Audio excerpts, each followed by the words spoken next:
What is up, RGL TV? Woo! And I'm getting echo now. Oh yeah, I gotta turn down that. I gotta turn down the the VLC. Ooh, look at the bracket. I like this. Bracket is going to be some fire. Yeah, let's break down round one and the matches you're gonna get here first. So round one, if you take a look at the bracket, there's a lot of people here. So if you take a look at the bracket, round one is just, hey, you win to stay alive, you lose and you're out. You know what I mean? So it's a little rough course there in round one. So our first round one is going to be 4 qualifying rounds. You're essentially trying to work your way into the top 16 to essentially qualify for the tournament. Single elimination today, first to 2, I believe. Got a Dazer, Zero, and Witch's Hex for our first round. I'm not very familiar with Dazer, but Witch's Hex is a very good friend of a lot of really high-level Tetris players, so I'd say she has a pretty good chance of going far in this tournament. And then for the next part of the first round, we got Beetle as well versus Kalars. Only found out about those players today, so lots of wild cards here for yours truly. I guess we're going to see what's up. Junkyard Dave calling himself free there. I was amazed to see he even signed up for this. I wasn't sure how he felt about Tetris. I do love me some Tetris. Tetris is awesome to watch. Competitive Tetris, especially. I'm just bad. We're going to have 2 matches streamed at once. That's pretty cool. Yeah, and when you look at this layout here, the top match there are 2 separate matches, as you saw on the brackets just now. So it's not all 4 of them against each other. It's the top 2. That's around Witch's Hex, and then Beetle and Carlos. So they'll be playing at the same time, but they only have to beat the person on the same plane as them, you know? Correct. They have the matchup lined out side by side. Mm-hmm. Shout out to the 3-2 for this amazing looking layout as well. Yeah, by the way. Like this is amazing. Anytime you see this baller artwork on RGL, you pretty much guarantee that 3-2 had his hand in there. You know what I mean? Just worked his magic, man. It's what he do. Like, we need this amazing looking Tetris layout for 4 players. 3-2's all hold my anime, and he's just in there. Yeah, takes care of that business. We got this one. We also have a 2-player layout when we get to it, but yeah, like he's always putting in the work. RGL's very own 3-2. Much love. Follow that person. He does creative streams, and they're great. Oh yeah. In fact, I'm gonna. You beat me to it. Yeah, I got you. Directly beat me to it. It's like, damn, I typed it too long. I was like, I wouldn't shout out, and that was the wrong thing to do, and that's why Colin beat me. Foiled! I couldn't stop putting spaces between his names. I had to keep backspacing. Oh, man. Also, shout outs to everyone participating today, as well as our own restreamer, the lovely Kavik. Holding down this biz. Alright, we got our first player set up today. Now, what we've got today, I believe, is we're doing 100 lines, starting from level 0, which, from what I've seen, it's not a category I see that off. 100 lines is extremely common, but you generally see it start on one of the higher levels, like level 19, and that's when things get super duper intense. Can't say I've seen too many that start at level 0, but we should be seeing some quick rounds regardless. Yeah, it looks like they are getting set here. The race has just started here in Discord, so we'll see them up here on the screen in just a moment. Oh, got Dazer and Witch's Hex already starting. This is going to be interesting because I personally think Tetris is a wonderful race game because of how much RNG is involved. And I know some people would certainly not agree with that, but it's because of the fact that things will get so random that adaptation becomes huge. Like, you had to be able to play from over, in, or under in any given situation. Witches she's definitely pulling out quite a bit more of her area here. You can see her drop the L piece to cover the side. Anticipation of an eye. She's got the rest of her board set up pretty well. Whereas Dazer is keeping things pretty low to the ground. She's searching hard for that eye piece. She really wants it. pretty good on keeping the lines clear there. On the bottom here we have Beetle as well as Kalars. Looks like Kalars had a bit of a late start. He's already down with the 1 line to 6. Possible it may just not have synced up properly in time. On the top we've got Dazer slightly in the lead over Witches, or she was just pushing hard for that. Well, actually, well, maybe not. She got an eyepiece and then she let it flat. So apparently she didn't want the big gain from hitting the bottom. I mean, she could have had a Tetris there easy, but I guess she plays for the higher stacks. Looks like it might pay off for her too. She's holding out for those and going for the big Tetrises, whereas Dazer is playing a bit more of an aggressive game where he's just like clearing out a line at a time. That always looks so weird to me. Like look at the Dazers. You got the pieces hanging on the side with nothing underneath them. That always weirded me out about Tetris. Like, what is gravity?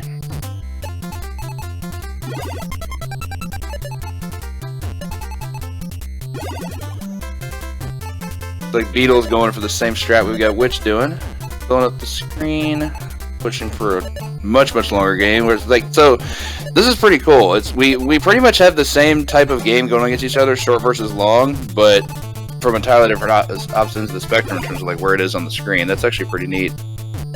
Take those 3 down. I'm really curious what Beetle's going to do about that missing block there at the bottom. Guess it's just going to stay that way forever.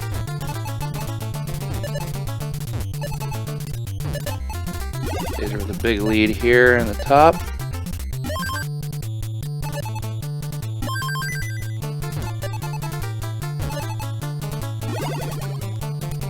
Oh no.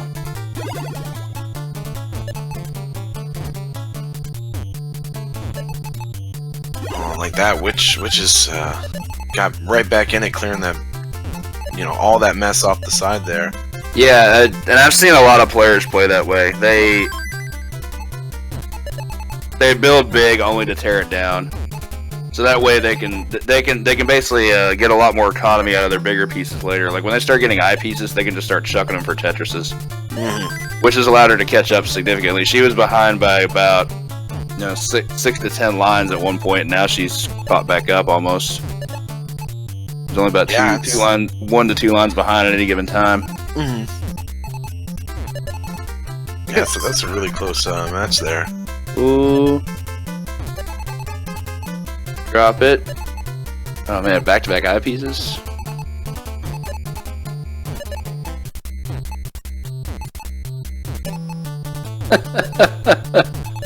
Toad with the Mean Bean Machine shout out. Apparently he wanted this to be a Mean Bean Machine tournament in secret. Someone loves him some Puyo Puyo, apparently. Someone call Cosmic the Dolphin.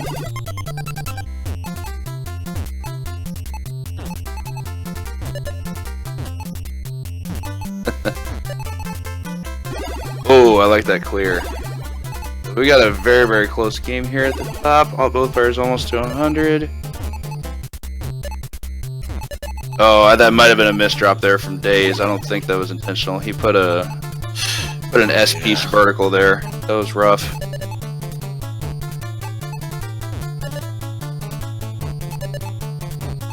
Just to correct Dave, it's Puyo, not Poyo. Silly Dave.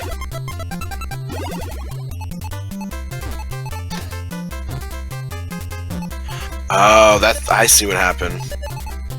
So we might have to do a rematch on this bottom match here.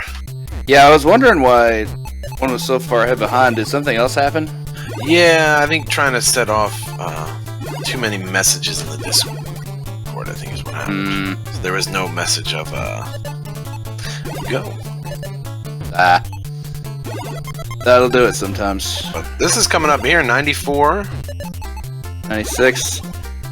Dave's looking to have a pretty strong lead here. He only needs 2 more lines, 1 more line. Gonna drop that to clear, I think. Yep, that's gonna do it. That'll give game 1 up top to Daze. All right, well, hey, that's the way to get into the next round. So you can start doing a. It was definitely a good first game. We've got.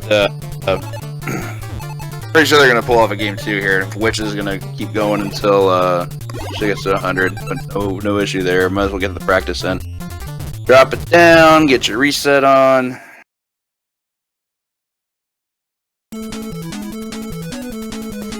That'll be Days taking game 1 there.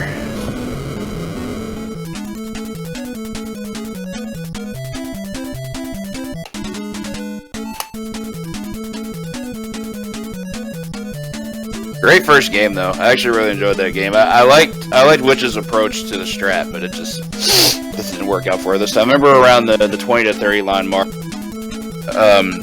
I really liked the idea of her just basically building a wall and just waiting to start throwing in bigger pieces to start destroying it. But there were like no eye pieces happening for like forever. I think she needed one about at least 10 pieces earlier in order to be able to come back from that. Just didn't happen. We'll see what happens in game 2 though. GG's to Days for game 1. Yeah. Oh yeah. It's just one game in the first. Oh, is it first to 1? Okay. Yep. So this one. And shoutouts to Steelies for that 6th month in a row resubscription. Yeah, thanks so much for that. Really appreciate that. But yeah, the first round here is just one and done. So used to seeing everything be first to 2 that I just automatically assumed that for just the entire tournament. But wrong and wrong. Yeah, it's just this one part of the bracket here. I think just to keep it going. Completely understandable.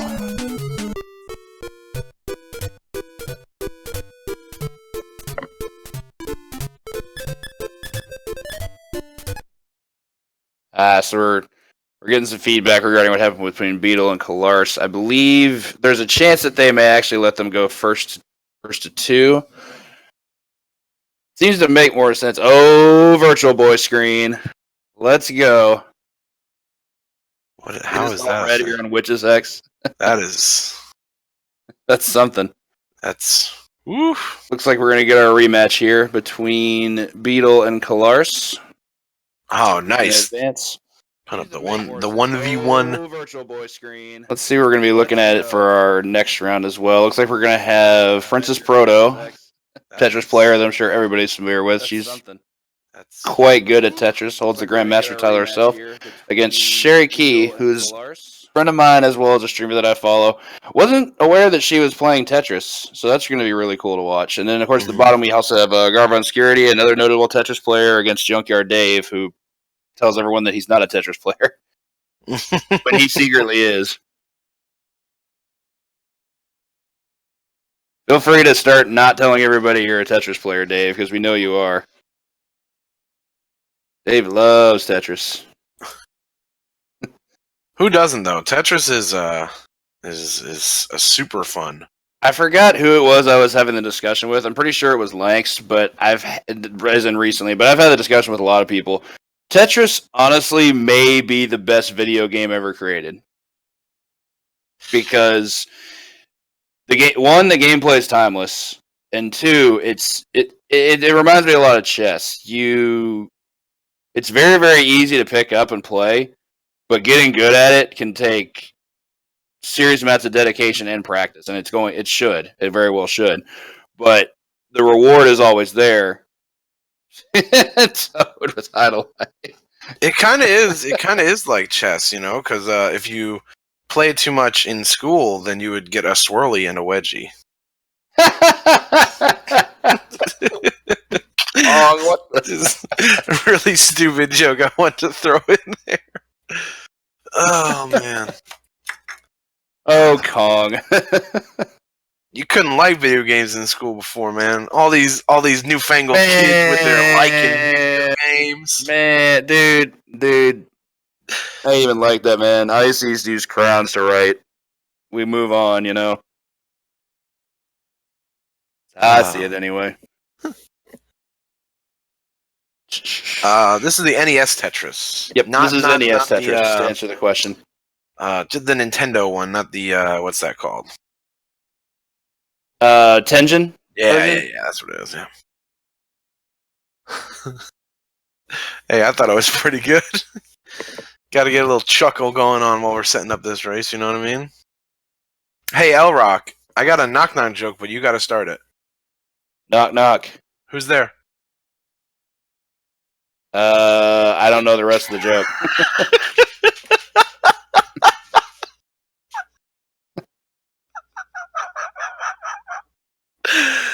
dead. I'm dead. So Kong's dead. Guess I'll finish the rest of it by myself. Oh, chat. That's my favorite joke ever. That was pretty good. I'm still kind of speechless. Just slightly. That's Hilar. That's Hilar. What the? I've never seen that before. Biba!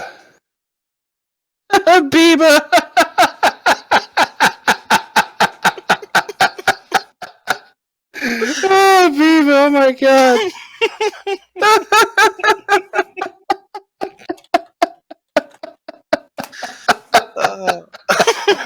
Oh, I did not mean to laugh this hard this early. Oh my. Oh, it's too much. It's too much. Oh man. Whew.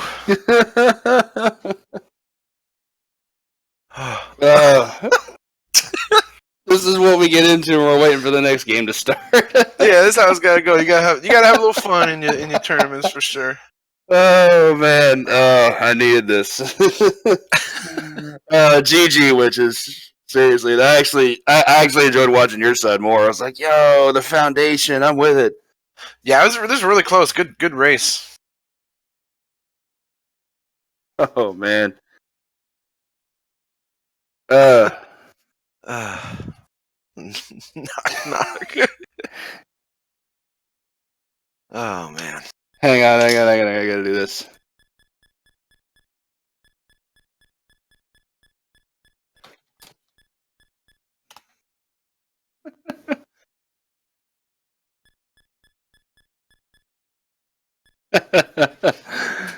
Oh, goodness gracious. If at any point I can no longer hold it together, it's all Kong's fault. That's my boy. Oh man.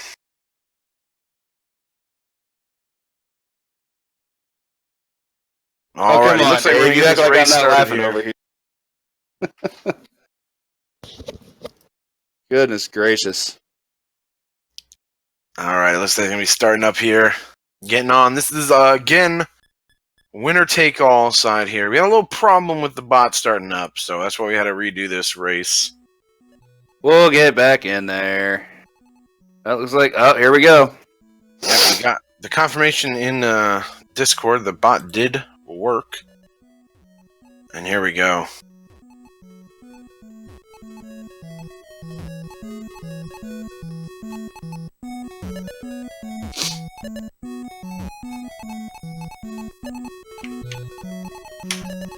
So let's see what type of approaches they're gonna take here. Try and see. I know some people build they just like stack up in the center like a line so they can start their platform higher up since the pieces fall slower.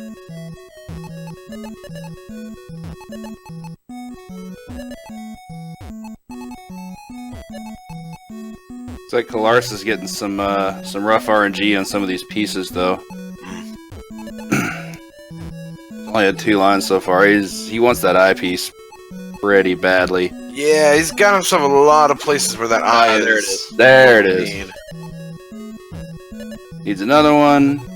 Actually, with that 2-block gap there on the right, this might be a little shaky.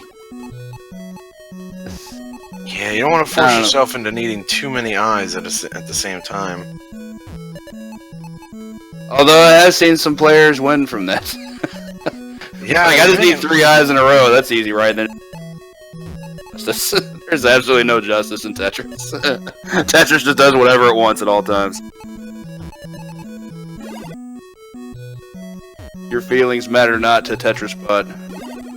I don't know. At this point, do you just take it and try and start again? We're still working with it. I don't know. It's just way too close to the top. He got 6 lines back to back there, so he's catching up a little bit more. He's still behind. There we go. But you're looking a little sketchy there for a little bit. Into the pink.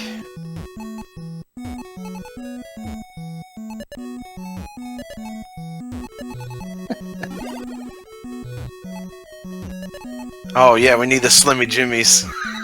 The Slimmy Jimmies. I wanted to think of cool like catchphrases and piece names I could use to really stand out like all the other commentators. You know. I've always just heard them as their letter names. That's how I refer to them. But hey, Slimmy Jimmy, Slimmy Jimmy. You know, get Randy Savage on it, snap into it. You know what I'm saying? The T's are gonna be a little shout out to Florida, Tim Tebows. Oh my God. All right, getting a little. That was and Kalars takes the loss. That's unfortunate. Yeah. That's a bummer. Actually, well, he's gonna start over. It looks like. I don't know if he's doing this for practice, but I mean, hey, something you never know. You know. Well, I actually don't know how the rules of that work. I don't know if the person can try to catch back up for 100 lines. I mean, they're clearly at a massive disadvantage, but looks like they're. Oh yeah, okay. So it just keeps going until a person hits 100. Yeah, fair enough. Fair enough. So we got Beetle in. Basically, at this point, all Beetle needs to do is make sure he can maintain consistent line clears, and this should probably be his. He's got a 55 line edge at this point, so we'll see what happens. There can always be bad luck. He could get a shot. He could get a run of bad pieces, and yeah, you never know. He completely eliminated as well. No, never give up, never surrender.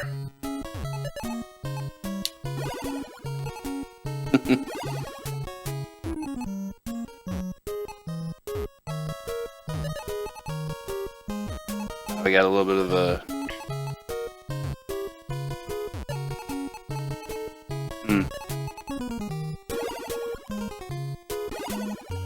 What the heck?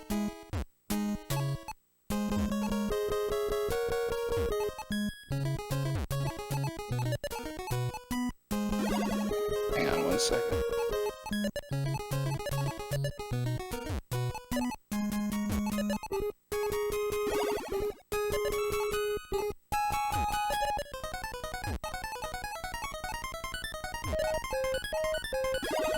Alright, yeah, 80 line, 81. These are my favorite colored pieces, the red, white, and blue ones. Go America. Those are red? Oh, okay, on the... so, yeah, I'm looking at ours yellow and it's red. I look over on ours and I'm like, this is orange. There's a bit of color displacement here, though. So, yeah, that's the color on my screen. Definitely America right now. Heck yeah. Only about 10 more lines for Beetle. He's getting some tremendous line usage here, though. Like, he's getting to use eyes as long pieces to just clear the way. There's another eye. That'll clear another 4. It'll put him at 95.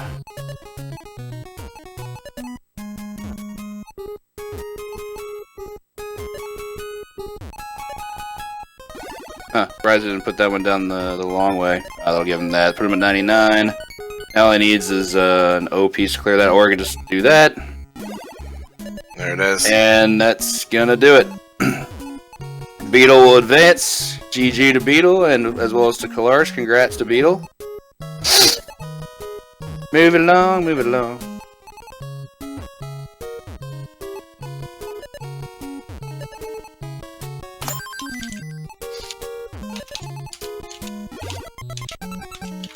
Great stuff there.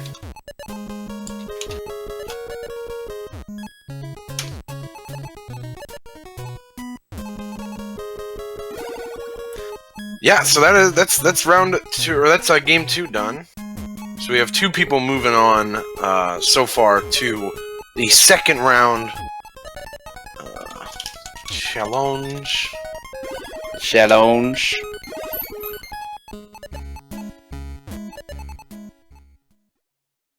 Just pulling up the brackets here so we can look. Yeah.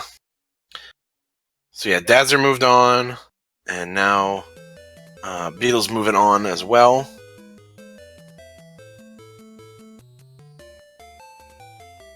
Oh, there we go. Dazer will move on to face RC Drone in the second round. Beetle will move on to face Cananophone. Yeah, next is going to be Princess Proto versus Sherry Key. Then we've got Garbanzo against Junkyard Dave. We're getting that set up here in just a few moments. And I'm not sure if they're going to switch back to the 4-person layout, run all the games at once, or just keep them going as we are. So, Kong, tell me, how did hook routing go last night? Oh yeah, I had to do that for a second. That was, I only got to watch AK stream for a little bit. Work last night was so busy. Like, oh my gosh, it was so aggravating. But I got there just in time for A Link to the Past to start.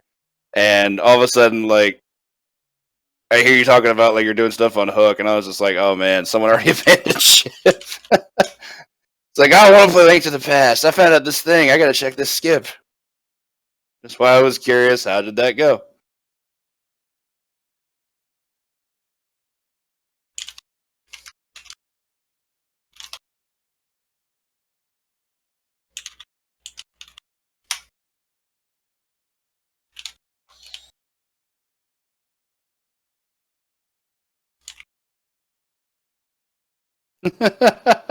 Slick.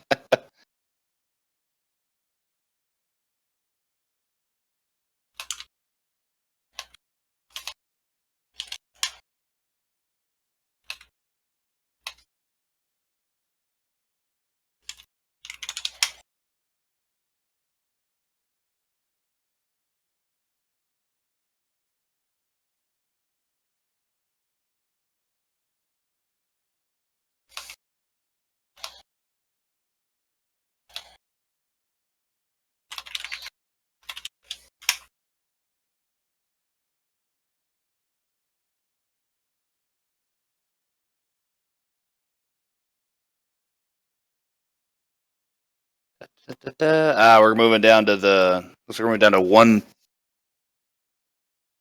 match at a time now. We're gonna have Proto against Sherry for the first to one to advance, and we've got timers incorporated now. Lovely. Yeah. Yeah, we go. Oh, okay, I like him down there on the bottom. I see him now. All right, so we're gonna get this match started here in just a moment.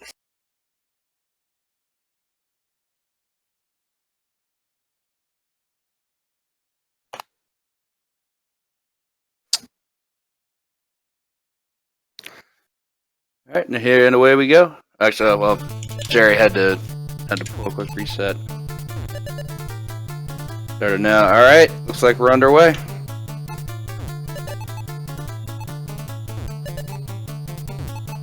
We'll get a solid start here for a wedge. Now Sherry's gonna go for the play of just completely setting up a. Forgot what they used to call that. I guess we can just call it a bridge. Just got pieces layered in the middle. That didn't work though, because the pieces were moving too slow. Pulled it back out and opened up a spot there. She got a couple line clear there, but Pro's going for the same strat that Witches went for. She's just making a gigantic stack here in the middle. Before she's going to start funneling in some eyepieces and just basically going for the bigger stacks, going for Tetris's, pretty much top to bottom. Those that don't know, Tetris is essentially just a 4-line clear. It's the most lines you can clear at a time. Got quite a bit of that pushed down now. She's at about 8 lines.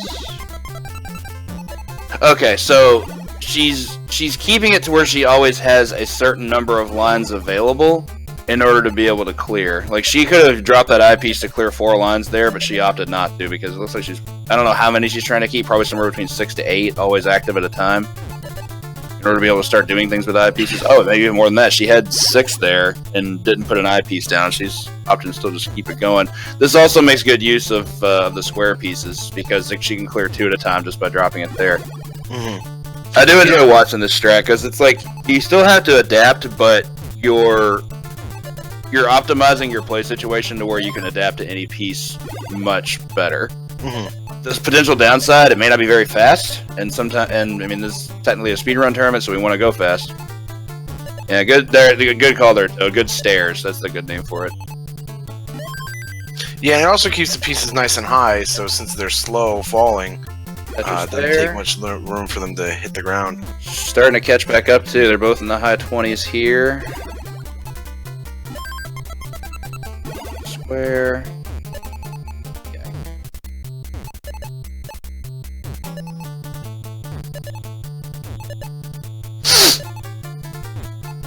If this pays off, it looks like it's working pretty well for her here. Sherry's having some trouble here at the mid. Yeah, it's looking a little. Oof. Back pretty high. She got an L piece there though that helped out quite a bit. JP, she got to drop over to the side.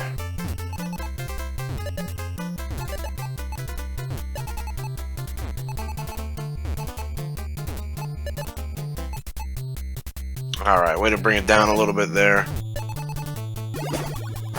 Yeah, I was kind of looking sketch there for a minute.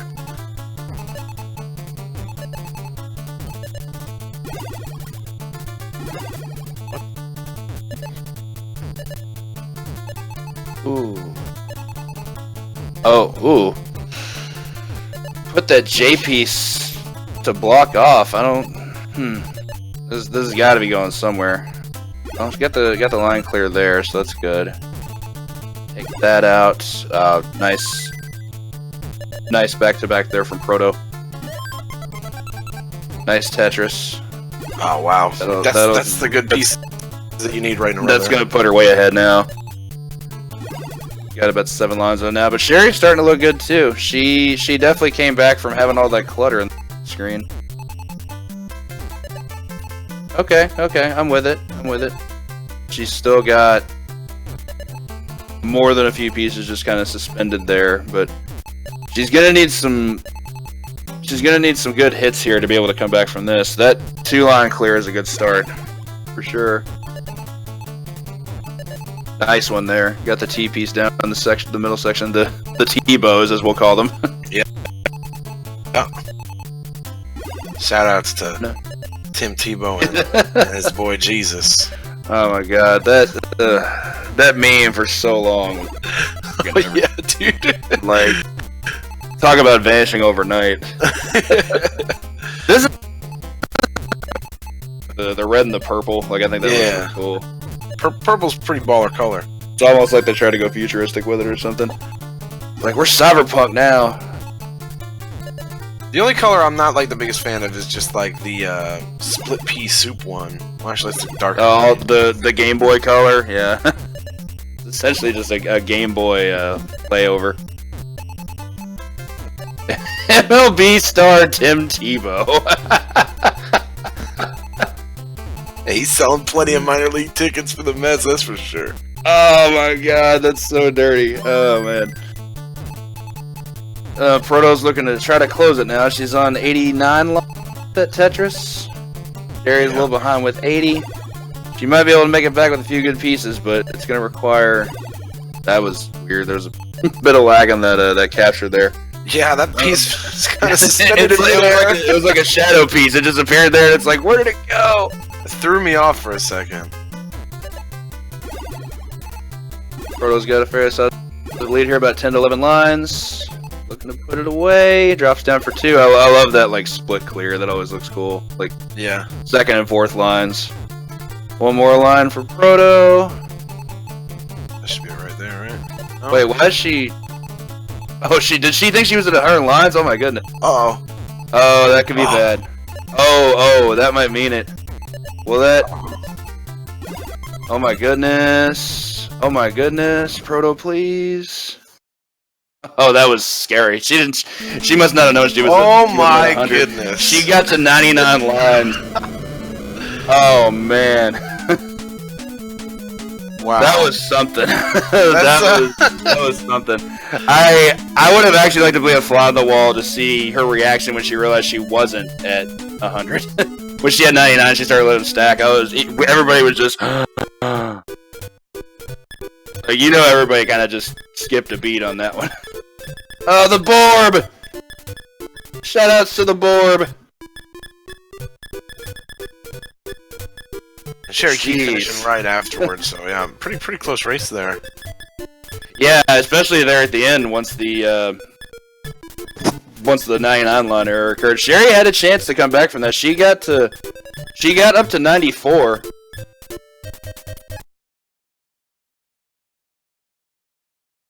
Right before she got to the 100. If she doesn't get the right pieces, Sherry most definitely has a chance. But that was a thing. Yeah, a little scary there. I like it. Build a little suspense. Anyway, good GG to Proto. She will move on to the second round to play against Kat Kunoichi, amazing Tetris player. And now for our last first round game, we're going to have the great Garbonscurity. Shout out to Garbanzo, who will have, I think he has a couple runs coming up at AGDQ during the raffle block, versus Junkyard Dave, noted Batman player. Haven't seen him play Tetris before. I don't know if he's good at it. Well, guess we'll find out. Yeah, and this is going to be our last round of the last game of the first round. So after this, everything will be best of 3.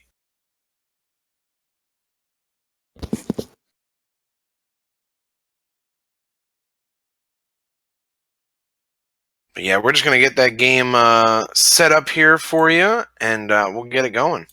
Should be starting right now. Starting right now. And here we go.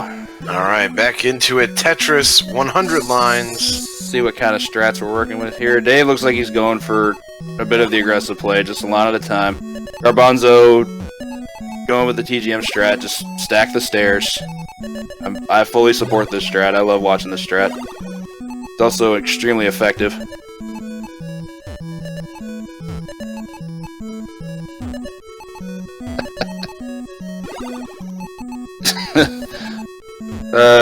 Still thinking about not sure if you heard that or not, but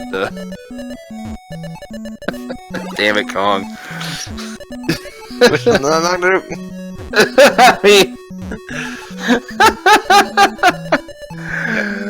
Anyway, so this is my favorite way. Is when Dave's you have looking, a giant.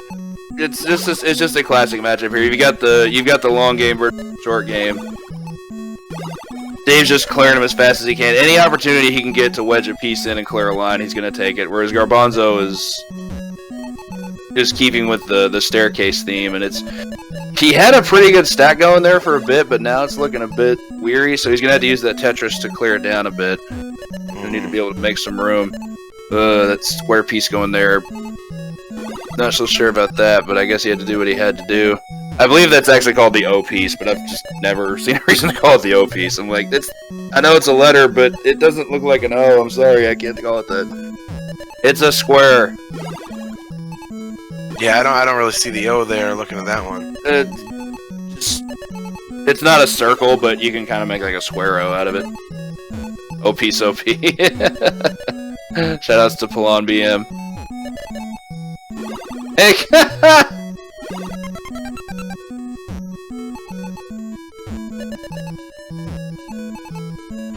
Nice, two Slimmy Jimmies there. Now it's actually an even game. Got exactly 30 lines apiece. But ooh, Garbanzo goes with a couple really big clears to take a big lead. But I don't know. I don't know if that's gonna work out for him. Like he took a huge lead getting those back-to-back Tetris. But man, have a chance to stay ahead now. Dave's got more of a board to work with. That's the problem with clearing your board too fast. The less pieces you have on screen, the less pieces you have to clear. You know, it's like a sale at like insert store name here. The more you're spending, the more you're saving. You know, same philosophy.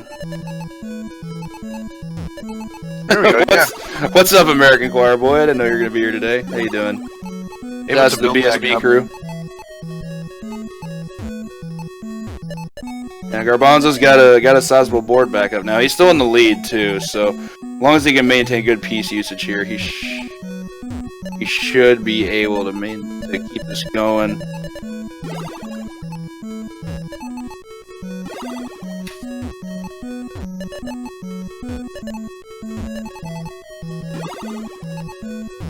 All right, there's 50, halfway there, and quickly up to 54.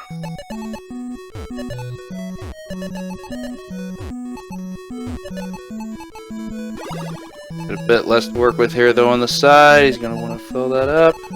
There's a square. Drop it in. Oh, there's that clutch eye piece he's going to need. That'll clear out 3. You know he was jonesing for that. Ooh, almost put that, Yeah, that was kind of scary. Yeah. I saw it, too. I was like, oh. That may... You know, the pieces don't go super fast, but I guess sometimes if you're just holding down, underestimated a little bit.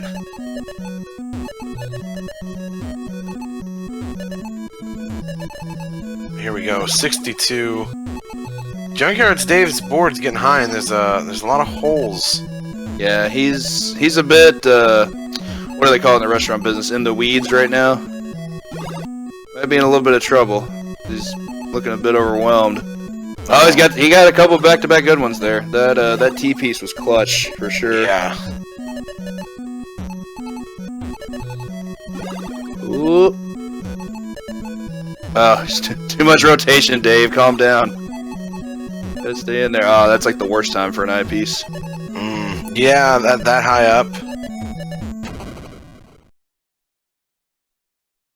Oh, that's uh-oh. 80 lines down. Yeah, that's unfortunate.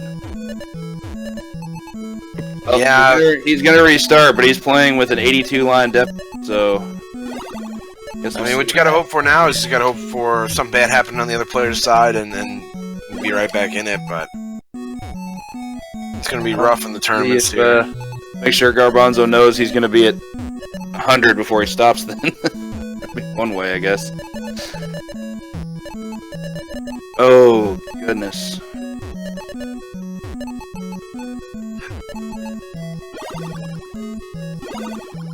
Yeah, it's Them American colors. mm-hmm.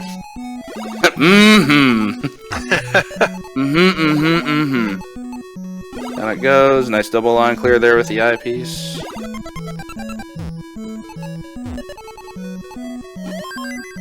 This is where, to me, Tetris always starts to get the most real. I mean, you've only got those last few to clear, but like if you start getting bad pieces, it's so easy to lose focus. And Yeah. that's gonna do it. Garbanzo's gonna close out with 100. GG to Garbanzo, as well as Junkyard Dave.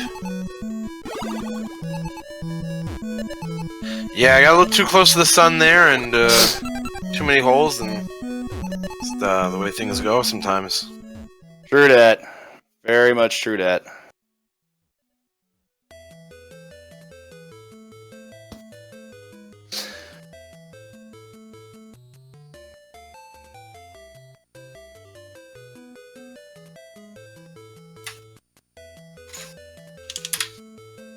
Alrighty, so that is the end of round 1. So now we're moving into round 2, start of the best of 3. And what do we got? 2, 4, 6, 8 matches in this round. That'll take us. This is 16. Take us to top 8. Garbanzo's going to advance to play Sinstream, who is a top-level Tetris runner, primarily in Tengen Tetris. He either does or did hold the world record in that version. In fact, I'm going to do some quick research on that. He actually lost not too long ago to... It's like a player from Quebec. But yeah, still one of only 2 players with a sub-4 in that version of the game. The pacing of that version is a bit off from the standard NES Tetris. It's a bit different, but he still plays quite a bit of Tetris NES. He has some incredible times there. His 100 line start is 4:14. 100 lines from level 0 start is a 4:14, so he has a really good time there. Should be a great second round overall. First, I believe we're going to have... I guess we'll see. I wasn't sure if they were going to just go right into it with 2 players who haven't played yet, so like, say, NPC versus Panzer Dave, or they might just go ahead and have Dazer play again and play RC Drone. Yeah, I think we're just going to go down the list, or down the list on challenge. Fair.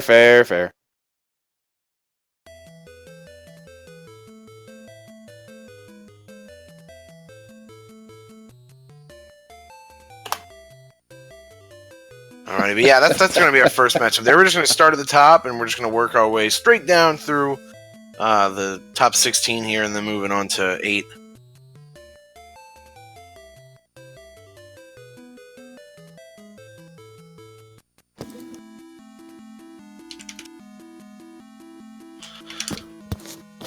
But yeah, it looks like we're just getting that match set up here for y'all. And now the best part is we get use of our spaceships as the win markers. Oh, yeah. Nice.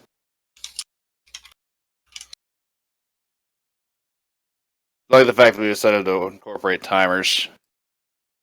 Alright, so with Drone showing up, Drone, those who don't know, and it's been being discussed in chat, world record holder for this category. The only player with a sub 4 in 100 lines at level 0 start. Oh, wow. Definitely looking like a heavy favorite to take this tournament, but as we've seen in the past, especially with, I guess it was back in October with their Castlevania tournament, world records don't mean everything when you got a race, you know? Yeah, anything can happen racing, which is the best part about the races. I agree there for sure.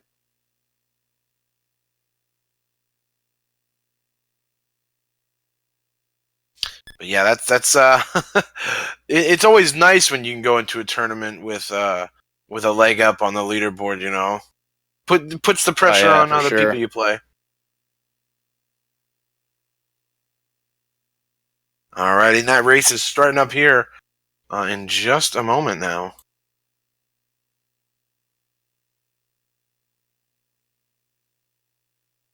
Alrighty, they've started, and we will see it start up here on screen in just a moment.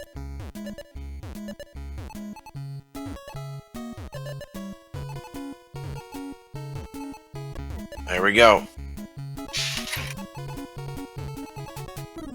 Yeah, he's see the platform start right on both players' side. Drone's a little bit higher.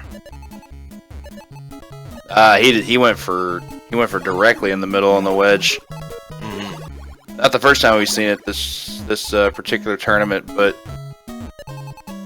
first time we'll see it in the second round. And for a player's experience as he is, this is probably the most efficient we're going to see it used, at least for the first time today. I don't think it's worked out so far for anybody who's tried to build the platform.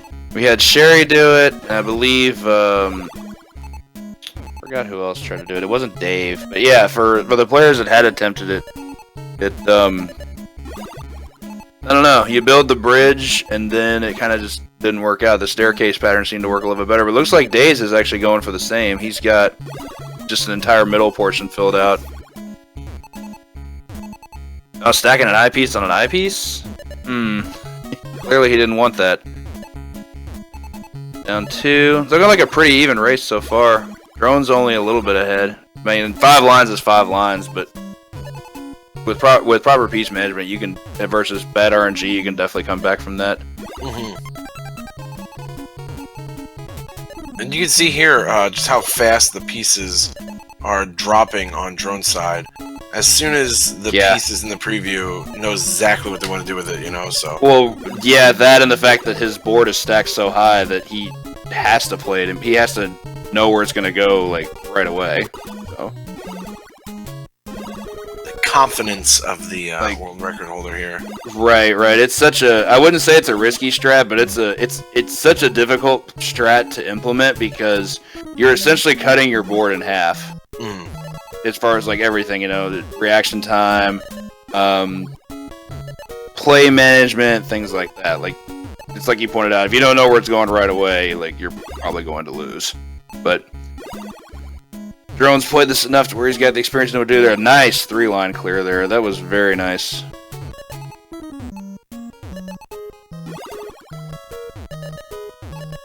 See, Drone's starting to break away just a little bit here, about a 10-line lead now. Got these ice cream colors. Something about, I don't know what it is, the green, white, purple, it always reminds me of like Rocky Road for some reason. It's weird. Yeah, I kind of see like a little candy vibe from it. Didn't want that eyepiece, clearly. Ooh, he's getting some interesting pieces there. Nice 2-line there. Another 2-line. Yeah, he's got a pretty well established lead right now.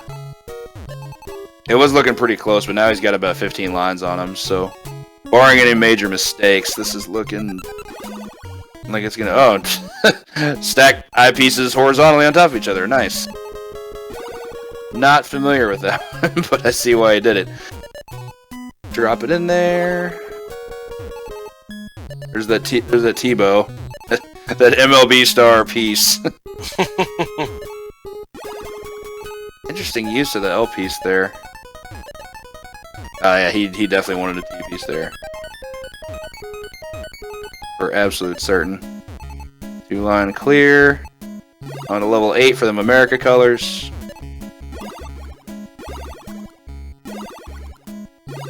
What's that L piece? He'll take an S though. There's the L.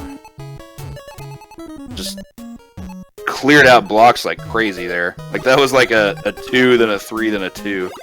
Yeah, it's so efficient. Every block place Just working it here. Nice 2-line.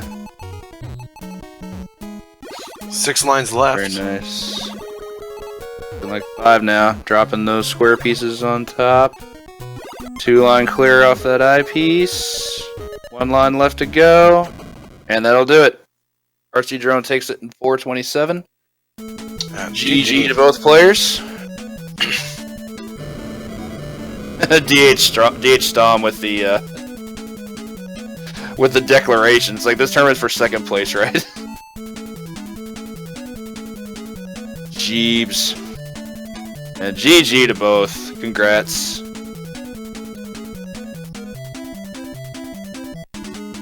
Yeah, I believe that's also our fastest clear time in a tournament, and so far in this tournament is a 427. Pretty strong amount of adaptation there from Drone. Played it very, very well. Yeah, clearly thinking multiple steps ahead, which you got to do when you're playing Tetris.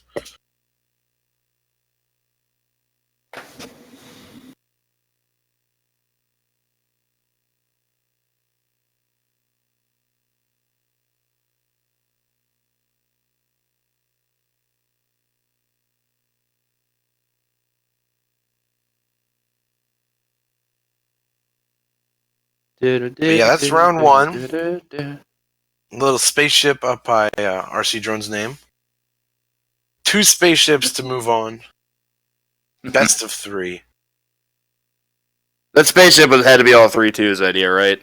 Yeah, I think we were talking about like what would make the best. That's a good one. What would make the best? What should we use for this? But, right. Yeah, spaceship. People saw spaceship. They said, "All right, that works out."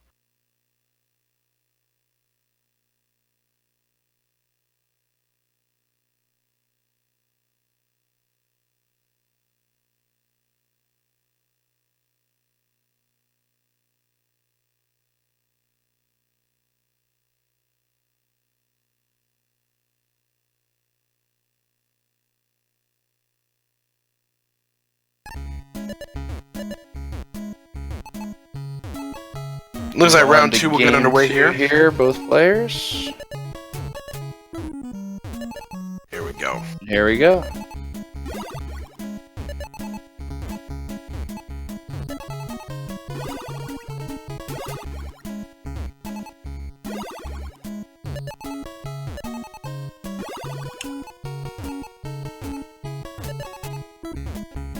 Dave's taking a different approach here, starting his stack really high.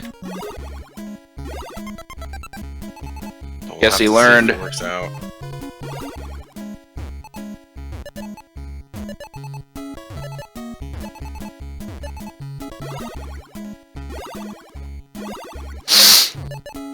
It's like Drones keeping it business as usual. Just stack to the middle, and here's that nice peacoat green you were discussing a little bit earlier. Oh my, might have flown too close to the sun here.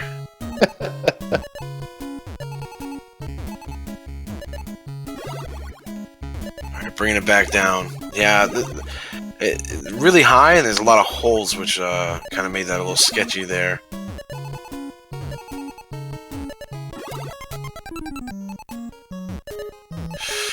Ooh.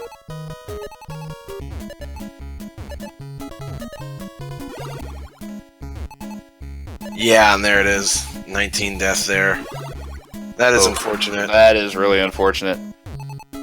Yeah, you got to be careful when you do these. They build these little platforms in the middle that they can work off of. But if you start leaving holes, then you're just pushing yourself so much closer to the top. You got to be really precise when you're cutting your playing field in half.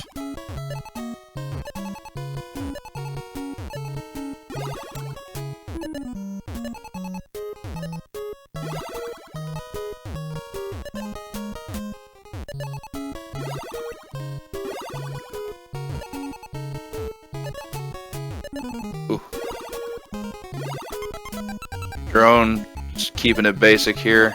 I like it. He just got to the middle, and now he's just doing like simple line clears. Wonder if he knows about Daze's game over there. Yeah, not bad. If you, I always watch my opponents, unless it's a randomizer, of course. But yeah, it's good to know. You can kind of take advantage. A good philosophy to have, especially if you're playing fighting games. You always want to watch what they're doing. This is just as competitive as that is.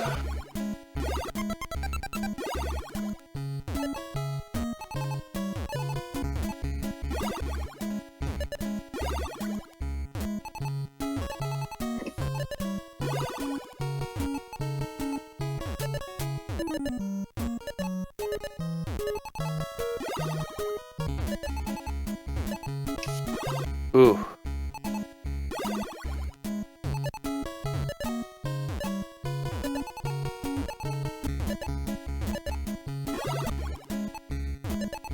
Big open section on Daze's left side. Yeah. Just like an abyss. Like, well, here lies what happened.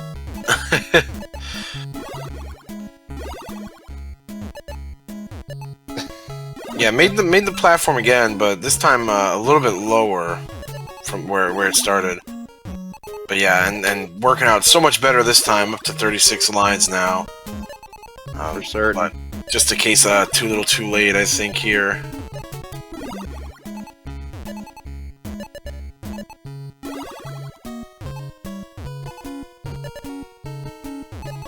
'87, about to hit 90. That's the home stretch right there. Ooh. Oh, that drop down.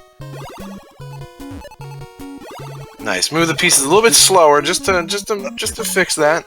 Let's let that one slip right through the cracks, but I think it's going to be pretty much foregone conclusion. Drone only needs 2 lines left. Yep, that's going to do it.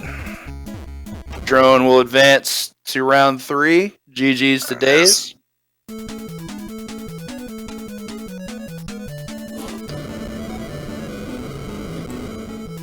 Another 4:27. Very, very strong time.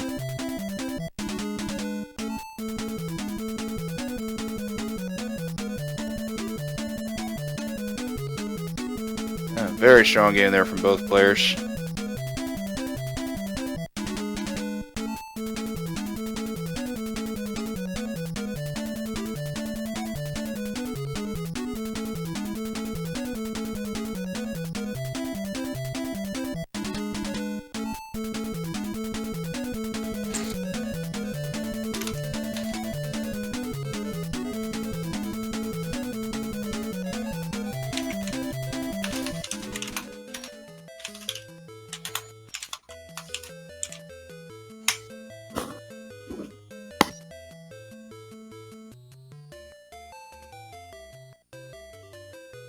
Alright, yeah, there it is. There's our bracket there. So first person in top 8.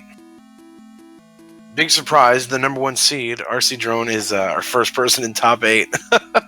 Very, very strong performance from him there against Dazer. Mm-hmm. He'll advance to face the winner of our next match, which will be between NPC and Panzer Dave. 2 players we have not gotten to see any of in this tournament so far. Mm-hmm. And good stuff to Daisy, yeah, winning the first round, making it here. A tough spot to play from. For sure. For sure. He had a really good showing the first round, though. But when you show up, you gotta show out, you know? And things happen. Alright, but yeah, now we got the second place Back to the Future.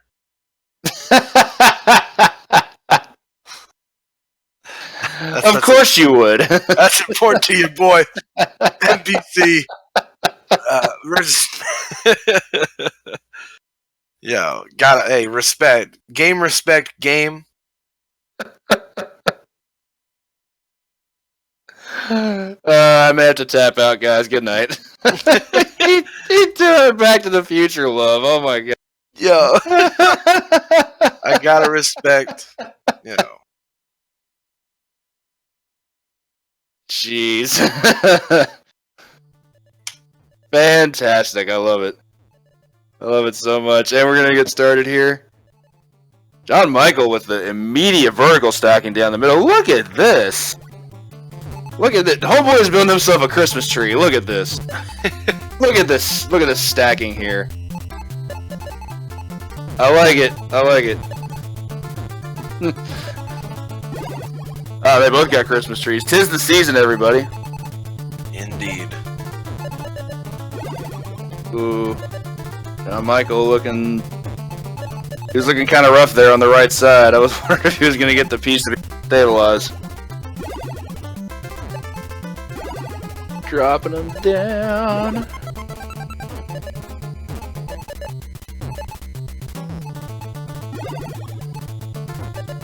Oh, goodness.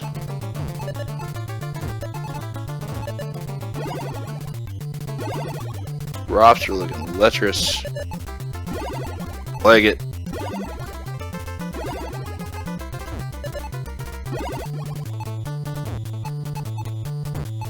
I like it, I like it, I like it.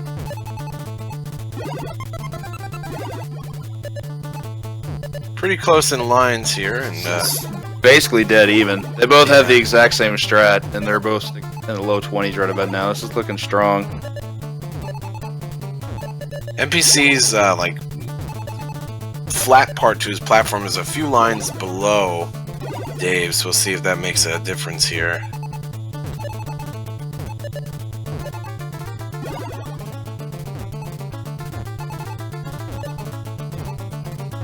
Yeah, wow, it's really really pretty even here. Yeah, this is probably the closest game we've seen so far. Makes you wonder if the players are gonna do some adjusting for game 2, regardless of who wins. I imagine who wins won't make any adjustments, because why would they? But yeah, we'll see in this case. Now Michael's looking a little bit behind now, but he can, with a decent Tetris, he can easily catch up. Those a decent 2-line clear there. Ooh, maybe not the best place for that square piece, but he would know better than I would. I see it, I'm just like, not feeling it. Oh, no, not a good place for that. oh, Panzer Dave's looking very pretty right now by comparison. 2-line clear there was important, he needed that. Had to drop the back-to-back S pieces where he didn't want them to go. This might be looking bleak all of a sudden. Oh, goodness. Oh, we might have oh my goodness. Oh, shoutouts to John Michael NBC for that adjustment. My gosh. oh wow. This adaptation is incredible. Oh my goodness. I couldn't even speak. I was a little speechless there for a minute. Yeah, I was watching, I'm like, is this really no. Oh, he is feeling himself right now. Oh, it's looking all kinds of good now. He's almost back to catching up, but Panzer is having some incredible turns. He just got another line clear there. He's ahead by about 3 lines. Pretty even game here, 63-66.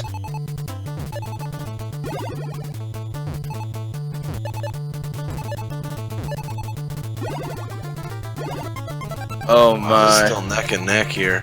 Yeah, it is. This is an incredibly close game. Dave's only slightly in the lead now, about 71-70.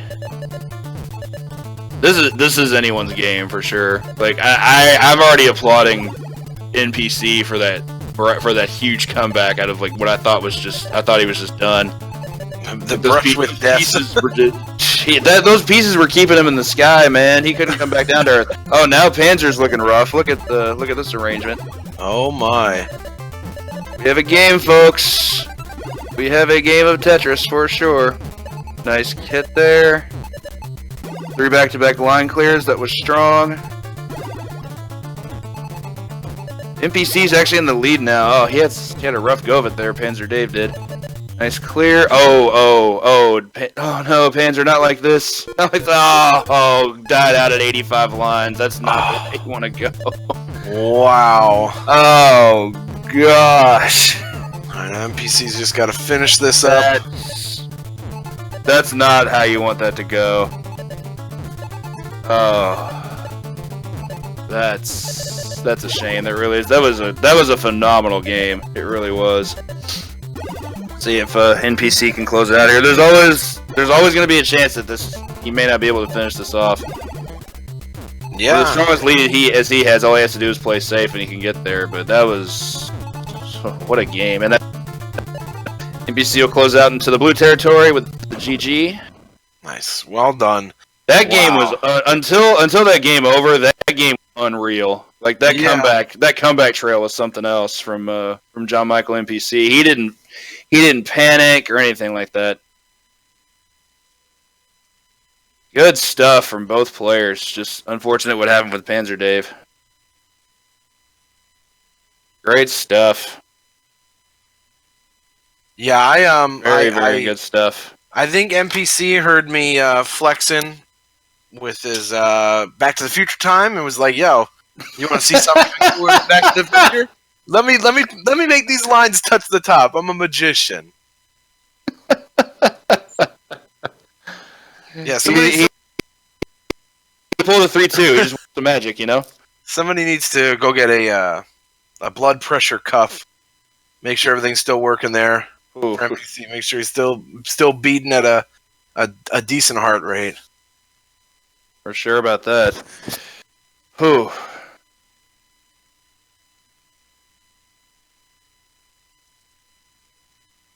Man, oh man, that game was something. Whatever John Michael knows he started his timer when he hasn't even started the game yet.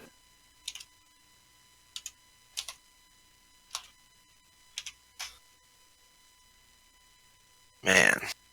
Yeah, that was... After that game, both players just take a deep breath and moving on here. It was so close, like... Y'all gotta just take it back a bit for a minute. That was something. Yeah, that game was just anybody's game. So yeah, this could easily come down to game 3 for sure. Oh yeah, absolutely. It still makes you wonder if Dave's going to do any adjustment. I guess we're about to find out. Nope, we're stacking the Christmas tree. Right back to the Christmas tree. It worked pretty well for both players last game, so I can't see any reason for them to deter from it.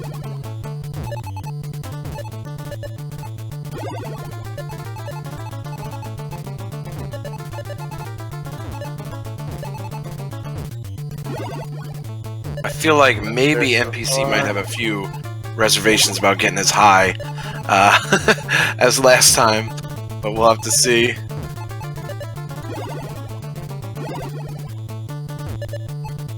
Goodness gracious. I'm still trying to get over that last game. That was something.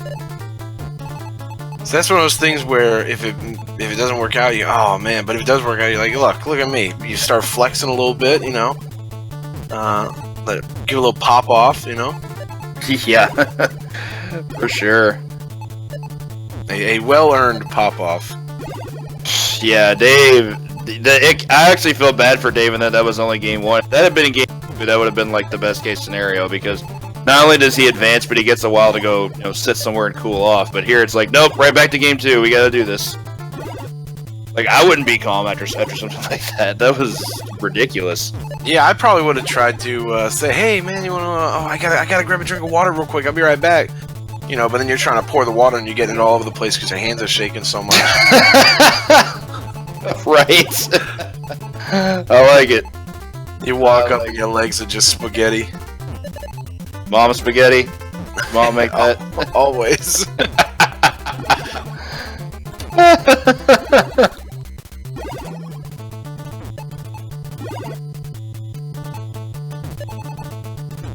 Oh man, we got NPC with not a super sizable lead, but certainly a lead.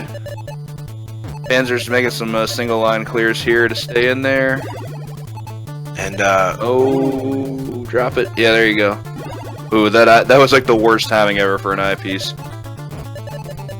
Line it up over there on the right.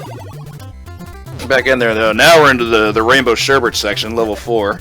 Yeah, that was a nice couple pieces to get in a row there. A good way to handle what you're working with. Yeah, not much of a lead, and as we saw in the last game, it can switch, in an instant.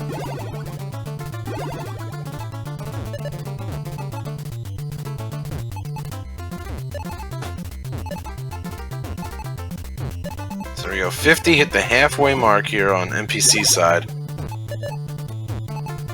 Panzer Dave just clears the 50 as well. This is still, much like last one, is definitely looking like anybody's game. Yeah, wow, I like right back. Interesting chunk there. Nice follow-up there with the L piece. That was beautiful. Very nice play there from John Michael. Good hit there. Ooh, back-to-back single lines. Okay. See where you're going with this. Drop it in.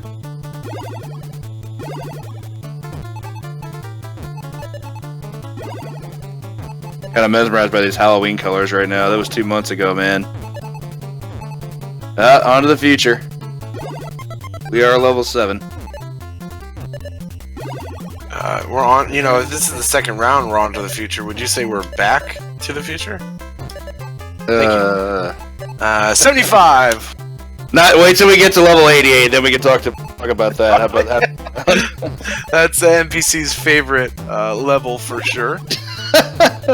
There should be a rule: NPC can't skip over. It has to land exactly on 88 every time. Both players playing incredibly safe here. John Michael almost to that lovely number. About 84 here. Oh, 88. Is he gonna hit it, or is he gonna skip right past it? Oh, there it is. There it is. Oh, nice use of the square pieces, just making a platform. That was great. Still anybody's game. No, this is actually literally anybody's game at this point. Oh, it's coming down to the wire. John Michael's in the lead, but Panzer may have a trick up his sleeve here. May get some good pieces. Oh my gosh, yeah, it's bad really place close. for some eye pieces. This game, oh my goodness. We need really one more, and John Michael closed when Panzer was still on just 96. Yeah, GG to both players. NPC had those two, the L and the J, and they just fit perfectly next to each other to clear 2 lines. It's really nice. He set up his board really well, so yeah, it was definitely his to win as long as he wasn't making any mistakes. But it's still gonna go either way. Regardless, GG to both players. You all both did incredible. Congrats. Yeah, that's got to be like the best, like the closest head-to-head we've had so far. Up to this point, yes, it absolutely is, without question. NPC is going to move on to round 3, which we'll get to a bit later, to face RC Drone, our number 1 seed. Looking like here we're going to move on to Beetle, who advanced to round 2 after beating Kalarson the first round to face the mighty Cananophone, who is our 4th seed today with an incredible time. Let's go check the. I'm a total numbers nerd, so I was looking to see just what kind of stats players we're going to go into this. The 339. Actually, sorry, that's a. He's got a 421 on line 0. So sub 430 is only held by 8 players of this game. So him being one of the 6 that's represented today. The only ones absent are Nest Card and ACM. Rest all being here. Definitely all have a good chance of going far. We're going to get to that here in just a moment. Should be an incredible game here. See if Beetle will be able to maintain his momentum from his round 1 win.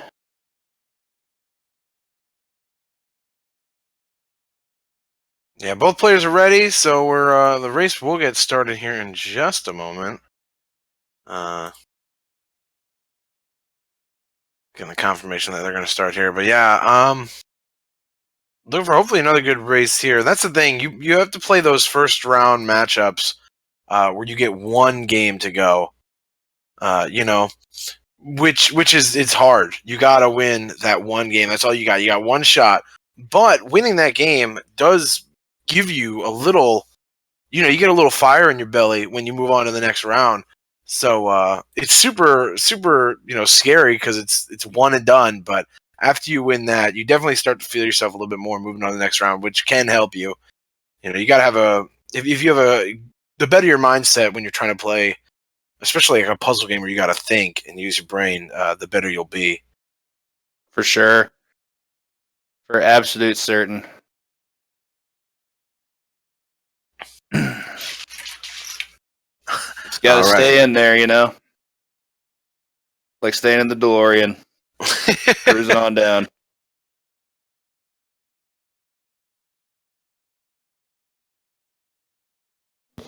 And here we go.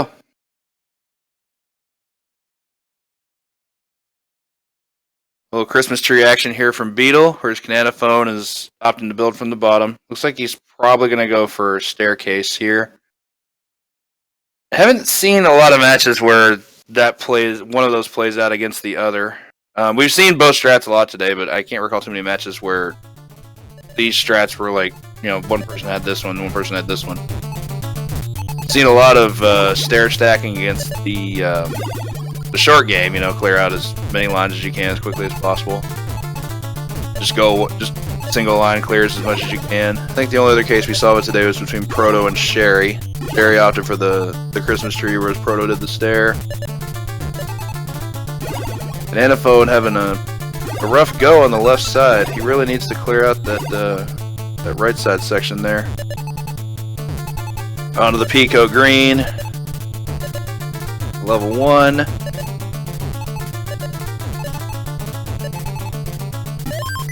Oh, goodness.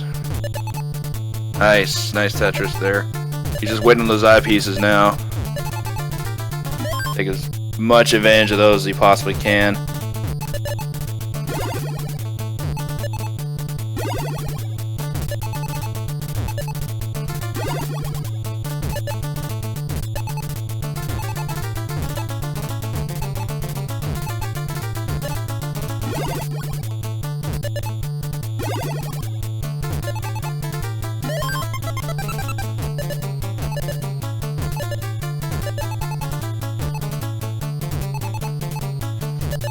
Pretty close game here so far. I like both strats from both sides of the fence. Beetle actually takes a small lead there. Oh, with that Tetris brought Cananophone right back.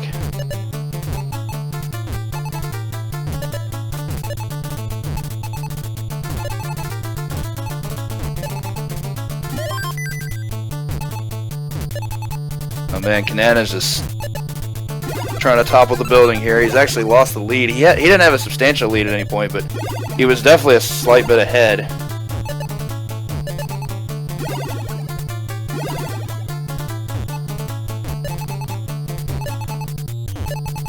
Yeah, absolutely. In terms of the numbers, Beetle was ahead, but with a lot more. It's like I was saying earlier. The more you spend, the more you save. That philosophy is always going to apply to this game. Now he's just banking on these Tetris with a gigantic building here.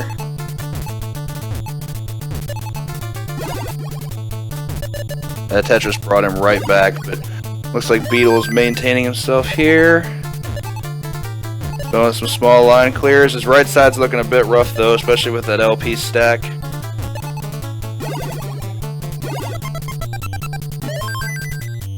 Oh, that's not good for Beetle. He just insta-scooped there.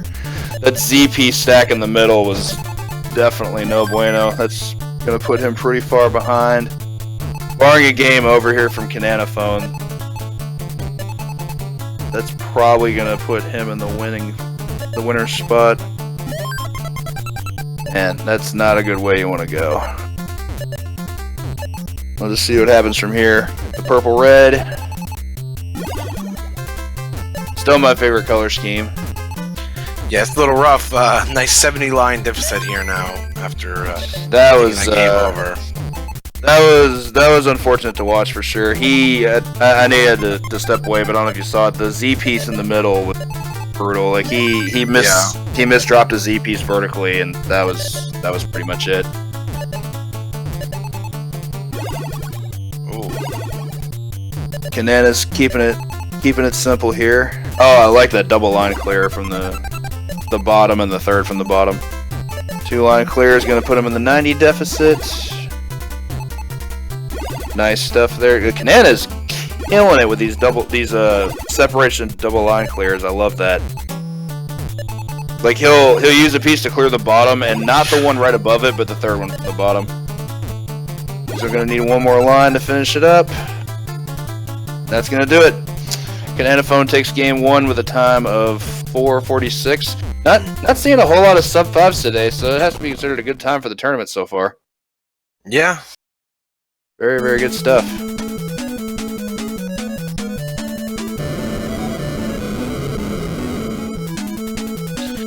Yeah, that's a good first game. Beetle tried to start making the comeback, but yeah, I was a little just fortunately got kind of stuck there. Yeah, this is definitely the case.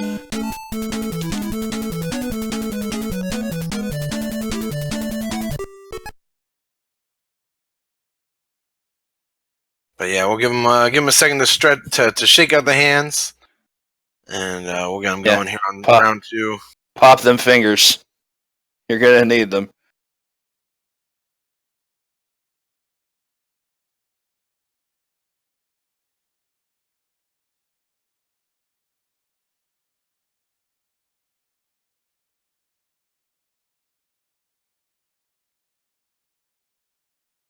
All right, and we'll see here.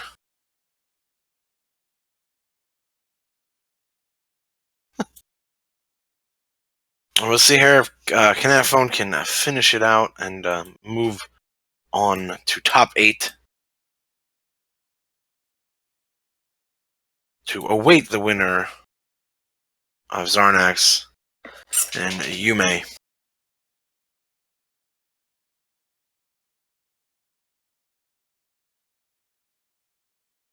Very eager to see how this one's going to play out with the strats both players have been employing. Stair stacking versus the, I mean, I'm sure there's a different name for it, but I've been calling it the Christmas tree all day, is a pretty awesome one to watch. Yeah, it gives a little suspense there, you know, cutting your playing field in half, a lot of different things can happen at that point. For certain, yeah.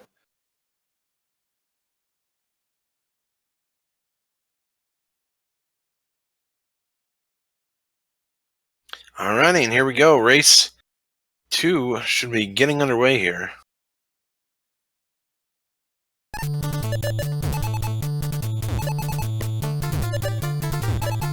Here we go.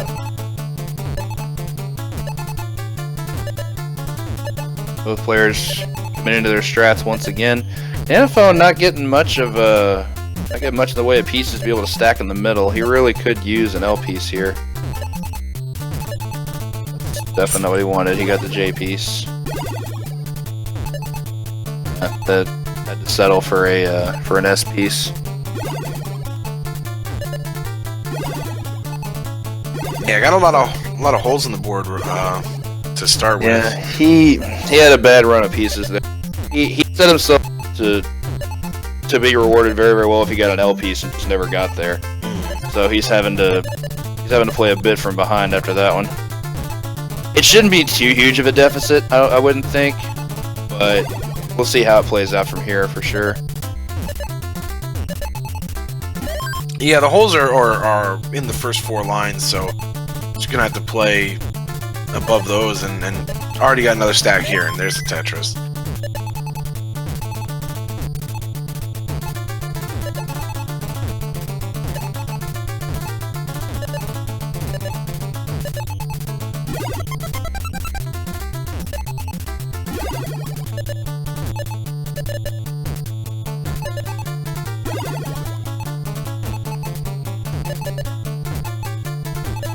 Yeah, nice job there to clear just a ton of lines.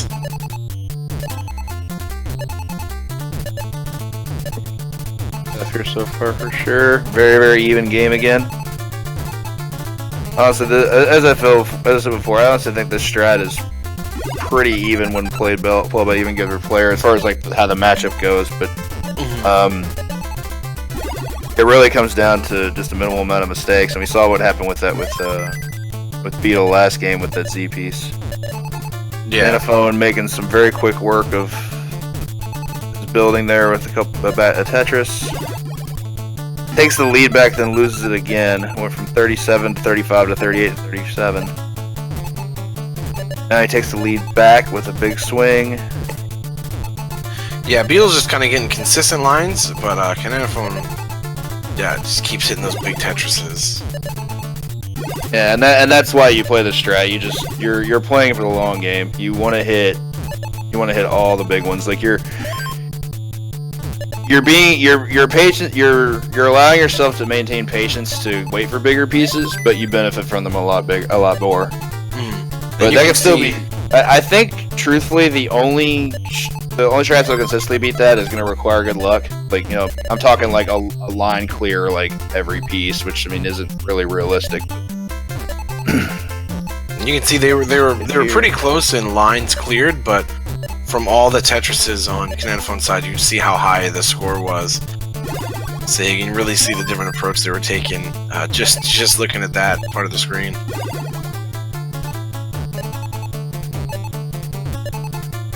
Ooh.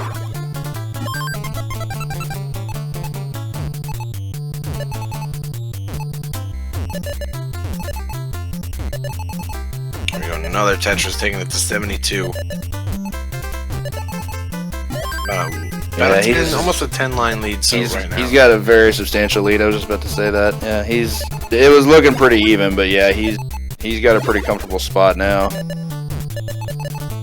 Just goes from here. Nice line clear there with the Z piece. Very nice. Definitely like the use of that Tebow there. Speaking of Tim Tebow, here are Team Tebow colors. Oh wait, those are only orange on what we're seeing. That throws me off because I look back and forth and it's like that's so much darker. Anyway, I'm off that now. Things are actually looking a bit rough for Kanana here. He had a substantial lead, which he still does, but now his board's looking a lot more top heavy, and you don't want that. Oh, that was good. Not with his strat. Oh, that'll put him in the last level. Oh, that slip into that S piece was beautiful. A lesser player probably would have missed that. That was quite good. And that'll put him in the Tetris at 101. Time of 4:47. There it is. Well done. Yeah, I feel you on that one, Kanana. Then at the end, when like right around the late 80s, you started having those when you started having those top heavy problems. That was looking kind of gross. Good game though, very good game.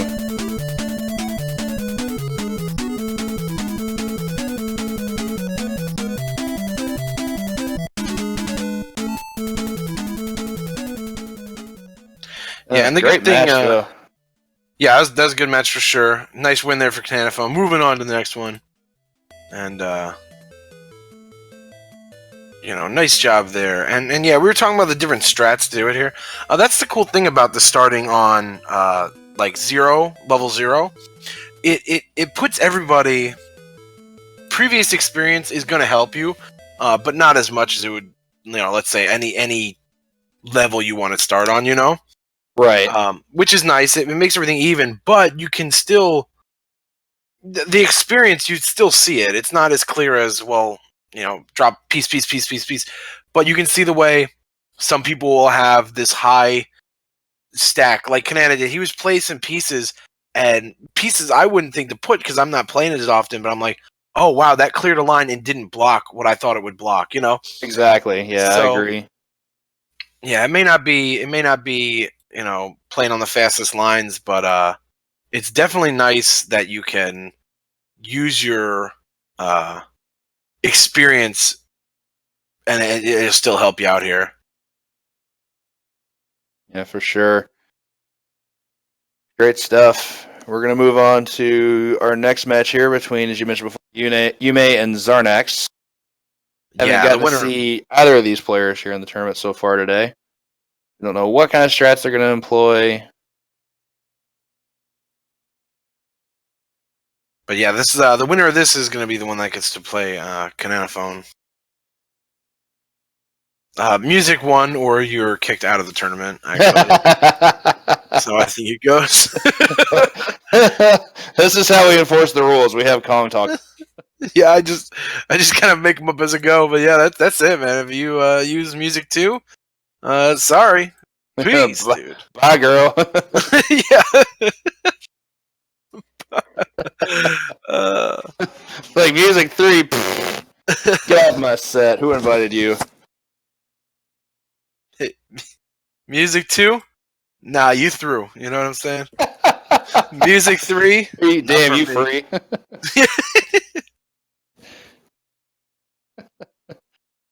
Oh man, I'm kind of the Lynx philosophy. If I were, I've actually considered trying to grind in this myself, and he plays without music, and I actually think I'd do the same just to make sure I can maintain focus. Oh. It sounds super duper dry, but I completely understand the philosophy behind doing it. Yeah, I wouldn't be able to do that. I need the music and the sound to kind of keep me going, or I'll get over it real quick, you know. Just sitting there in silence, my mind will wander, and I'll be, you know. Just do a bit of yeah, little That didn't make much sense. But... Oh man, it didn't have to. NPC says they use music 3. Well, hey, I'll be right back. I gotta go delete a run off the Back to the Future board.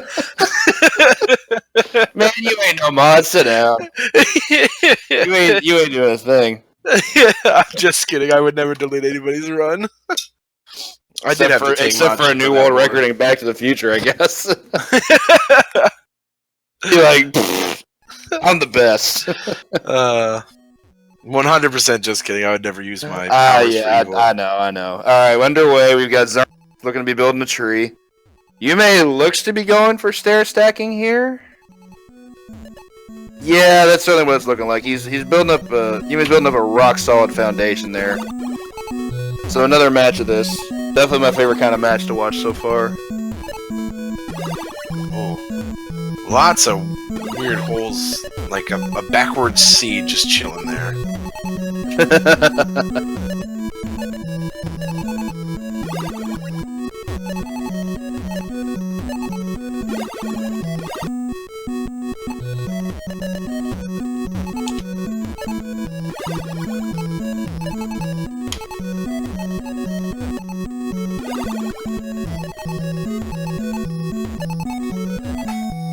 Man, that green is just so much fun to look at.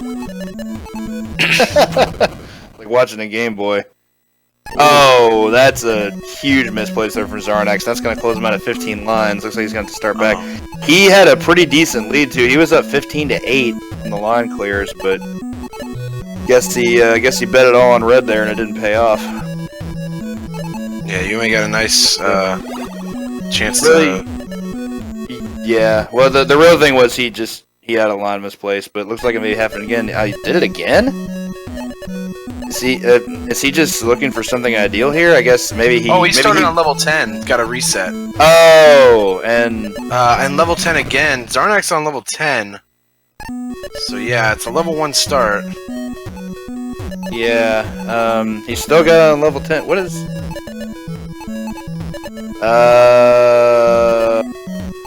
Sure what's going on here. Yeah, apparently chat's catching on to it too. What is? Thank you, Jeepicus, for the bits. Yeah, Zarnak on level 10. What is? So we gotta get a hold of Zarnak here. Yeah, we'll get a hold of him and say, hey.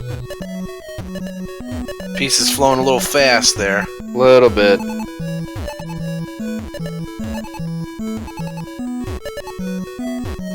There we go. Now we're back down to level 0. It's gonna be a bit costly for him, he thinks, but we'll see what happens. I'm guessing it was probably in the rush to restart. Hit that of a mistake. Yeah, that could be the case.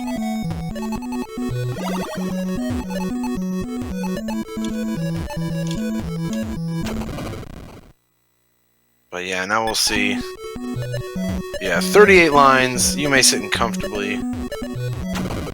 Well, He started at level 5 that time. What is going on here? I'm not quite sure I understand at this point. Like, the level. So apparently this is a thing that Tetris players not unfamiliar with, just accidentally picking the wrong level. There we go. Okay, now he's back on level 0. Gonna build the Christmas tree. Really unfortunate stuff there from Zarnax, though. Regardless, great for score. Yeah, one way to see it.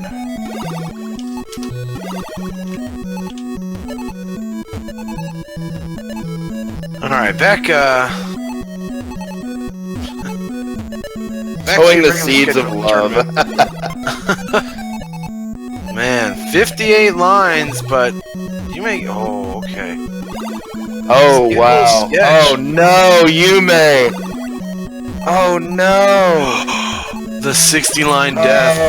Oh no! Oh Yume, why? Oh man, this this round's been something, all right. Yeah, now I agree. Now we actually have a bit of a game again, even despite like all the game over Zarnax the level misselects. Like Yume closing it out like that at 60 lines is huge. We may actually have a game on our hands here. Alright, Zarnax back to playing it safe. He was throwing out some pretty crazy stuff there for a minute, but he seems to be taking his time now. This has been quite the round, no? Jeez. Yeah, it's this is all the ridiculous amount of drama here. Yeah, all the things you could see in a round, we have. They delivered. Yeah, for sure. Wow, I'm still kind of amazed just by everything that's happened in the past, what has it been, only 5 minutes now? Been an awful lot of mood changes, for sure. Goodness gracious.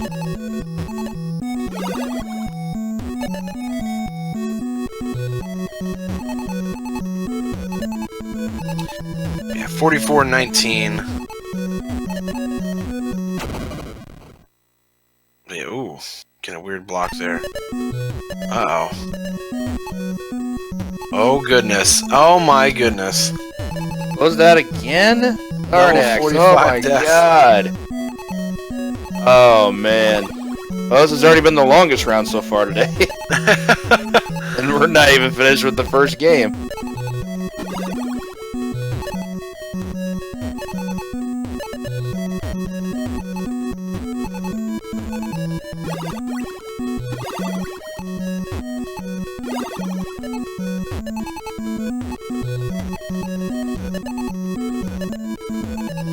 Alright, so now we're back to 33-8. We'll see how, we'll see what happens now. This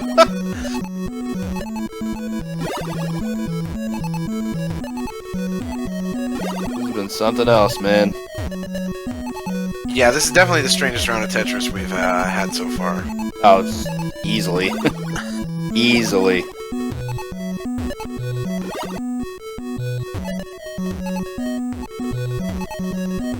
Oh boy, these pieces.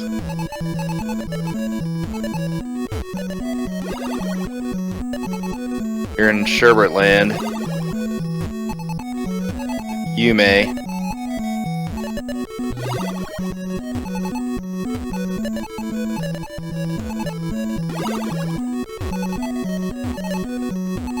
Alright, Yume about to hit the halfway point for the second time. First time dropping at, that was line 60, I believe, the first time, right? Yume, yes, died at line 60. And Zarnax's most recent death was at 45, and it looked like he was on the brink of it again, but oh, misplaced, and that'll put him at death on line 31. Ooh. I just want to see what's going through the mind of both these players right now. I mean, we can only see it in representation of video game, but jeez. I'm wondering at what point one of them is just like laughing because it's kind of wild. You know what I mean? For sure, yeah. I wouldn't want to listen to anything right now, to be honest with you. Just unless I was doing it to like, There we go. Nice. Overshadow my fumes. Right. Oh my gosh. Yeah, still only the first game. That's what's so amazing about all this. There's been an absurd amount of drama in this match, but it's still just game 1. Ridiculous. You may having some good stuff here. Line 75, 25 lines left.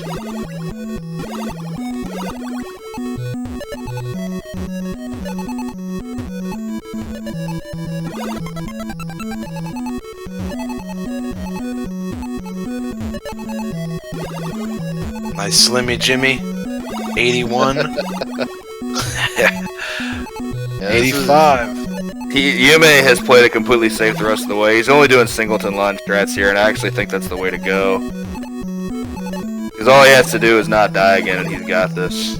Yeah, if you're watching where your opponent is, for sure, like, once you get, like, to level 8, yeah, just kind of... breathe. One at a time. You know you got it. Wait for Christmas. You'll be fine. Nice double line clear there with the T. Got this pumpkin squash Tetris going on here. Ooh, pumpkin Tetris. I like it. We're gonna have an L piece out there on the side. That's not an L, it's a J. I piece will work, and that'll do it. Yume takes game 1 after the most absurd game 1 we've had all day. Goodness gracious. Man, that was a thing that happened for sure. that was pretty wild. Wow. I'm still in shock by everything that happened there. Yume died at game 60. We had all of the level select issues with Zarnax, and then he had a death at level 45, or line 45. Sorry, just goodness gracious. Yeah, it was. It's one for the record books for sure. Something like that, yeah. If we have a crazier game 1 all day, we might have to just tweet it out. Like, y'all gotta see this. It was crazy. Might have to do that for this one too. Yeah, we'll have to see how. Excuse me. How game 2 goes.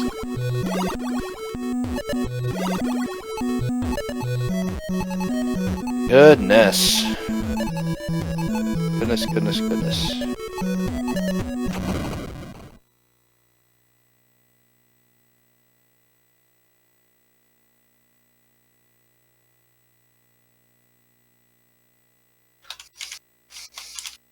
And there go. He wants to go with that music 3. What's Kong got to say to that? You're done. Game over, man.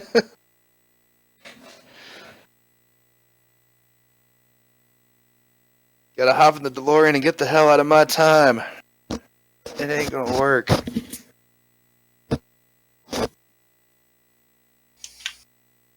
Oh man. Oh man, that game. I'm recovering from that game right now. I'm still kind of shaking a bit.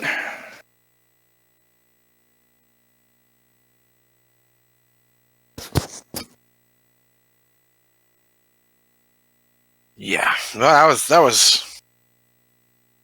Whew. All right, move on to round 2. That's all you can do after that.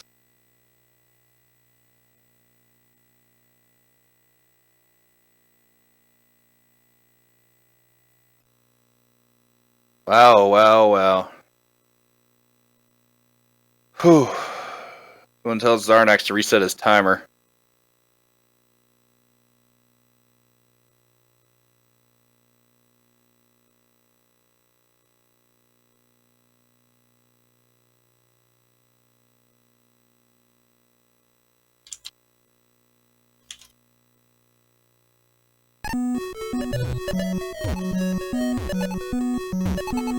And here we go. Zarnak stacking up his tree again. See if we see. Yeah, we'll have to see if what this, we got in the last game. if it works out this time.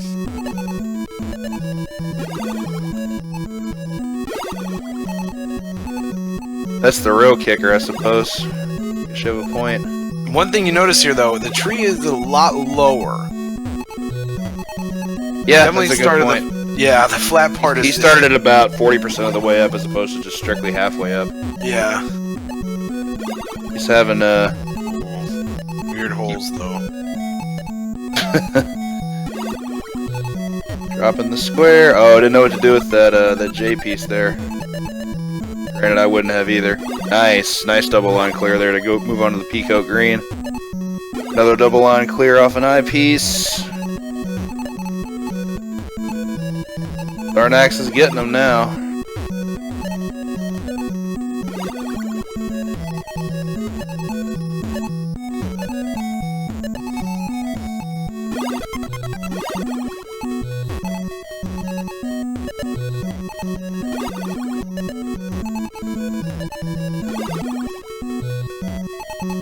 Ooh hoo hoo.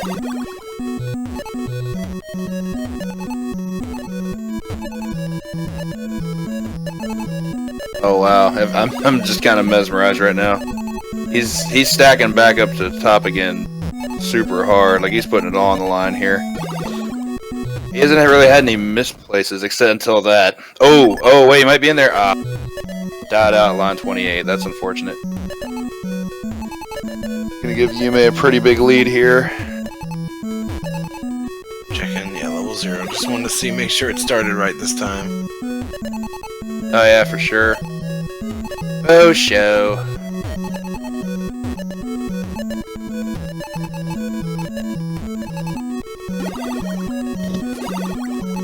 Yeah, Yume working on a nice 30-line lead here.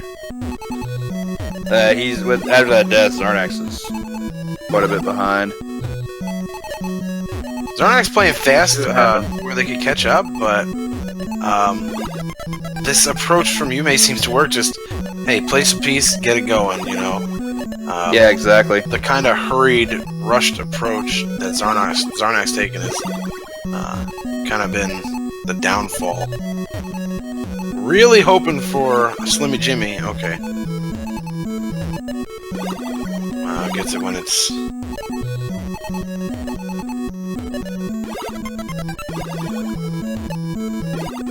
Oh my. Oh my. Wow. Nice time for some pieces there on Yume's side. Yeah. To say the least. Wow. To say the absolute least. That snowballed really hard for him there. In the best way possible. Now, while the pieces are still falling a little bit slowly, you kind of put the controller down and wipe your head off real quick. And, you know, you got a little sweat going after that.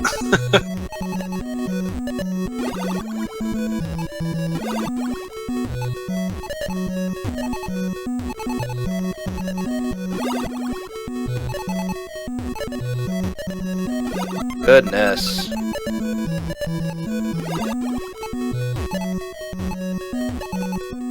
Yeah, you may keep in that, well, was this 30-line lead, but now down to a little over 20.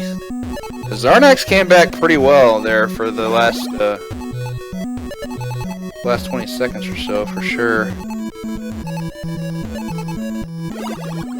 Goodness.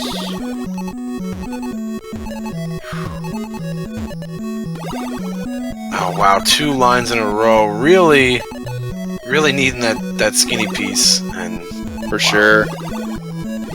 He had to drop that one there. And with that, nice double line clear there, single line. Okay. Staying in there. Yume's back to playing it safe though. He's got about a 25 line lead and he's just keeping it all at the bottom. yeah, No reason to go overboard here. Yeah, especially around 80 when they start falling fast. Just hold on, buckle your seatbelt, and just drop them.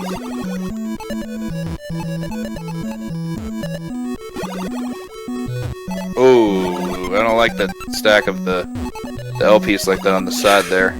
Yeah, I think that was a miss drop for sure. He can still perspire here, but that was really gross. Like that's gonna throw a lot of things off. Got a bit of a clear there. Oh, nice 3-line clear. That's probably gonna give him the win from here for sure. Very, very nice 3-line clear. Only got 3 lines to go. One more, I'll put it away, and that's going to do it. GG to Yume. Congrats on the win, and you will advance on to round 3. There it is, 101.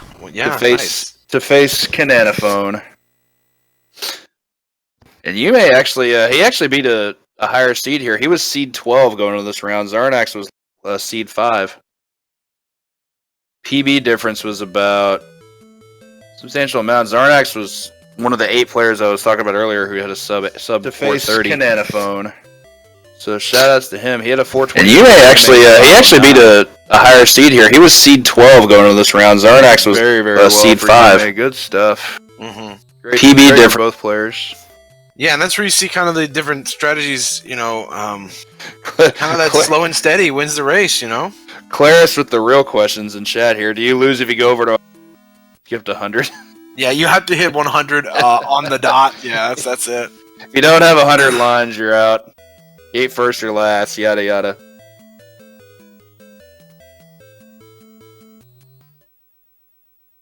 Man.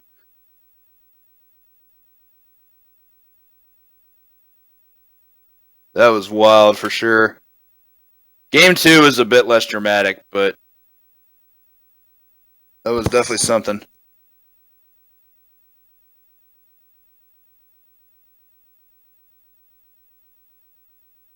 Oh, Proto Magical on Cat coming up now.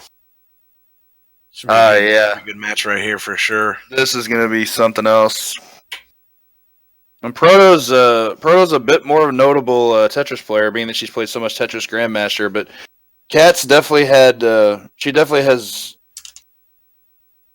a better history with this particular form of Tetris than Tetris NES, so this is going to be great to watch. Pulling for both of them here. They're both friends. But only one can win. We're going to see what happens.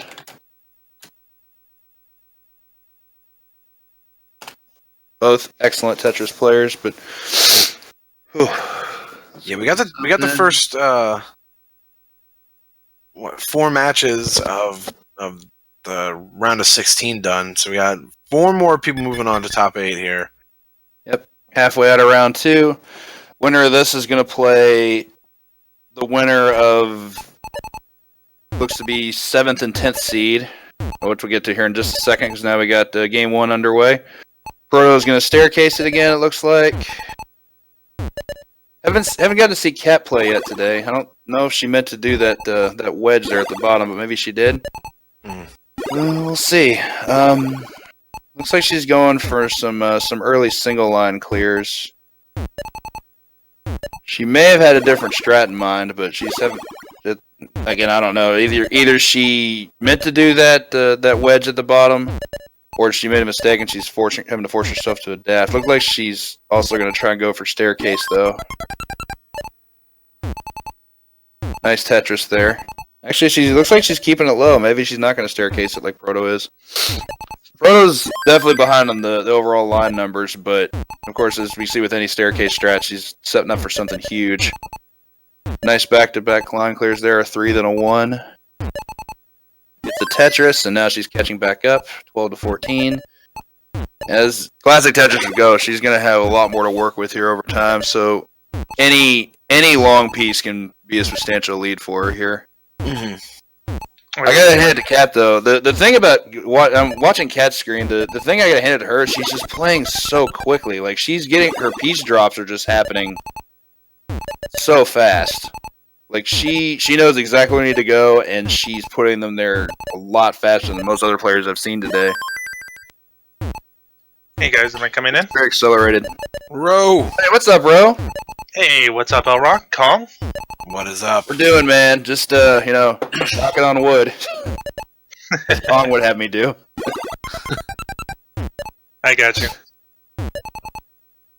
All right, cool. Looks like saw Kong's gonna be stepping out here for just a moment. So it's gonna be me and Mr. Omega memeing it up for a bit. Yeah, dude, have a good rest and have some fun with the commentary here. All right, thanks, Kong. See you later, man. See you around, Conger. All right, bro. You been enjoying yourself so far? Watching the tournament? Oh yeah, it's been fast-paced and non-stop action here. Had a bit of overblown drama in the last game between Zarnax and Yume. That game one was something else. That was I think that might be the most intense roller coaster we have all day. At least until the finals. Unfortunately, that game one was nuts. Unfortunately, I missed most of that. Unfortunately, but let me see if I can recap it. I'll recap it as best I can. Zarnax took a pretty early loss. He died out, I think, before even line 30, and then had like 5 or 6 restarts because he kept picking the wrong level. Like he picked level 10 at first by mistake, and then it was like back to back level 5s, and we're just like, what's going on here? Everyone's just like, what are you doing? Why do you keep picking the... And then it all got straightened out. And then Yume had a death at line 60. I was like, oh. That's probably going to put it away. And then Zarnax actually ended up taking another death at 45. And then Yume came back and won. And then game 2 was pretty standard. Yume just had a good game and won from there. That game 1, though, was just all over the damn place. Anyway, back to this game. insane stuff. Sounds good, though. Two of my favorites and good friends going to this tournament. Here we got Cat and Proto. Proto going with the very tried and true staircase strap. It looks like she's got a bit too much of a fell out over on the right side, whereas Cat's keeping it very, very simple.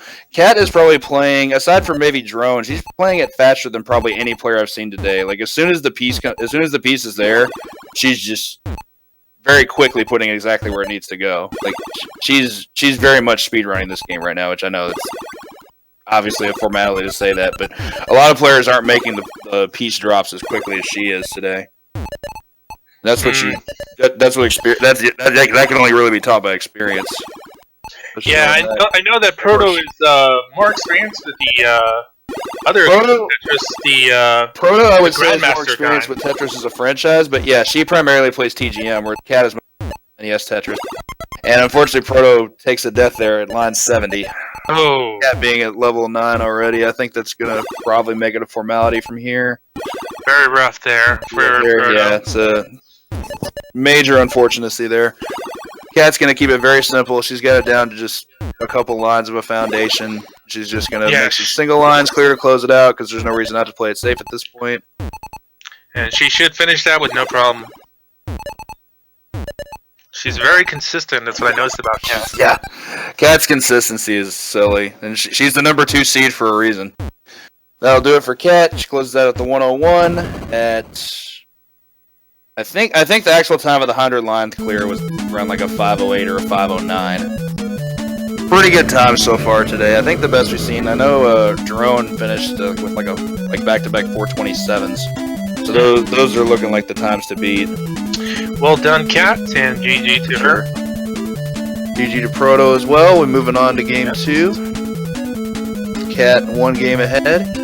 It's also been, I believe, an entire day of sweeps. Any first to 2 so far has all been 2-0. Oh wow! Yeah, there has not been a single rubber band match yet. Holy smokes! This is intense, isn't it, folks? Holy smokes! That's Tetris for you. I was pointing out earlier, the games like this, as much as people hate on games that are, I personally think they're great for races just because it just gives the feel that literally anything can happen. Like, adaptation is so huge. Yeah, this game is going to be do or die pretty much for this tournament. Yeah. Oh, definitely. Like if you can't think on the fly, like critical thinking cannot be overstated for something like this. Absolutely, folks. As you know, unlike any other game, since it's a puzzle game, and unlike side scrolls or anything like that, there is no predictability here, and absolutely no rhyme or reason. This is all pure RNG, and pretty much playing with what you got so far. As far as what the game gives you, yes, it's definitely. But of course, you got to be able to play around what you're working with too. Man. Yep, I've heard of a lot of people who just absolutely see where the piece is going to go ahead of time, and there's quite a few people on here on this tournament who possibly do that too. So we'll see what happens in the second round here, and it should be intense as well. For sure. Don't count Proto out yet. Oh, absolutely would never do that. And Proto's too adept at playing this franchise to be out of this yet. She can definitely come back and make a game 2 of it.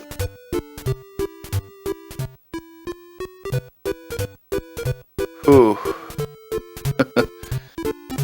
Been enjoying yourself so far, Elron? Oh yeah, for sure. Particularly because I got sleep last night. I get to actually pay attention, observe, and enjoy this. This week's been kind of rough with that, with all my all the internet. But yeah, this has been a heck of a tournament so far. I've really enjoyed it. I got you. Seeing Drone put on a clinic with what I've been referring to as the Christmas tree strat. I know there's definitely a different name for it, but it's where you stack your pieces in the middle up to a certain point and then level out. You're basically cutting the board off in half, more or less. But he's been the most proficient user of that so far. Prolific's not a word. Proficient user of that so far, because he would just close out to the top half and just never look back, and it worked out for him so well. So that was really cool to see. It's a risky thing to do, but yeah, it's very. It's a hard strat, but it like anything, it comes with experience, and he's very, very well versed in that. He's the world record holder in this category. So here we go to game 2. Pro's going to start out with a couple squares. And here we go. Yeah. She's going to keep the left side open. No. She's going to do that there. Okay, looks like Proto's going to use the same strat of building traditional tower.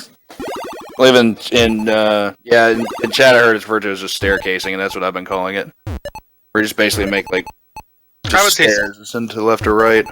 I would probably call it a skyscraper. Skyscraper works too. Skyscraper only goes towards the middle though. This only leads on one. Yeah.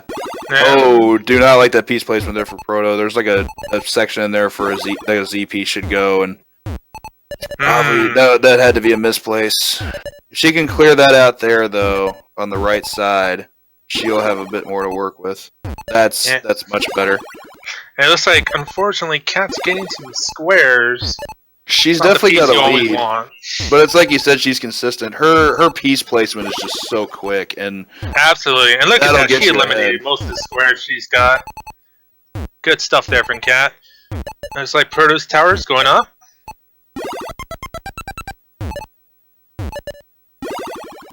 Two-line elimination there, and it looks like Kanochi almost halfway point, but keeping consistent there about not going too high.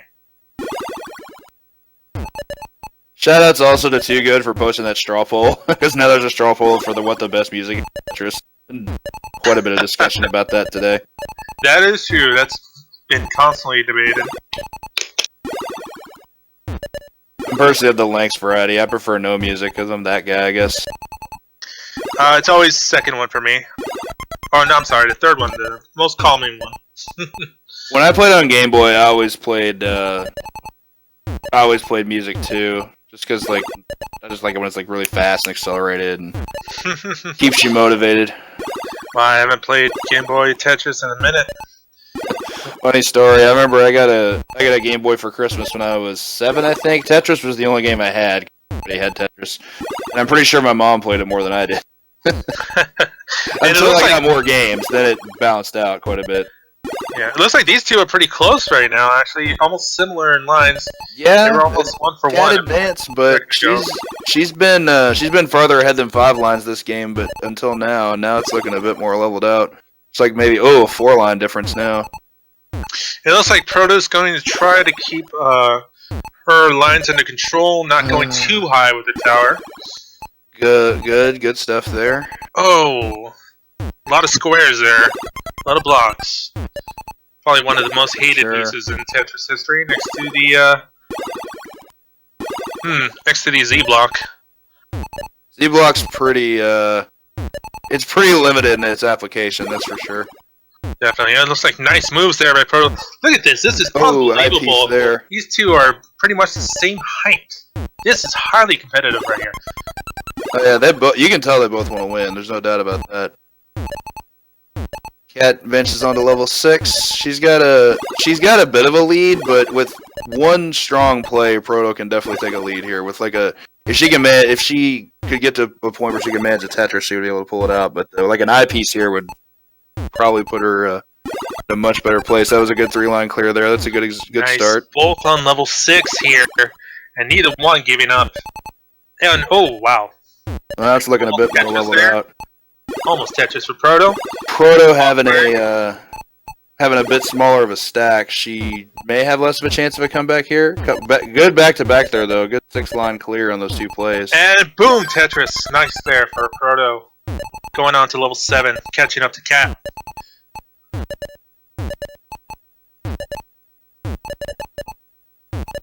Holy smokes, I'd be Cat saying more. I'm just a bit in awe here. I'm watching this unfold. Bit bad luck there from Proto. She got an S piece that she had to close out the bottom with. That's going to be a rough build right there for Maybe Proto. kind of rough. Nice use of the J piece there. She can manage it though. Ooh, nice. 2-line elimination right there. And another 2 lines. Cat keeping it real low. Cat's actually about to. Looks like she's trying to close it out here. She's on 95. I-95. Shouts to Kong. Then we're gonna. Oh, she's actually bottoming out a bit here, though. This may not go. She's 95 to 86 at the point. Hits the line. Gets 97. Goes to 99. Only needs one more to close it out, and Cat takes it. Cat takes it. 5-15. Very, very good game from both players. Well GG. done. Holy smokes, that was so close. That was incredible. GG to Proto and Cat. See, I agree, Hux. Get your own music for Tetris music. Don't listen to these haters. Just play what you want.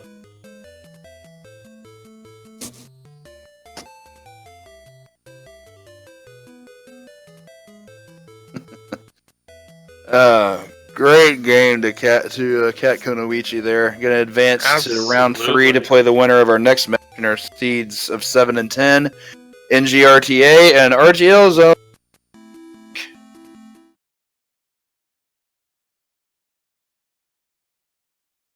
We're gonna move right on to that match. Let's get a little bit of a slight bit of background here.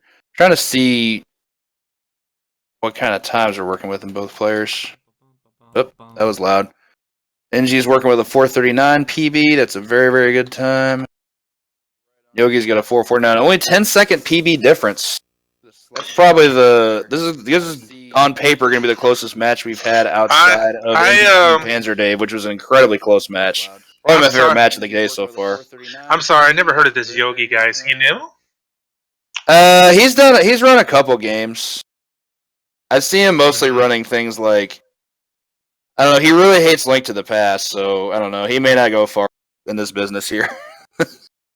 Yeah, he sounds like a very, very familiar. He sounds a little familiar, but I don't think I've ever watched him before. No? He used to go by Lord Yogi, as you can see Shema throwing out there. Is any relation to Yogi, that SMB runner. Virus with the claims. Them claims today. I thought there was only one Lord. It was Lord Toad of Burgershire, but I could be wrong. Oh, jeez. Too much. Too much. Too good, though. It really is. Oh, and here we go. No concern for game me, one. Toad. Yeah, here we go. Looks like we got the Christmas tree strats from both players. Yogi's was starting to look like a stick figure there for a second. And here's the part where El Rock's gonna sing Christmas songs, right? Da da da da da da da da. I don't know any lyrics. It's El Rock, everybody. That's what I do. Oh, rocking around the Follow him at twitch.tv/ORock. 617. Yeah, Can't ever forget the numbers. I forgot. Da da da da da da da da da da da da da da. Yogi thinks it's a Cubert tournament. Yogi's the man at Cubert, let's be real. Like, no one will ever claim to be as awesome as he is at a game like Cubert. Cubert's crazy. I don't know. The game is just crazy. I'm gonna have to seek approval from Twin Galaxies first before I can. Oh, man. Sorry, I don't want to get them involved in this. I usually have. It looks like, yeah, Ingerda, I'm sorry. I'm saying it wrong. It's just NG RTA. I'm sorry. NG. That's cool. I'm so sorry. That's what. That key. Oh my gosh. Looks like NG's going ahead. Also, shut up, Ann. No one asked you. And with the lyrics here. He's actually looking pretty well. Yeah, he's trying to help me. And hark the herald angels sing. There, you want lyrics. It's beginning to look a lot Yogi. like Tetris. Holy Yogi. We do have an off. Jason, I did it out of love. We do have an off switch for L-Rock, don't we? Shout outs to Anthole. Anthole is the true MVP of everything. And these two are pretty close right now. Oh Yogi man, Potter on Sherwood his Land is heels. looking overly populated right now. Look at all these line clears. Oh man, and Yogi's This match is tree real. is slightly smaller than NG's, Oh man. but it He looks said go on American Idol. very consistent here. NG is. NG's looking a bit rougher for wear because the stack's a little bit higher, but that should pay off a bit more, especially with that double line clear. This is incredibly close. Look Yeah, at it looks like he's having look at no these problems. numbers. Yep.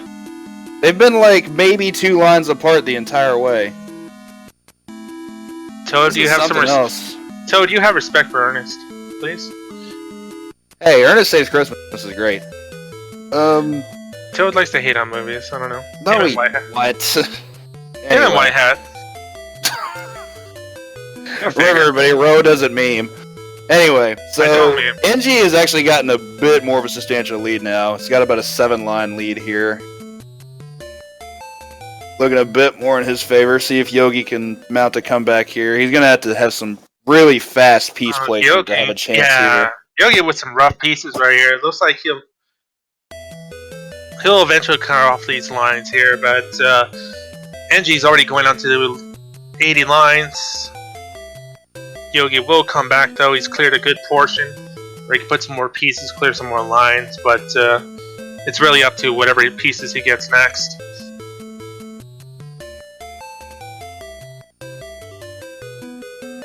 Bit closer now. Yogi had a pretty big, he had a pretty good storm there for a second. Came back to about a deficit of only about 3 pieces, but now it's looking to be more about 6. Yogi got all those, yeah, Ant put it right. Yogi got all the Z ups. Those Z pieces were flooding his board really hard. And he's still getting them.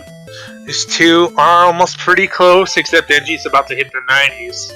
He's already got there. He got 92 to 86. Oh my god, NG just died out at 92. No, no way did that just happen. Oh my god. That misplace was Yogi died out at 90? Are we just starting over? No? Oh. Oh my god. Oh, wow. Double KO, everybody. I'm speechless. I am actually speechless. And NG hasn't gotten back to the game yet. Yogi's already restarted. Yogi, NG, what are you doing? Look, it's actually a game again. Go play. Okay, so everything I said earlier about the drama between friggin' Yume and Zarnax, this I think takes the cake. Oh my goodness. Back-to-back deaths on lines 90 and 92? How is this real right now? Oh my goodness. Oh man. I don't know what to say. That was something. I did not expect any of that. Yogi, please. What are Can you this doing, just be Yogi? game 2? Not Yeah, when they one- didn't finish it. Job, Yogi.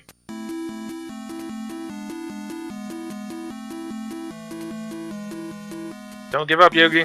Tell me not to give up. A link to the past. I'll give up here.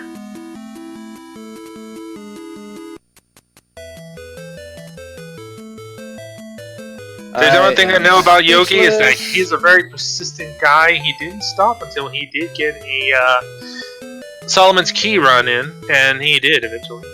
Many years later. Yeah. Yeah, for absolute certain he did. Don't count on Mr. Yogi yet.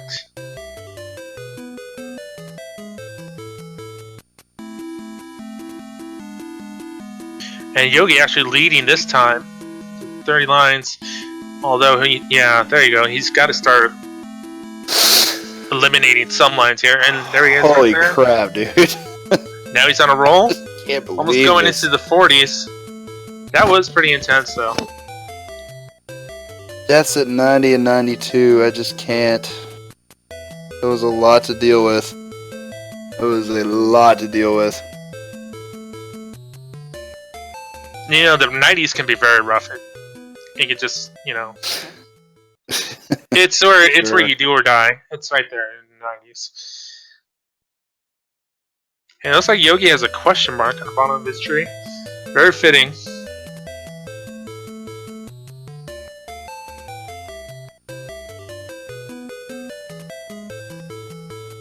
Near Tetris there for NG.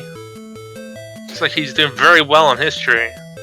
He's catching up very fast with Yogi.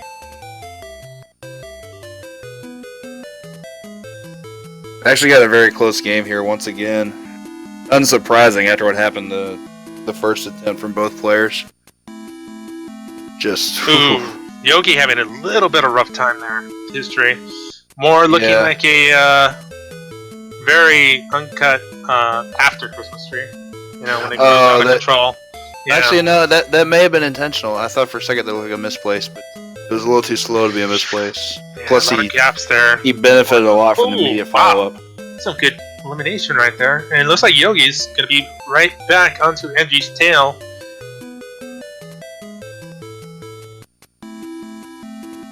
Ooh, the Z-block invasion. Ouch for Yogi.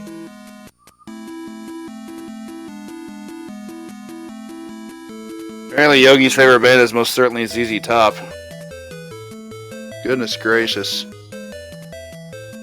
Also, shoutouts to NG, because he actually had a later start than Yogi did for this particular, the second attempt, and he's already come back and taken a pretty substantial lead. Oh man, NG onto almost 80 lines, but it looks like his stack is getting kind of high there. A little congestion. He's got to eliminate some lines. Ooh, and it's becoming really cramped really fast. And he dies out at 80. Oh, NG. Oh, rough stuff there. Can Yogi maintain it this time, though? That's the real question. We'll see. It's just a matter of when. But it looks like Yogi's also getting a little congested there too. Yogi with a misplace. No, Yogi dies out at 80. Oh, not like this. Holy oh my smoke. god. The double KO again, folks. Jeez. Oh, I Never can't saw this right coming. now. You guys only have one heart to work with. You can't keep doing this. I think we're just going to have to flip a coin here. Just give the first round as one of them. Yeah, I don't see that happening at all. But I guess weirder things have happened. I don't know. I would probably give the first match to Yogi since he outlasted NG both times. But I mean, he that's did, just me. but it's still part of the rules. You know, it's first to 100. So this is intense stuff right here. Let's see if one of these guys can actually get to 100 right now. But wow, just wiping out there in the 80s.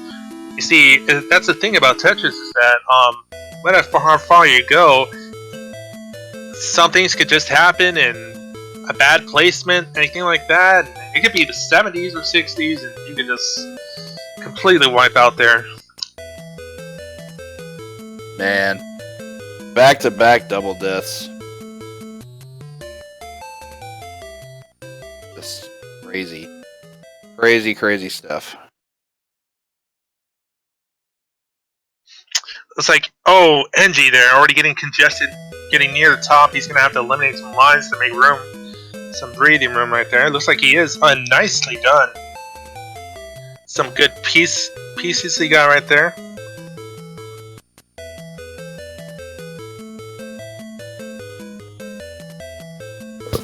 Oh, and bad gaps right there. It's going to make it a little harder to eliminate those pieces.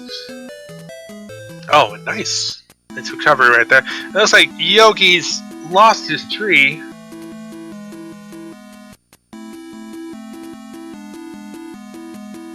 Now it's a skyscraper with broken windows. Ouch. Ooh. Ooh.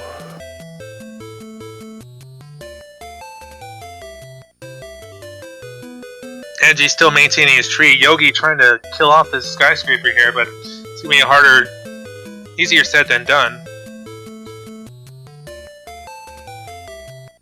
I think Tetris is a metaphor for our own morality, but it's just me. That's games in a nutshell. I always thought when I used to play poker, everybody always used to say poker metaphor for real life. You know, you take the ups and the downs. That's how it is in most games, really. Especially, it can also be the same for Tetris. With RNG like this, swings are just so constant. Both looking at about the 50-yard line here. Tetris is really friends we made along the way. With the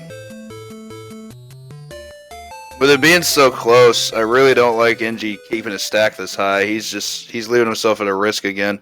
One misplace and that's game. NG doesn't like to play it safe apparently, but it looks like what he can maintain. That's gonna close him at 55. Oh yeah. Man. Oh yeah. Man, oh man. And it looks like Yogi's gonna maintain his skyscraper here.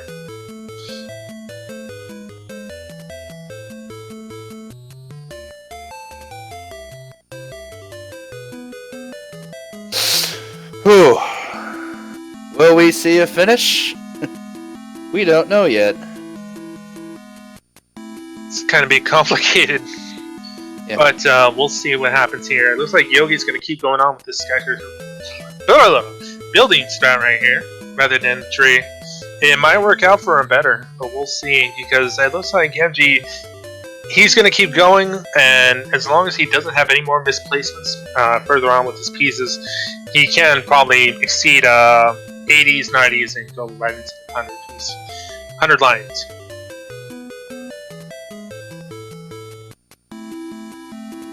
Whew. Also, he didn't start his timer, yeah.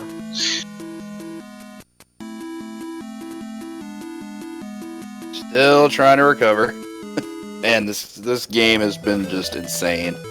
I thought for sure Yume versus Zarnax would be the biggest roller coaster of the day, but no, NG Yogi putting that on Kabosh. This is disgusting. This is so silly.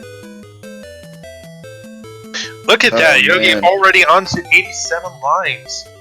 This is working out pretty well for him. It is, but it's also high. It's also very, very high. Yes, it is. Yogi changing up his strats when the Christmas tree strats didn't work for him. And it might just pay off for him, Yogi. But he is getting a little higher. That was a big double line clear off. Sure, that's going to help him a lot. Holy smokes. Look, Yogi man. Going in 95. He's going to do his darndest to close it out here. He just needs a piece. That L piece was probably it. Don't stop now, Yogi. 99. And that'll do it. Yogi takes game one. Nicely done. What a game.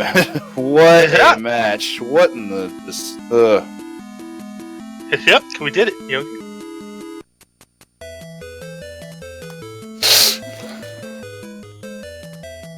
God, just both players, please. Holy smokes, that was something. GG's to both players. That was amazing. See, you guys don't need to go out and watch Star Wars. You watch this. More action packed.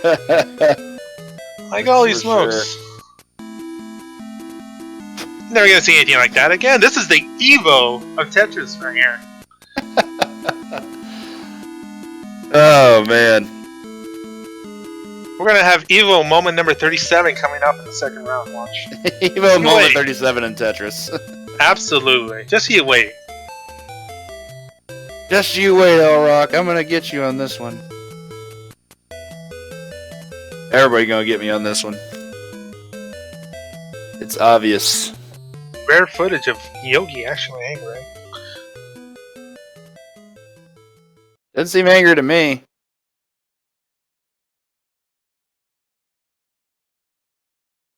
Yogi's blue like candy.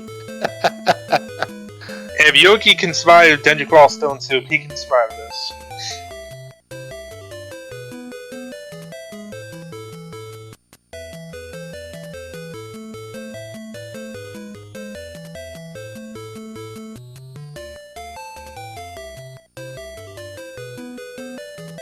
No, sorry, Yogi only does money matches in Qbert. Yeah, true that. He'll take all of it too. You'll have fun with that.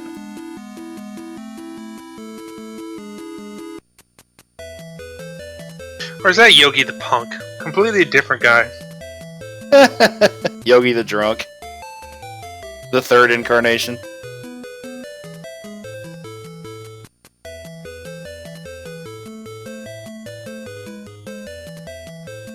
Man, oh man. Alright, looks like we're getting started for game 2 here. And to think this is game 2 after we just already saw like 3 game 1s. Oh yeah, absolutely. You gotta wonder what the strategy is gonna be now, because And here we go. might just keep it up with the Christmas tree strat, while Yogi just might go for the more traditional stair route. But we'll see right here. And it looks like, yeah, Yogi's gonna just keep it up with what he won first round with, and while Engie is gonna go keep up with the strategy I think he knows best and what he's practiced on the most likely.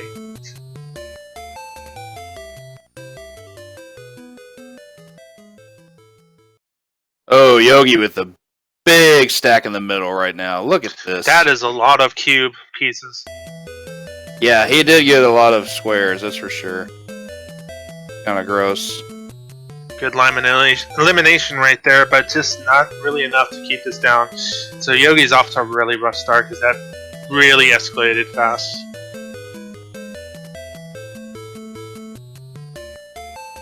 Engie not faring too much better because it's a little congested on his tree. Man, oh man, oh man. Oh, Yogi. Ouch. Already gone Already took a death. 5 lines. Yep. Fortunate. Restarting again, and it looks like Engie's moving on to the 20s.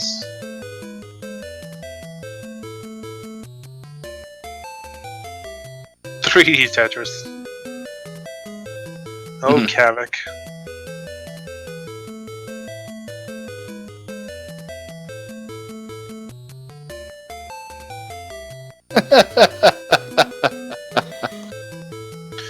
Yogi taking a little bit better approach this time, and He's still got a lot to work with, though. He was really heavy on the left side. he could have used that. Oh, okay, he's going to use it this time, making it near Don't forget Tetris. he's still. Boom, he's still- Tetris. Let's not forget he's still quite a bit behind on lines overall. Yes, 'cause he he's is. got It that- looks like Engie is going up to the 40s. His tree nearly on the bottom, and it looks like it's well preserved. He's not going to misplace anything this time. He's got a lot of room to work with. No congestion on his side. While Yogi is playing with,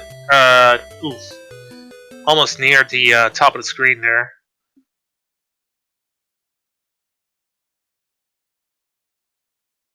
Man, oh man, oh man. Oh, Yogi. Don't do it. Yep, he's out at 10. That's the second death for Yogi in this one. While Angie's making it onto the 50s.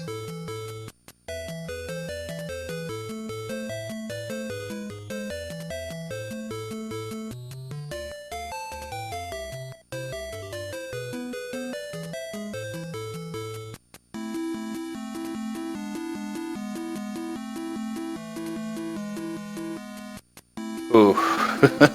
It's been quite the match so far, I gotta say. Oh, goodness. I'm still trying to get over the last game. Those back-to-back deaths on 90 and 92. I know. Guys, absolutely. stop, Holy please. fuck. And it looks like NG's having a rough start going into the 60s. A lot of congestion there and bad placement of the this is looking really rough for NG here. Ooh, See if he can bounce back. Got a line clear there. Got another one. Got another. 3 back-to-back line clears will help. Oh, that T misplace is gonna. Oh, is he gonna come back from that? No, he's not. That out at 68. Rough beats. Oh, rough that stuff, sucks. I think. Oh. That really sucks. Very upsetting. And it looks like Yogi's trying to rethink his strategies here. Leaving open on the right side. See how that works out for him. Applecat, thank you for the not like this cheer. 2 of them, actually. 3 of them, actually. I saw the one up above. Man, that was rough. Now he's stacking it back to the middle again. Looking already pretty high here in terms of the stacking. Yogi keeping it safe. Which I definitely agree with. Shoutouts to Toad. This is probably his fault. Anyway. Inside joke with Toady. Yeah, I guess I'll stay outside for this one. Nice 3-line clear there from Yogi. That was actually really solid. And another one. And yeah, it looks like NG is maintaining his tree right there. He's going well into the mid-20s. That tree is on some sturdy ground. Look at that. Look at that vertical line right there in the middle. It's just like, yep, chilling. I got this, man. Ooh. Ooh. Ooh. Watching NG here, seeing how, if he can mount anything or something and come back. I think the only way he'll get any is if Yogi ends up taking a death. But Yogi's playing super safe right now. However, even with that kind of lead, I don't think he can play that safe. If he just keeps maintaining single line clears here. Guys, don't lull. We're in the middle of the tournament. Then says the guy who lulled.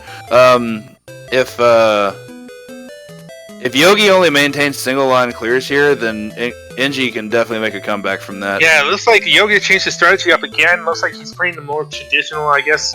I don't want to say casual, but I guess a more safer route. I go with the word lax, personally. Yeah, I guess that could be used. And it looks like, ooh, things are getting congested here for NG. He might not survive this because he's getting rough pieces right here. And, oh, out at 41, he resets.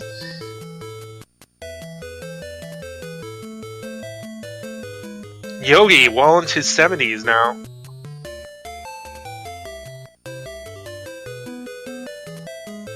I'm not going to make any 70s jokes because that's corny. Even for me. Friggin' gracious. Oh, NG. NG, holy smokes, that tree went on fast. NG, no. NG might have a little trouble here trying to bring up a tree. He might be a little discouraged about what just happened here. And Yogi looks like he's going fresh into the 80s.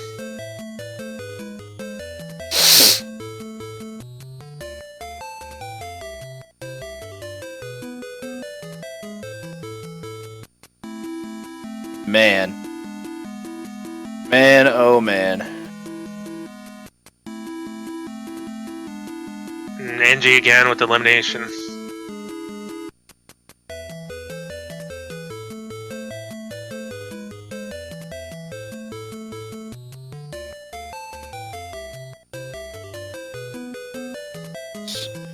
Yogi icon onto the level 9 here. Looks like he's maybe looking to finish it out. Yeah, looks like Yogi. As long as he plays it safe, he should have this. Yeah, this shouldn't be a problem for Yogi. He will most likely get this to 100 right now. And 95? Okay. Looks like Yogi's just going to go eliminate one line at a time. Not a bad strategy. Just getting everything going. This is nice and neat. And, yeah, rough time for NG here. But Here goes Yogi, the 100 lines, and he takes the second round. GG to both players, though.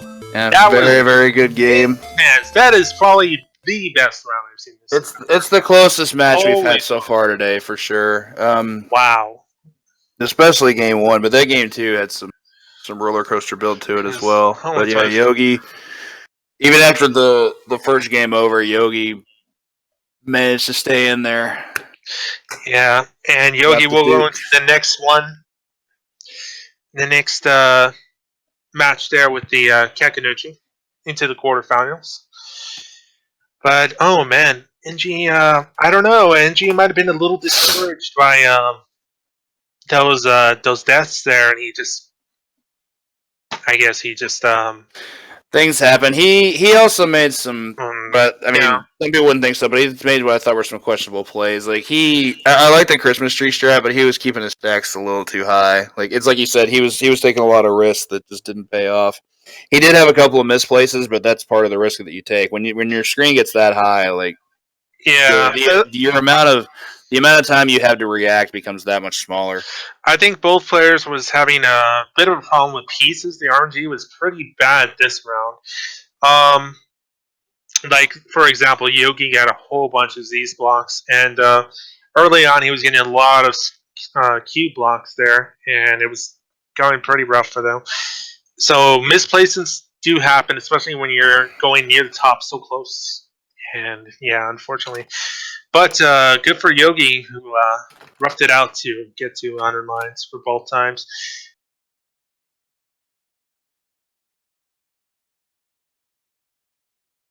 So we got Garben Security and Synstream up here next. Yeah, Synstream, very well noted Tetris player, former world record holder in Tengens. And Garbanzo is very, very close to the TGM crew, who plays a lot of Tetris with them, so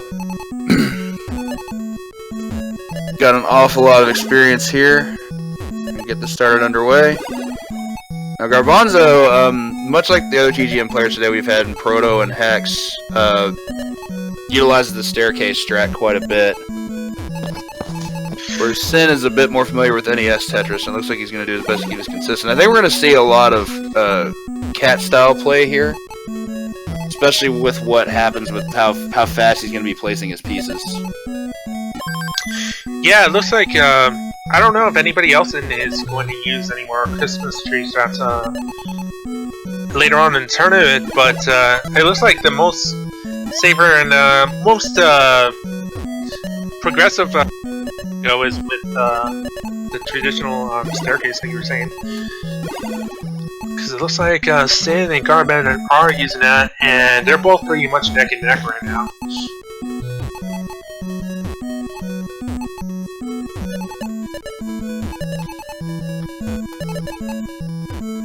Looking pretty even. Sin advances into level 2, but Garbanzo behind.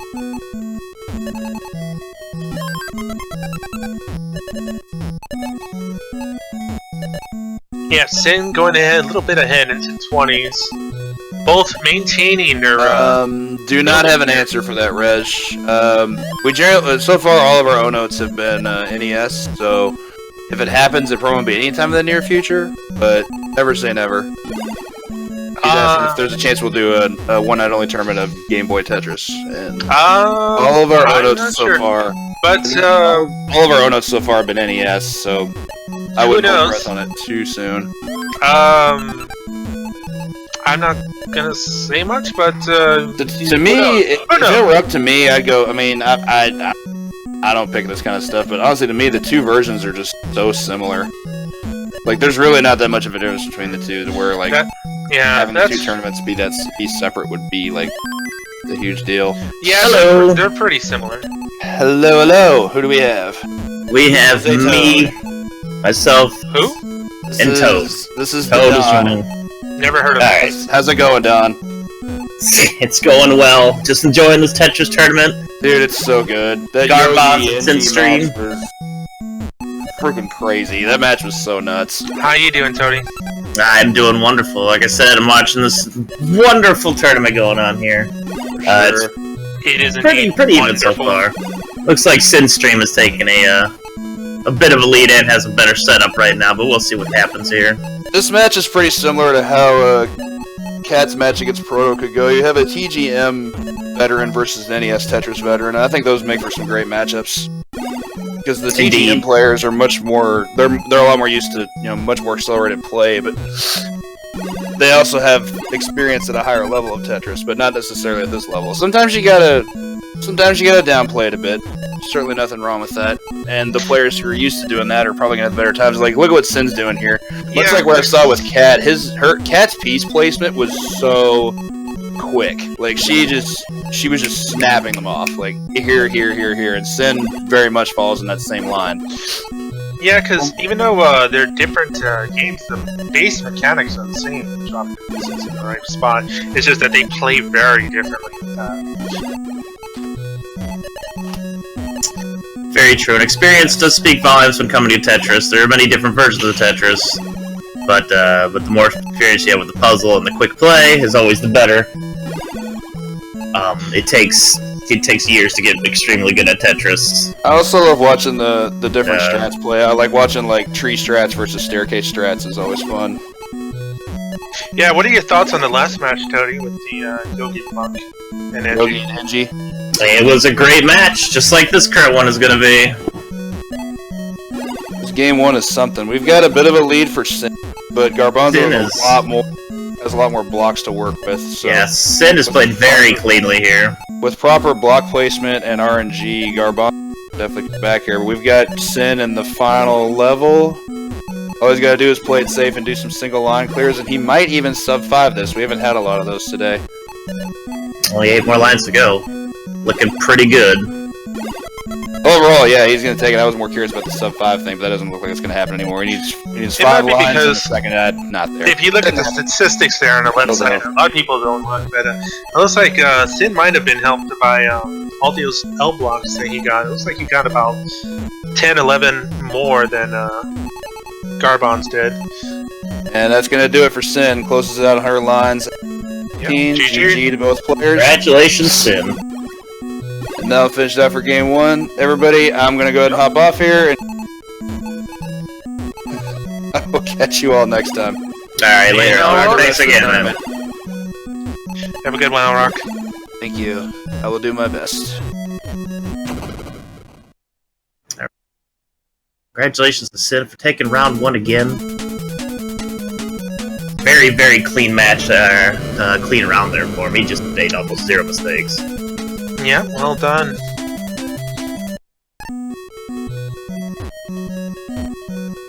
Alright, we're gonna get round 2 coming up shortly here against Sinstream and Garbon. Bring up... Where are you?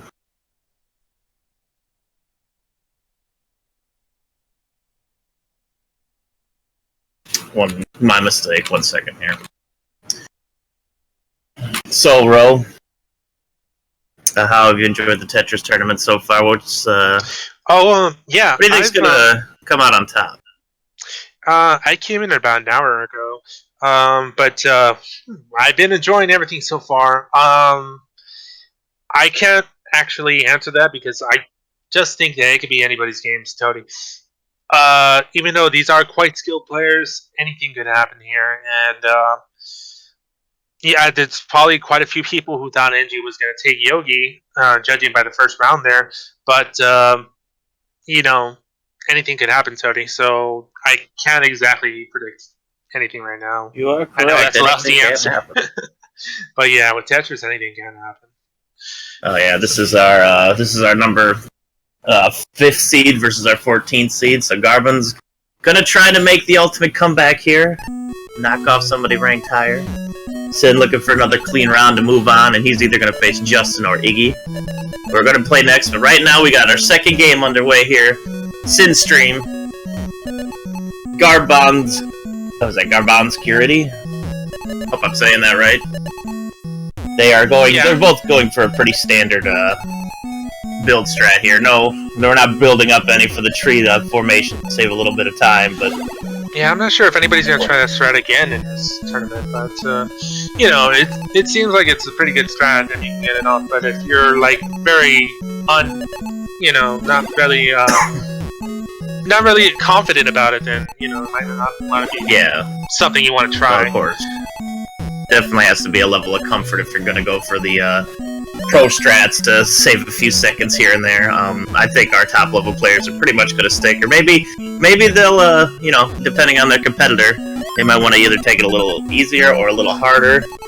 Yeah, Hetsuyogi changing his strategy late into the first round. And it was like Garbon's, Tetris. Boom, Tetris right there.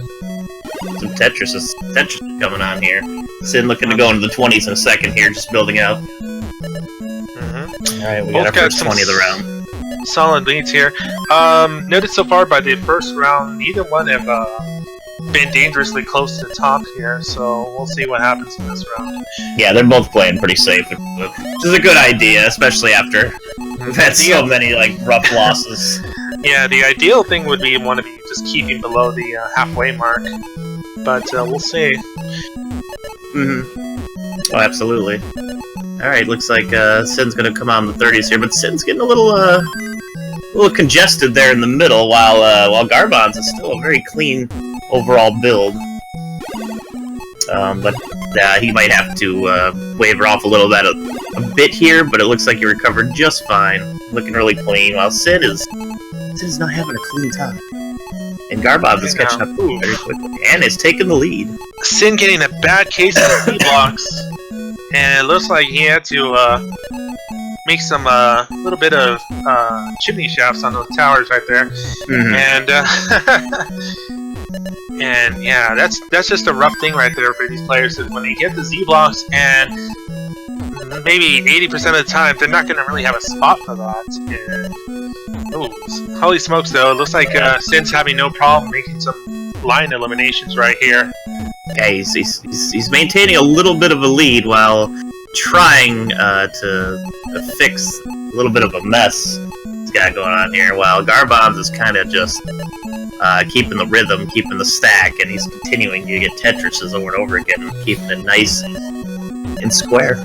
Yeah, it looks like Garbon's is on easy street, while Sin's going to down the street to hard way.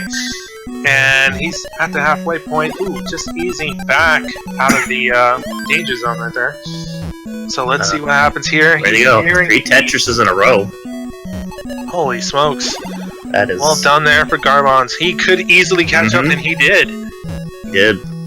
But the one thing you could say here about Sin stacking, but as being a little off, however, that could come to an advantage, since, of course, this is basically the halfway stack at the strat.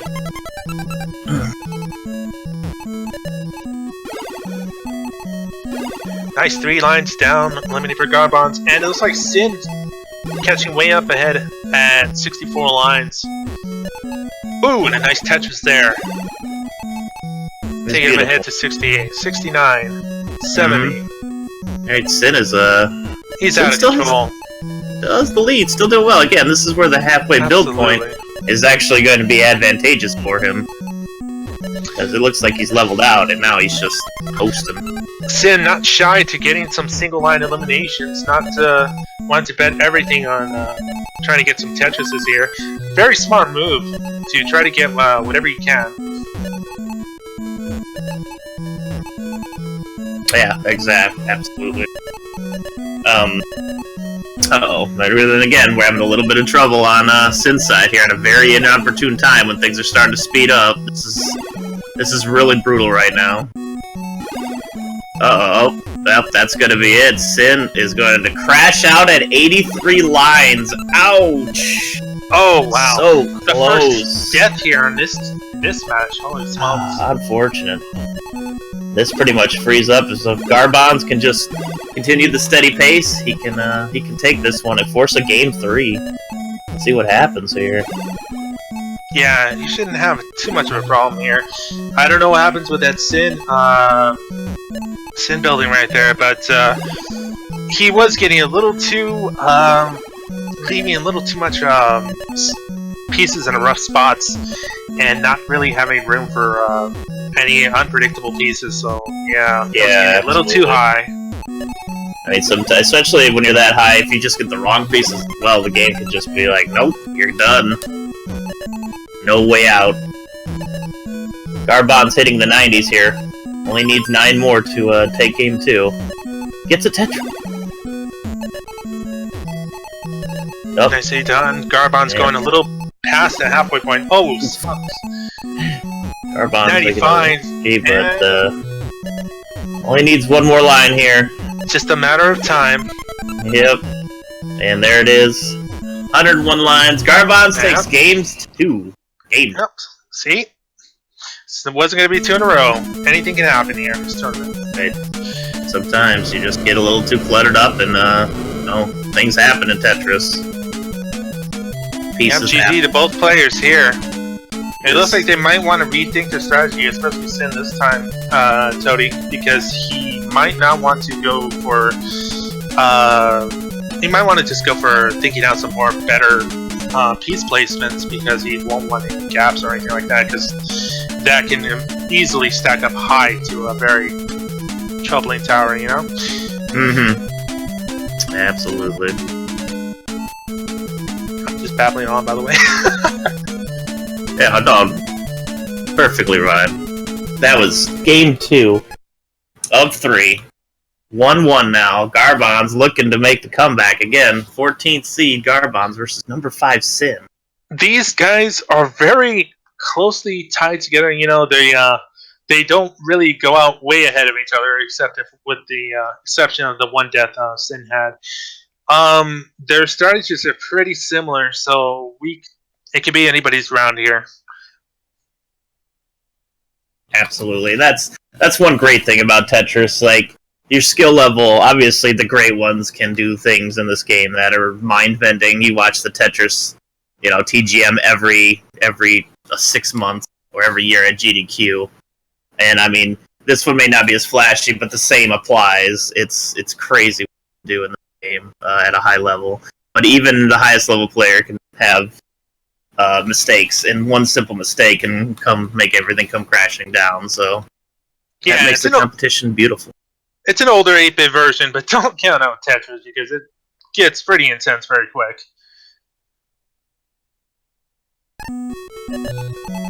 Absolutely. All right. Speaking of, here we go. Game 3.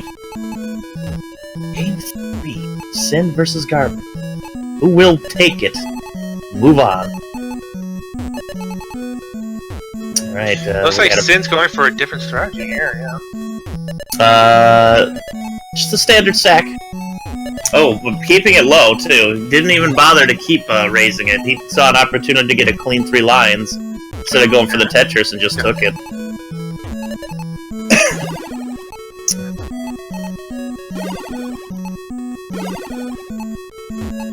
Oh yeah, there you go. Sin's not shying away from eliminating those blocks, even if he's not getting a Tetris. Mm-hmm. Oh.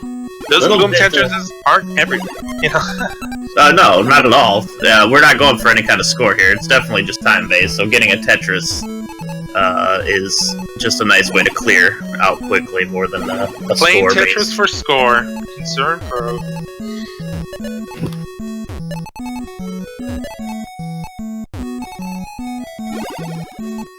Both on level 1. Yeah. Sorry, Tony. Keep interrupting you. I'm sorry, buddy. You're fine, bro. No worries. Yeah, but Sin here in the 20s. Garbons is also about to hit the 20s, but choosing to stack up for safety. I mean, going for Tetrises Tetramedes.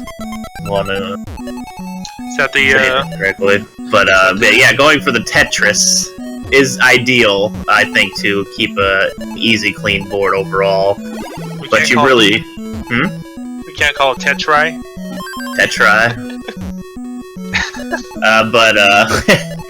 But knowing your backups and how to get out of situations, absolutely vital. So you can take a chunk here of 2 or a 3 here, perfectly reasonable. Yeah, some well done building right here by Garbon, and Sinstream keeping it very low. Looks like he doesn't want to stack high anymore after the last round, because he knows that can be very dangerous, especially with the wrong pieces showing up. Oh, we've seen it really many times here. Got a really bad case of the Z blocks earlier. C block. It's a really awful piece to get when you're that close to the top. There's just almost no place for it to go. Sometimes it's contagious. It does happen to the other players. It's bad RNG. I mean, yeah, that's the name of the game. I mean, if you're gonna take the risk, you gotta be aware of its, the danger. Yeah, you want to sit in that Tetris chair, you're gonna have to take those risks. Yeah. Yep. Yeah. Thank you, Shemax. Shema. It's Tetris means. Don't ever correct me again. Oh. Yeah, okay. Well, now that we have the, proper Tetris vernacular, we can continue here. It looks like Sin's halfway through, but only 4 lines ahead. Garbonz is, again, keeping the tall stacked strat mixed with as many of a Tetris as they could get. Yeah, Sin's going for the, I guess, the one covering the entire space there, and while Garbonz is leaving that single space there for eye blocks. What are those? The single long blocks? I don't know the proper name. The lion blocks? Toady, not Yogi. Toady, sorry. Hey, you're fine. According to Kong, there are Slimmy Jimmies. There we go. Thank you, Kong. Slimmy Jimmies. Snap into one. Slimmy Jimmies, indeed. Alright, Sin looking to hit the 70s. We got the purple action going on here. Garbonz only 5 lines behind. Both have a little bit of a congestion going on there, but overall, they're both so low that it's going. Yeah, well. it could be anyone's game right now. Because let's see, Sin is ahead, but not by that far. All it needs is Garbonz needs is just a really good build up here, and he could possibly even get a Tetris. And he has an opportunity to do so right now. Nothing to be too scared about. No, not at all. Looks like Sin started to pull away a little bit, though. Still has the short level and is in the 80s, about 10 lines ahead here. See if Sin can stay holding on strong.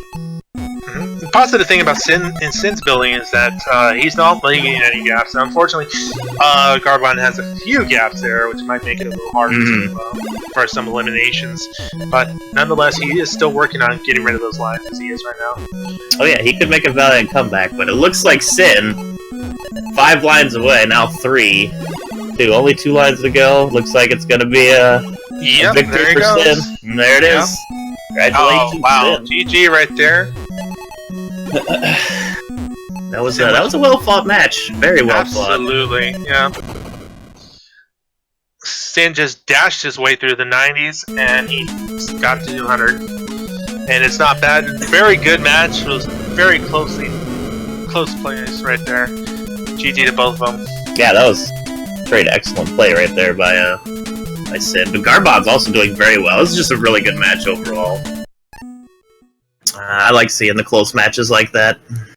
Absolutely. It looks like Sin's going to go on ahead and face, or is this going to be an empty bracket he's going to go into?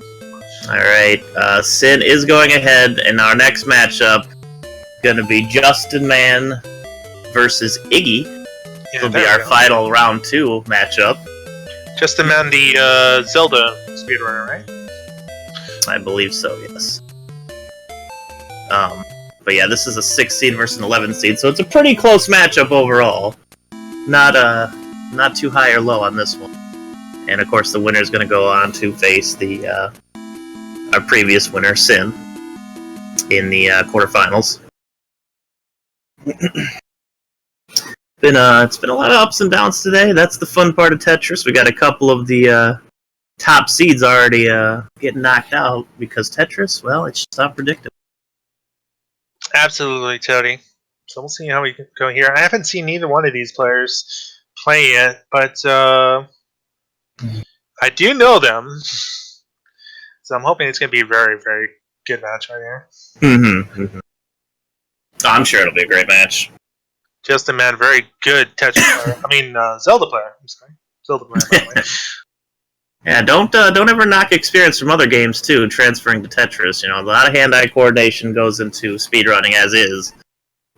It's just a different kind in Tetris with the puzzle system on the fly, but it all it all works together in the end. You really need to combine those skills, and I think Tetris is probably one of the highest skilled games of all time.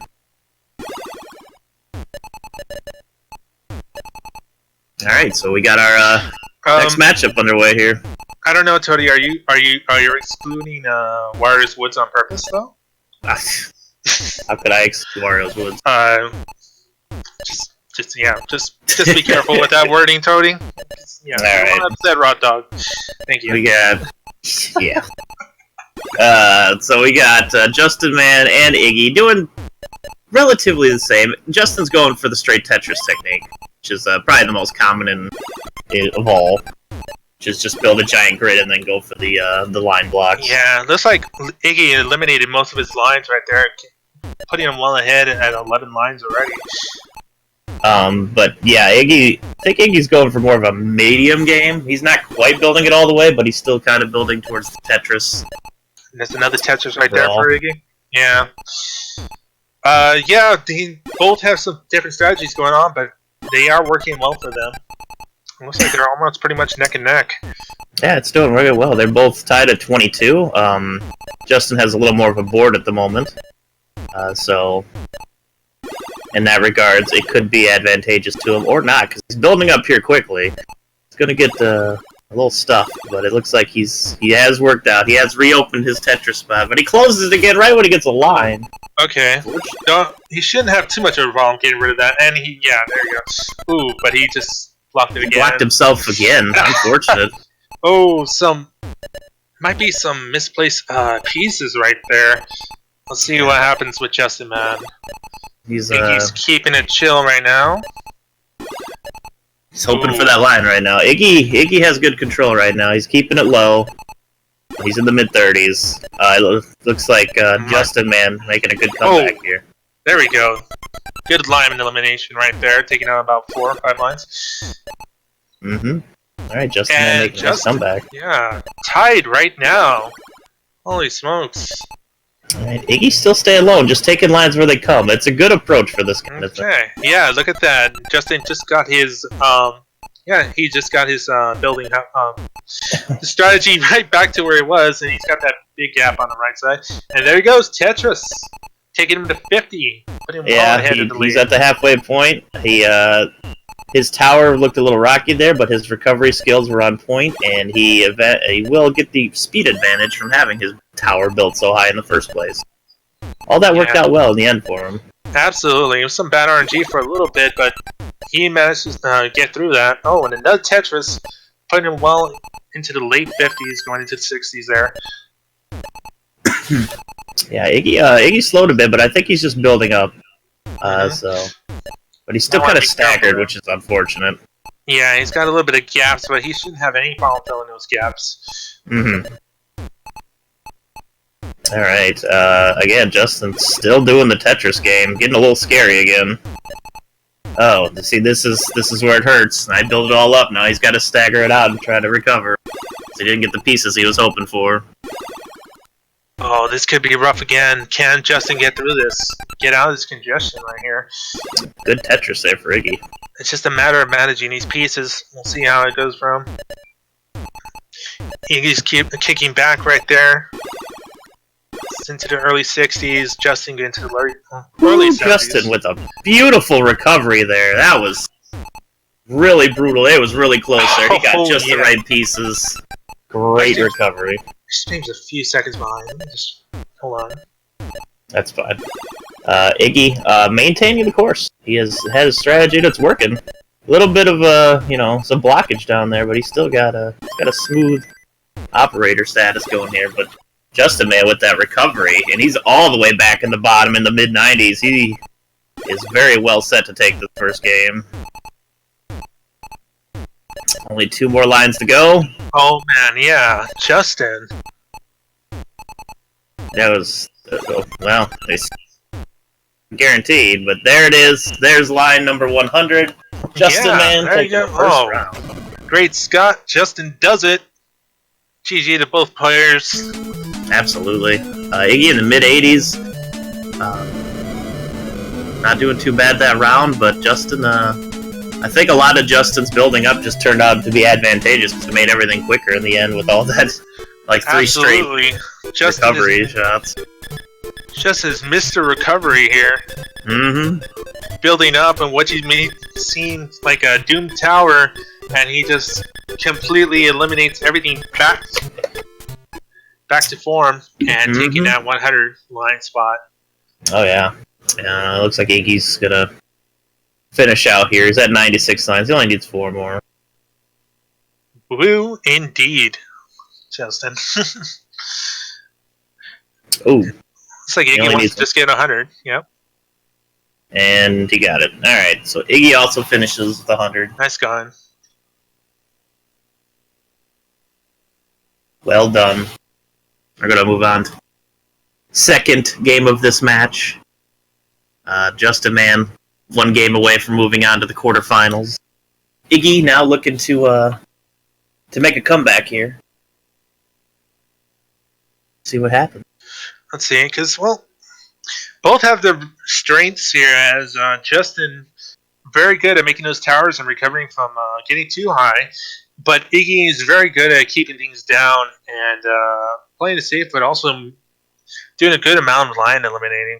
Not going to the big eliminations there. It's a very good strategy. Yeah, and speaking of strategy, as you can see the name that Justin put in there, woo! He knew it was going to be a close one. And now that we are in game 2, I'm curious to see if Iggy switches up to possibly a halfway build strat for maybe to save a few seconds. Oh, yeah. Or if he just goes straight tower. You know, Zelda runners, they love putting in names and stuff. Yes. I love it. Alright, here we go. Game 2. Iggy versus Justin Man. See which strat our adventurous Tetris players here go with. It looks like Justin Man continuing with the block strat. The tower strat, I should say. Just straight building up, looking to get the line piece for the Tetris. Iggy doing the same. Oh, yeah. This is right here. Looks like Justin already, see, he's clearing out the way, leaving himself a gap. He knows. He knows what to do, yeah. Oh, yeah, absolutely. And Iggy, again, he builds the tower, but he takes the lines that the game gives him, which is a pretty smart strat overall, because you don't really have to build up for the Tetrises every time. Tetramides. Tetramides, yes. And, Tetramides. the make the blocks disappear things, yeah. The forward arose. Oh, Connect speaking of, on Tetris there for Justin. Passes up on a second Tetris to make his build a little higher, but then he goes for another Tetris. Yep, another Tetris right there. Justin going well into the 20s. Iggy not that far behind. Nope, they're both at 23. It just depends on how their strategies work out for him now. Iggy having a little rough time here, but again, that build-up can sometimes help out when you don't have to go as long to the bottom of the screen. Yeah, Justin, knowing where to find opportunity, takes those big eliminations when he can. Yeah, Justin's playing very well. Yeah, Iggy. Oh wow, good line elimination right there. Taking out down about 3-4 lines right there. Mm-hmm. They're very much neck and neck. It could be anybody's game right here. It looks like there's a couple of times when Justin is just doing a little too much on top, but he does recover every time, so... Yeah, it looks like he really kind of practiced on putting some things to close the gap, and then he knows exactly how to get rid of that. That's an important strat when it comes to Tetris. Absolutely. As long as he doesn't get any bad pieces here. No commentator's curse, please.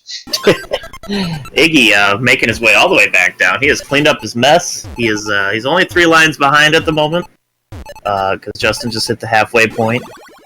And yeah, he's playing clean. Going well for Iggy and Justin. Justin finally getting his Tetris space open again. Oh man, yeah, both players on level 5 now. Very solid, clean tower here with Justin. And Iggy almost about the same. It's a beautiful thing to see a perfect Tetris tower. Iggy with the cubes there, but no problem. He got past them, stacking them up very nicely, eliminating everything. Make sure nothing goes pretty much past the halfway point, which isn't a bad strategy at all. Nope, not even a little. Like the checkered things going on here. Tetris there for Justin. But again, he blocks his path, so now he's halfway built up, but he opens it again. This might be a little bit of a problem because he left a gap there inside the tower. But oh no! No problem at all! No, he's Justin, good to go. Mr. Recovery is at it again, taking that out. Look at that, leaving a big gap right there, waiting for that piece, and bam, he uses it. Very nice. Yeah, he's taking a 10-line lead now. Oh man, Justin is Pringles. He's taking that tower down, and he's going well into the 80s.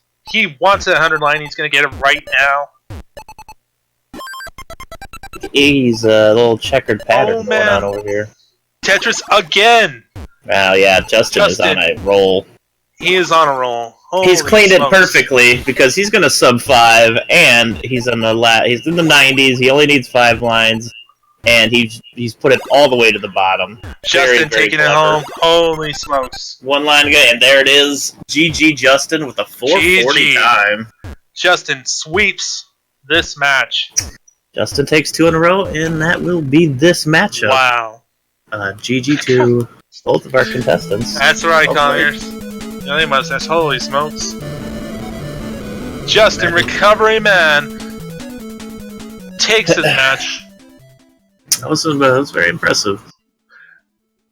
Iggy is no slouch either. GG to him. Nope, no slouch at all. And that's then that matchup's going to happen in a bit.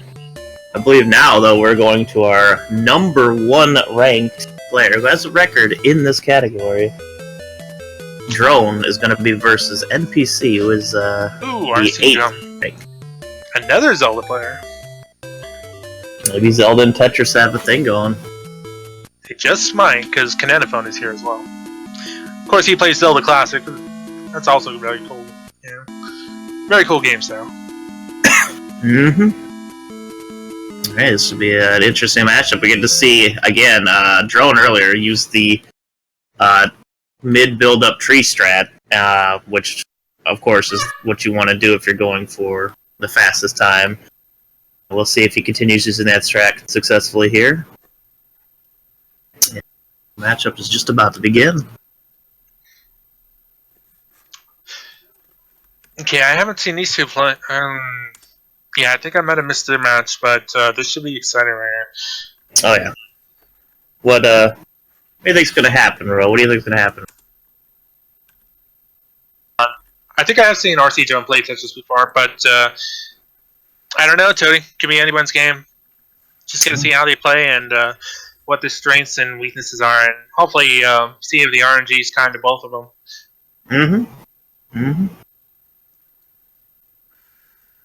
Just waiting for our matchup to go under right here. We're gonna have another speedy match here. Mage does have a point. Zelda dungeon maps are made of Tetris blocks. Ha! Hey, that does make up a good point here. I just noticed NPC has a named his file RGL Loves Music 3. And that was my favorite choice. Good stuff right there. RC Drone with the tree strategy. Yeah, RC John Drone Michael. Again, he has the record in this category. Oh, right. Yeah, makes absolute sense. John Michael's the same thing. This ought to be exciting because the last tree match we had is just recently with Yogi and Angie. Oh, man. That was really, really intense right there. That shows the ups and downs of using this tree strat. Absolutely, Tony, because you really you have to take a lot of risks when you do this kind of strat, and it's pretty advanced. But yeah, I think the interesting part of this is that instead of just playing like Tetris, having just like pure speed and then dealing with that, you're going slower, but you're only playing with almost half and even less than half a board most of the time. So it's actually quite a different strat. It's pretty interesting overall. Absolutely, especially when they're competent enough to take on this strat and just do so well at it. I mean, you can see full tree go near the top and then just get eliminated halfway through. So intense going on here, but we'll see. It looks like both are pretty much neck and neck here. Yeah, it's a pretty good start here. RC Drone, huge elimination right there. At the tree, so we're gonna see some interesting Z block movements here, I'm sure. Z and T block. Alright, he's kind of lining up for a Tetris, but he decides to opt for the free 2. Not a bad idea over there for Drone. Yeah, John Michael's tree is leaning a little to the right, but looks like he might have some strategy here. Looks like he's doing the he's building up on the right side, which I've almost never seen Tetris players really do. A lot of them, obviously build up the left and open the right up, but he does the other way, which is interesting. Yeah, looks like they like to keep their trees even, right? It looks like, yeah, he's trying something different.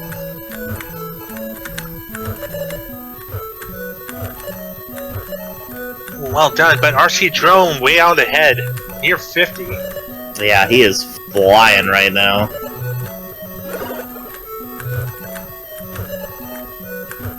Right, yeah, he's no fear out of RC Drone. He just knows. Absolutely. Looks like he got a good amount of pieces. RNG's kind of giving a heck of a lot of L blocks here.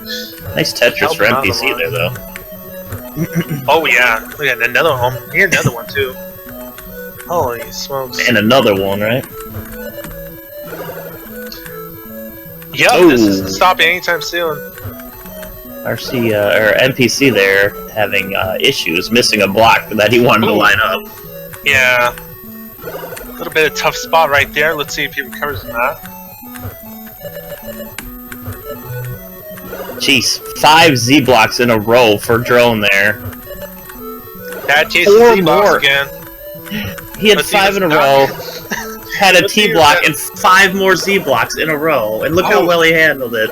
Yeah, that is a sign of a very good Tetris player right there. If you can recover from such a... That was very well played by Drone. Very well played. Ouch. Let's hope that isn't contagious. And that John Michael starts getting Z-blocks here, hopefully not.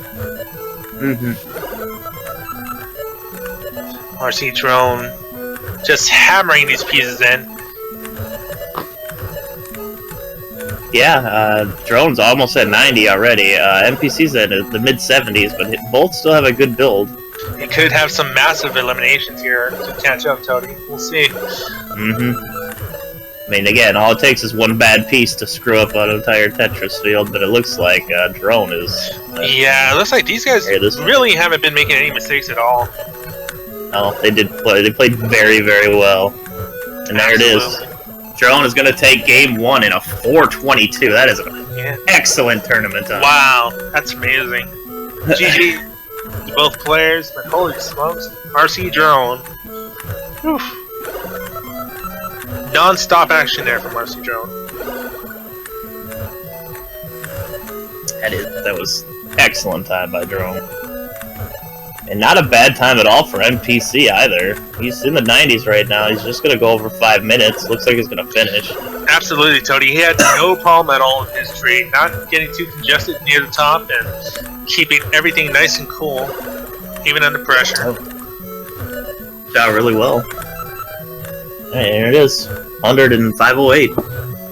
Not bad at all.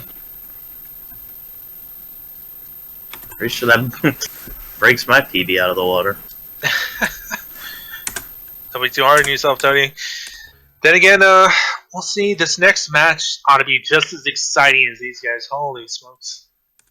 I mean, yeah, I mean, it could be anybody's player. I mean, anybody's game, but RC Drone showing he's very, very strong at his tree game.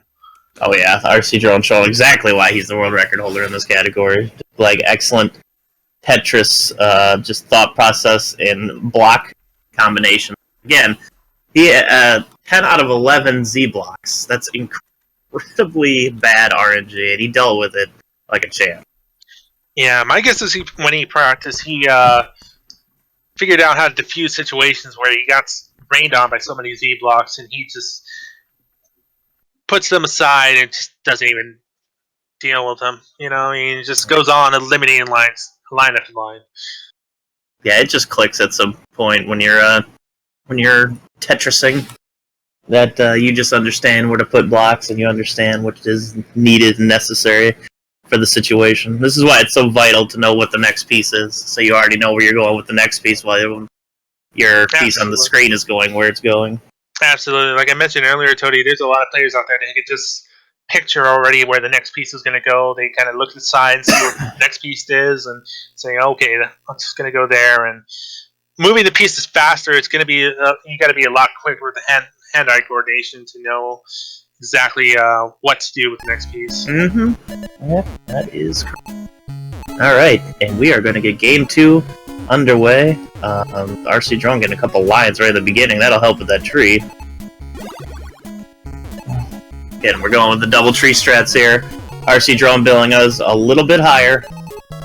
Yeah, Tony, what is the general rule about building the tree? Do you go for a high stem there at the bottom, or is it just preference? The whole point of the tree strat is that you're closer to the top of the screen, so it takes a lot less time for your blocks to fall, and you end up gaining time overall. Ideally, you'd want it as close to the top of the screen as possible, but that depends on how comfortable you are with what your position is, so...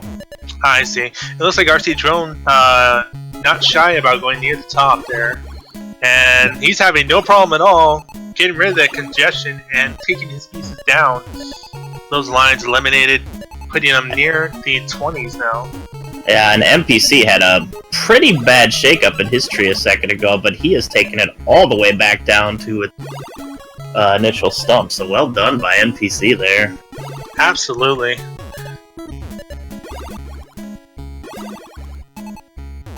Alright, RC Drone about to hit the 30s. He's still keeping the high tree. This is always a little higher than last time, so he's really yeah, noticed that too, yeah.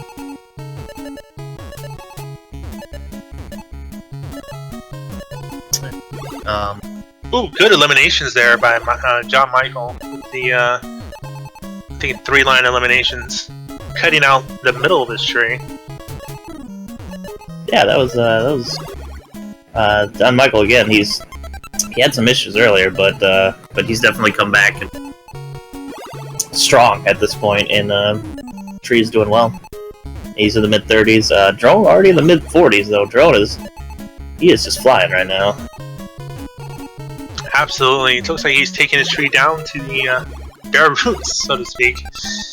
But John Michael maintaining his tree. He's trying not to leave any gaps there, so he can a little easier time with the line eliminations. Ooh. But he is a little bit of time, a hard time, but nope. Should be able to eliminate those lines, put everything back into its course. Oof. Oh, again, John Michael having some issues here. His tree's getting a little staggered.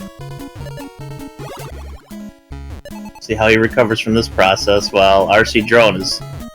He's high, but I believe he's in... Take that anyway.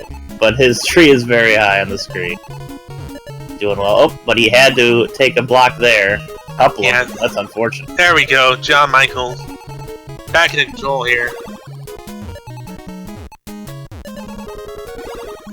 Yeah, Michael again on the top of the screen, but he does get a line, and that will help a ton. Alright, RC Drone hitting the 70s.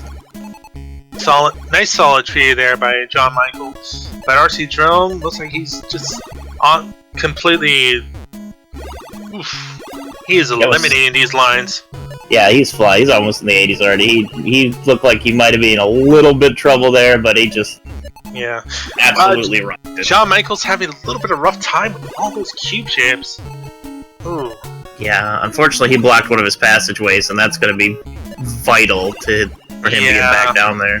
Those cube pieces really clog up the works there. If you happen to get some and you just have no room for them. It did recover though. Yeah, absolutely good recover right here. Look at that. Maybe a gap there, get a good. Yep, 2-line elimination. Alright. We're in the 90s over on RC Drone right now. It looks like he might take it away. His tree has been flawless this round. Oh yeah, absolutely. It's crazy. He only has 3 more lines to go, and Holy that's smokes. 2 more lines to go. See if he do it. Last line, and there it is. Yep. There it goes. Even GG. faster than last time. A 4:19. That is some smokes. tournament winning times right there. If he can keep up that kind of pace. Absolutely, Tony. Congrats to RC Drone. John Michaels played a good game as well. He did. He is Congrats to Drone. Yeah, he's no bad player. He's absolutely solid. Not right at here. all. No He did deaths a from great either job. one right here. Good stuff right here. Oh man, this is the third quarter eliminations, right? What's up? These are quarterfinals. Yeah. Oh yes, we're moving to the quarterfinals. Oh, this was a quarterfinals. My mistake. And RC Drone is going to the semifinals. Number 1 seed. Moving on. In our next matchup, we got Kanana Phone versus Yumi. Kanana is the 4th seed, and Yumi is the 12th seed. So we got a bit of an underdog matchup going on. Kanana Phone. Let's see. This isn't Kanana Phone's final fight. Wink, wink. Sorry. I'll be right back. Alrighty.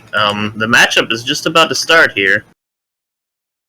We're gonna get an interesting matchup in a way. I'm really curious to see if Yumi is gonna go do any extravagant strats here against Kanana.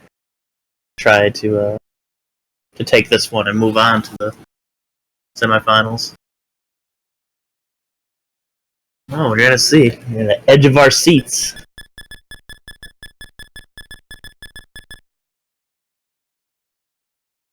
Looks like we got some Music 3 hype.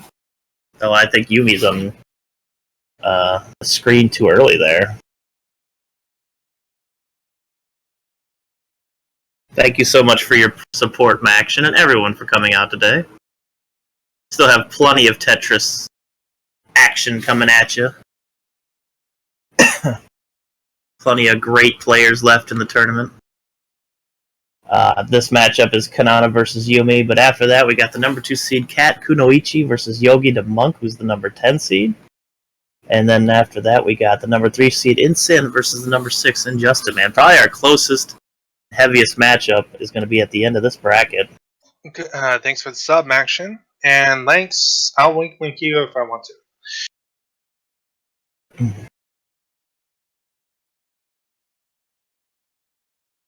All right. Tony, what are your thoughts on this match? I'm really curious to see how Yumi's going to approach this one. Kanana having the more Tetris experience and definitely that ranked higher with the higher time. I want to see that again. That gets thrown out the window depending on the tournament strats they have going here.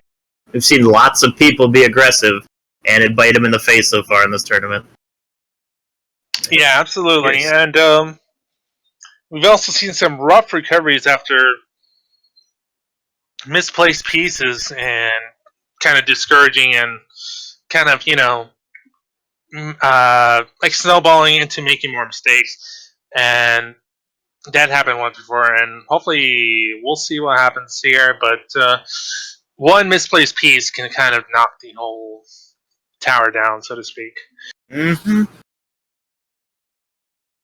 You don't want to accidentally hit that L shape next to the hole you were looking for, because then you got yourself a whole new set of terrible things to deal with. I know. The beautiful thing about Tetris is it's all about playing in real time every single time. Yeah, usually I just kind of worry about sometimes when they leave gaps there, but it looks like a lot of these players recently in recent matches just kind of recovered by going back, eliminating those lines, getting rid of all those gaps, and then building up a very solid tower. Alright. And here we go. Our matchup is underway. Kanana versus Yumi. We're both seeing that they're going for the tower strat here. And we got another one who builds up on the right side and then uses the Tetris on the left. Interesting. Yeah, Yumi going the reverse route. While Kanana Phone here, near Tetris, taking out those 4 lines. You may getting a very solid tower building here. Going for the real quick tower, but I'm gonna have to break that down a little bit. And Yeah, there's it's the gonna lion. Oof. It's gonna get a little congested. Oh boy. That sneaky, bitter line. He always wants to come right after you plug the hole, but Yumi's doing well. Very well. Alive and got the Tetris that they needed.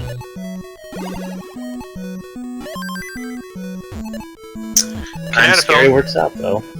Ooh, getting a whole batch of cube shapes.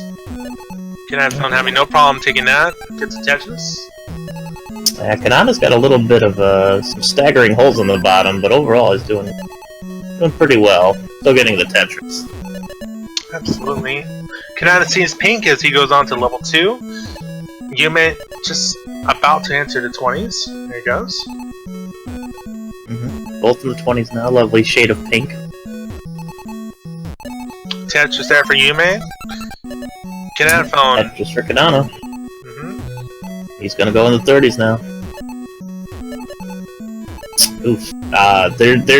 There's a big issue here. What Yumi's doing. This is what I run into a lot in Tetris. Is you build a lot of straight columns up, but then you need 3 lines and 3 different holes, and it ends up really biting you back. I think that's the difference between learning Tetris at an incredible level versus just being skilled enough. Is how to deal with not making so many columns that you shoot yourself in the foot so often. But they're doing a good job catching back up. Absolutely, Tony. There's a lot of players who just want to build up everything very fast, but the problem with that is just you do that and you just don't know what to do with it once you have it built up. That is a major issue. Absolutely.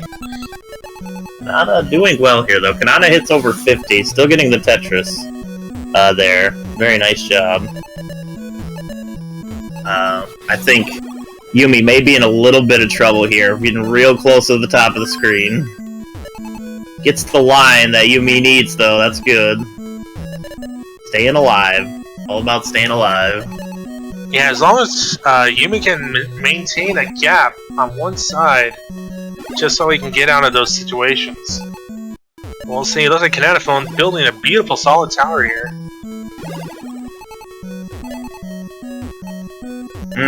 Yeah, it's Kanana's been very consistent with this tower. It's been about mid to high range the whole time because of the 3 holes in the bottom, but it's never really gone too high. And he's done a good job of just getting right back to the right height he needs to be at. He just hit the 70s.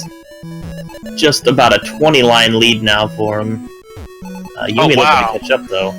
Consistent back-to-back line elimination there for Kananaphone.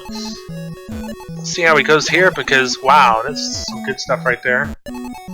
He's going well into the late 70s. Yumi making the comeback. There's a... Oh, skips out on the Tetris, just looking to stack the right wall there. I'm not sure the straddle will be too effective. Scary. Yeah, and there's the block. See, that's the danger. Oh yeah, I see what you mean now. Uh-oh. Kanana not good. Keeping it low. Kanana went all the way back down to the bottom. He is in the 90s and looking to sail away with this first game. Absolutely. And I think that's probably the best strategy, Toad, is once you take out the your big tower and you've got everything kind of down close to the ground and you're already well into the 90s, you just kind of want to chill out and just take every line by line there. And GG, Kanana takes game 1. Nice going. 444. Good time. Another 3 sub-5s in a row from our winners. Yumi, good Tetris there. Yumi hanging in there after having some serious tower issues. Absolutely. Shout out to Yumi for not caving in when everything was looking bleak. Very well. Yeah, looks like Yumi is on its absolutely on to 100 lines coming up right now. Oh.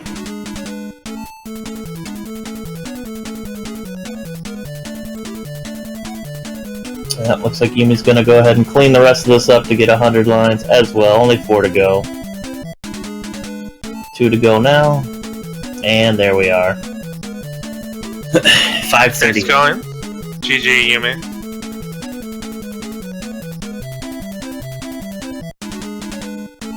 GG indeed.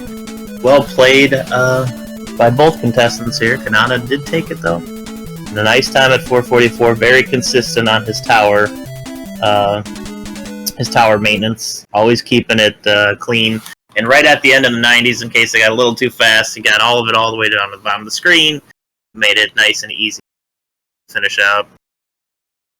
Absolutely. That was such a great first round there. We'll see what happens in the second round, because it looks like Kanana likes to keeps a very consistent tower, while Yume is building up pretty fast, but little hard time there maintaining the constant eliminations that Kanana has been getting. For sure. Alright, let's see if Yumi goes a little more aggressive this time, or maintains the tower strat, and tries to beat Kanana, who's also using the tower strat.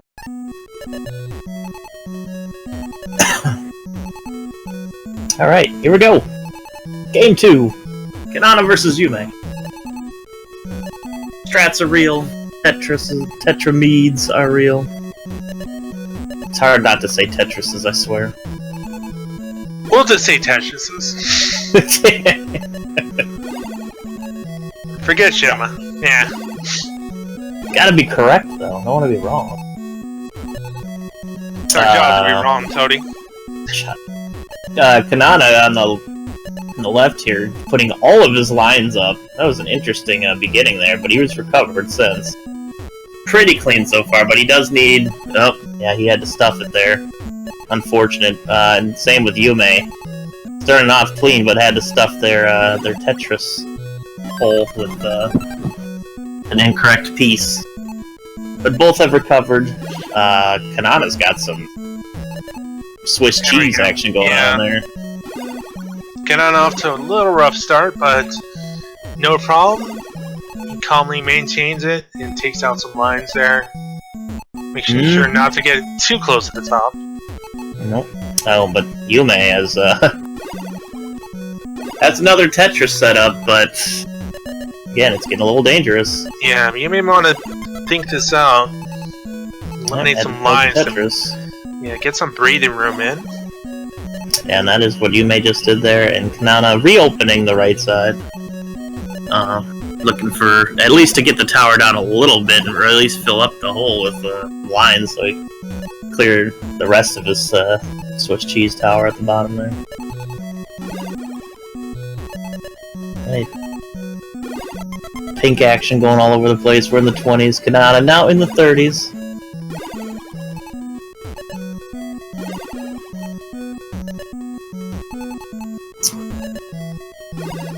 Again, this is the problem I always struggle with here now. Yume needs too many lines to continue to be effective, but... yeah, it looks like... oh, man. Does a good job, though. Does a good job.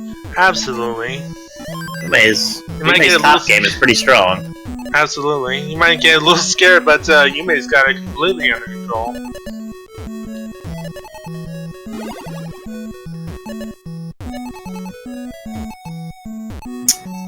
Yume, again, having a strong top game. Kanana keeping things mid-game, though. It's working out well for him. He's got the line lead right now. He's looking to go, at the halfway point here in just a second. Yeah. Usually at these heights that, like, Yume is playing with, a casual player would just kind of panic and just, you know, completely game over. But, Yume absolutely eliminating those lines. And there you go. Maintaining height. Yep. Yume staying calm and collected, and ends up getting all the way back down to the bottom. Well done. Good Tetris right there. And Kanana also all the way back down to the bottom. Both cleaned up very well. Now they're building their towers back up. Kanana very good at demolishing those towers. Tetris there for Yume going into 60s. Kanana getting the 70s now. Yume having some issues again. But as we've seen prior, Yume deals with top game well. Absolutely.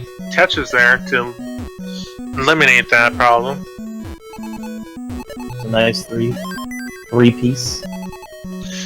Just waiting to Yep, he got back-to-back Tetris there. Oof. Fantastic stuff right there, yeah. Very good. Rocketed him to the 80s. Mm-hmm. He's in the 80s now. He's looking pretty strong this round. He's looking to take game 2 and move on, but I would not count Yume out. Yume has some incredible clutch ability over there. Absolutely. Alright, we're in the 90s now for Kanana. Final countdown. Oh, yep, and he's all, again, smart play by Kanana. He keeps everything to the bottom when he gets to the 90s. That way he doesn't have to worry at all about the speed change between 80 to 90, which is pretty significant. But that's going to be it. There it is. Number 100. Wow. There you go, 100. Kanana consistently demolishing those towers. Another sub 5. That's 4 sub 5s in a row. Well done. Well done. Yeah, very well done. GG Kananaphone as well as Yume, who wasn't that far behind. Well, Yume actually make a good comeback there at the end, but Yume will definitely get 100 lines right here. But yeah, Kananaphone just constantly bringing down that tower to ground level. It's pretty insane. Very good match there played by these two. Mm-hmm. Wow. GG to our to both of them. Congratulations, Nana, for moving on. Absolutely, very entertaining stuff right here. There's 100 as well for you. Alright, we're going to go to our brackets here. As you can see, it will now be our number 1 seed, RC Drone, versus our number 4 seed, Kananaphone, who just moved on to the semifinals. But up next, our match will be number 2 seed, Kat Kunoichi, versus number 10 seed, Yogi the Monk. It's gonna be see if Yogi can make the upset here, or can Kat keep up her excellent play and move on to the semifinals, where she or Yogi will face Sin or Justin.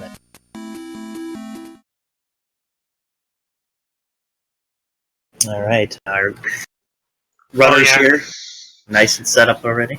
As you know, Tony, Yogi the Monk did try true strategies before, but we'll see what happens this time.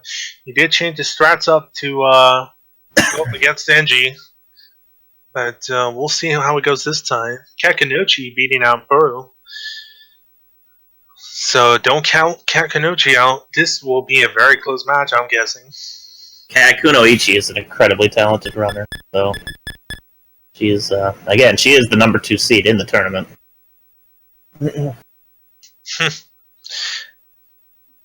So we'll see what happens in this matchup. Yeah. Yogi is no slouch to tournaments and marathons, though, so we'll see if that have you seen him play Ultima?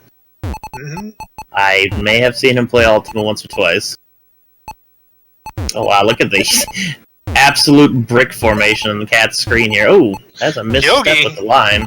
He's going for the 3. Yep, there it goes. Yep, we're going to see separate strats here. Yogi's going tree strat, while Kat is going tower strat. So we're going to have a separate... Yeah, sorry. Oh, you're okay. Yogi just might have been a little inspired by earlier the John Michaels and the RC Drone match, but we'll see. May have just spurred him on, gave him some ideas. Oh yeah, one of the best way to learn Tetris is definitely watching the high-ranked players do their thing and try to guess what their next move is going to be before they do it. Absolutely, Tony. May have given him some inspiration. And a little bit more confidence to retry this strategy again. Kakanuchi doing very well. Yeah, a little bit of gaps, but nothing that she can't hammer out. Get rid of those lines. Yeah, she had a little bit of trouble in the beginning, and it looks like it's happening again, but she's definitely recovered from much worse before, so I don't think we'll see any problem with her recovering here. Yep, let's see if she can get herself a gap there so she can go for some Tetris strategy, while Tony, while Yogi is getting a little close to the top there, he's going to have to be a little careful. Yeah, Oh, he's nice. getting really close to the top. This is kind of scary for Nice for Yogi right elimination, now. though. But yeah, he's taking the way out and taking the lines. He's getting and moving.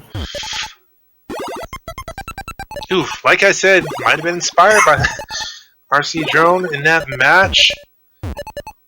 We did see Yogi doing the tree strat earlier. Maybe he might dial it back a little bit here because he did have some issues with it.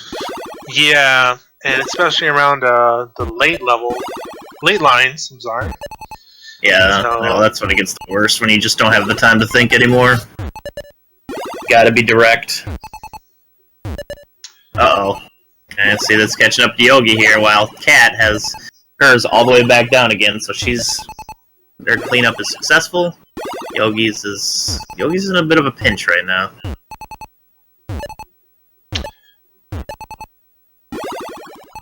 Yeah, but it looks like Yogi's still eliminating some lines. He shouldn't have too much of a problem as long as he's got the right pieces. He did get the right piece there, and he did recover. That was a close call. Well done for Yogi. Good stuff. Definitely. Kat, again, all the way back down to the bottom. She has the correct tower now going, and gonna play her game. Typical tower, which is always a good strat for Tetris.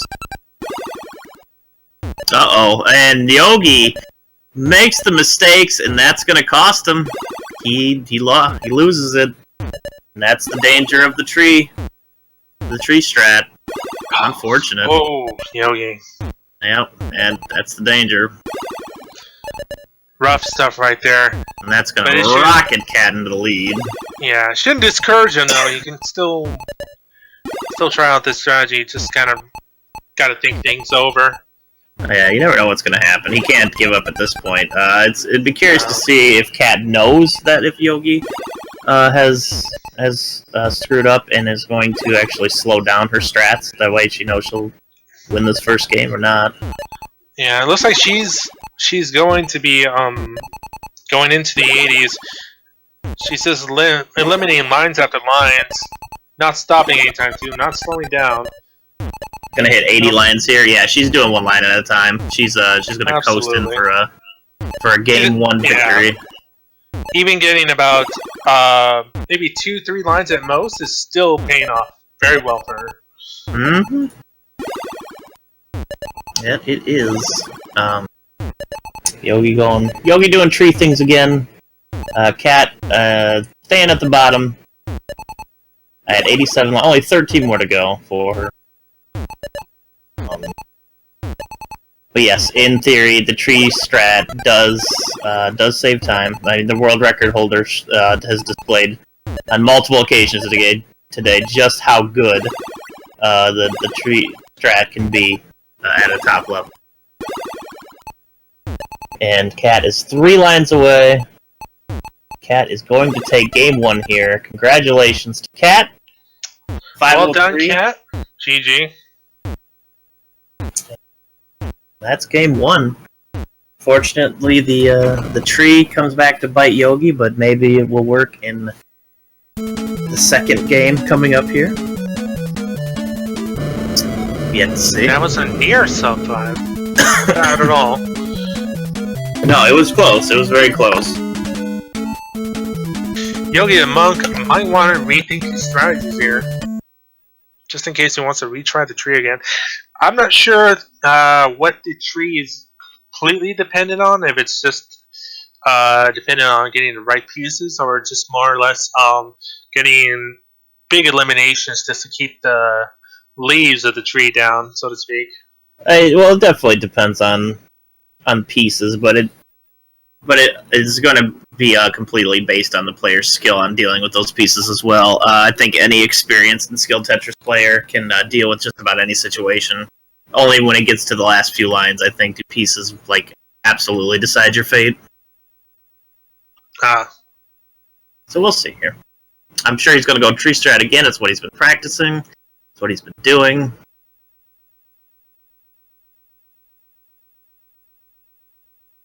Oh, I'm going to have a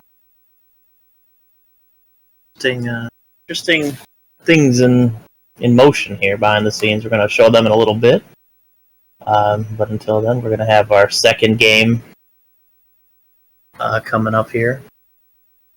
Yogi the Monk, our 10th seed, versus Kat Kunoichi, our number 2 seed. Kat taking game 1 with the 503. Yogi, unfortunately, did not make it to 100 lines. He tree strat was heavy, built up too much, a little too much clutter. And Yogi says he doesn't think he can win if he doesn't play risky. There you go. So Yogi's gonna play risky here. Yogi likes to get dangerous, like his favorite captain, Starship. Darkwing Duck.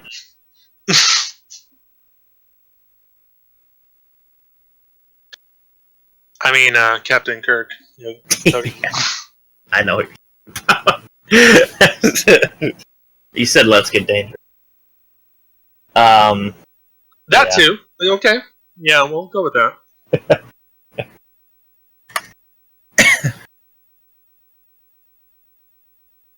Actually, Yogi's favorite captain is Janeway, by the way. Alright. Oh. Yogi showing that he is indeed playing an emulator, and that is not pre-recorded. Showing the no movie. Captain Caveman. Beautiful. You mean this isn't TAS? I thought this was. No exostrats here. Oh. Too soon. Too soon. Alright, we're getting ready for game 2 for real now. Yogi is set up, and here we go. Tree strat on your right, tower strat on your left. It's going to be an interesting game 2 here. See if Yogi can force a game 3. Playing a little bit risky.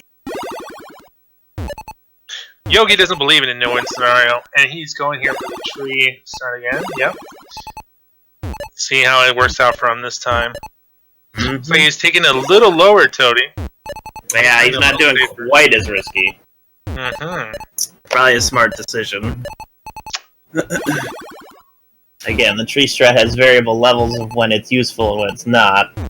You don't want to go too ham. Yep, looks like Kat Kanochi giving a pretty solid tower here.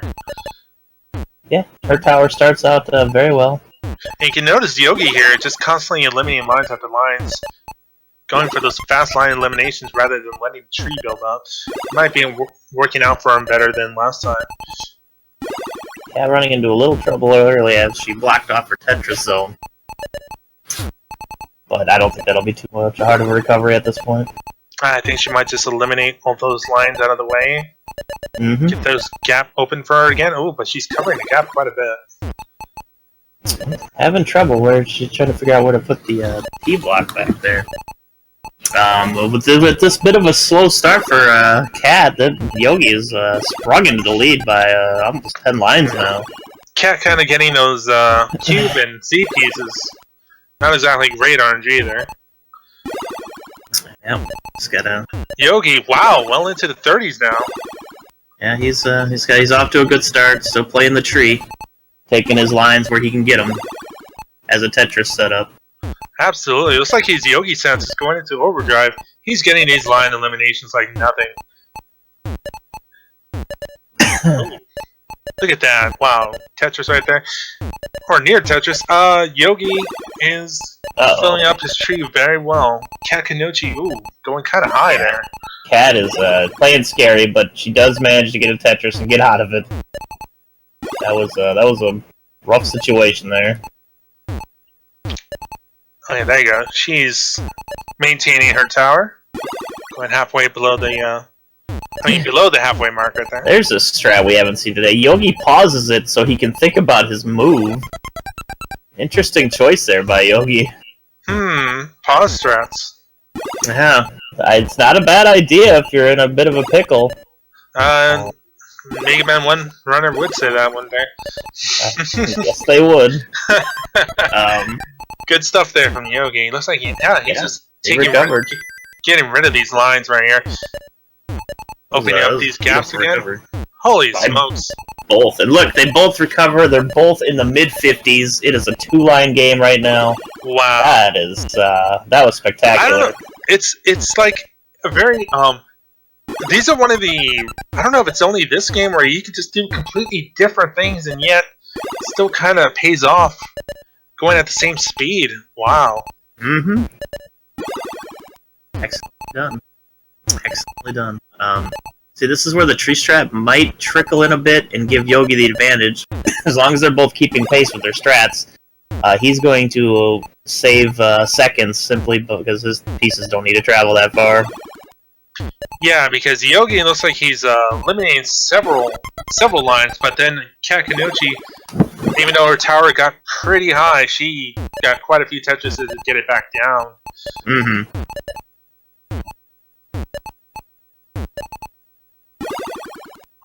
So it's just a matter of who can build more to eliminate more. And it looks like Yogi going well into the 80s.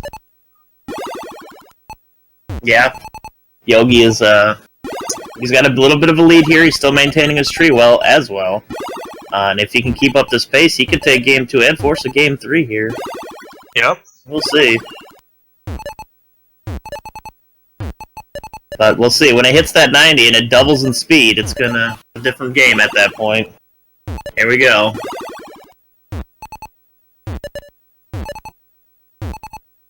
And Cat just about to hit 90 as well, but Cat in a much safer situation. Oh yeah, but don't count on Yogi yet. He's on that. He's on his little tank, and he's busting through. No, not at all. Wow. Yogi is on pace to win this one. Do it, Yogi. Do it for Banana. And Yogi takes Game 2 with a sub-5. 457. Great. That is amazing. Good playing right there. That was definitely an excellently played round by Yogi and Kat, who also just got 100 lines, so congrats to her as well. She was right on his heels. GG to both players. It's tied now. We're going to settle this with the third round. It's Yogi the Monk against Catching Up Cat. So that was it's a well-played game by Yogi. He maintained his tree well. Just managed to beat out Cat there. So we are going to a Game 3 in this matchup. Cat again, our 2nd seed, versus Yogi, our 10th seed. So Yogi's looking to make the upset here. Go on to the semifinals.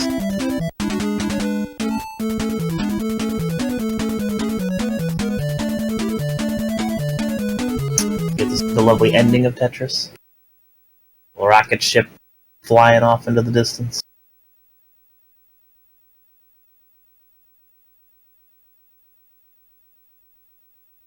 Alright.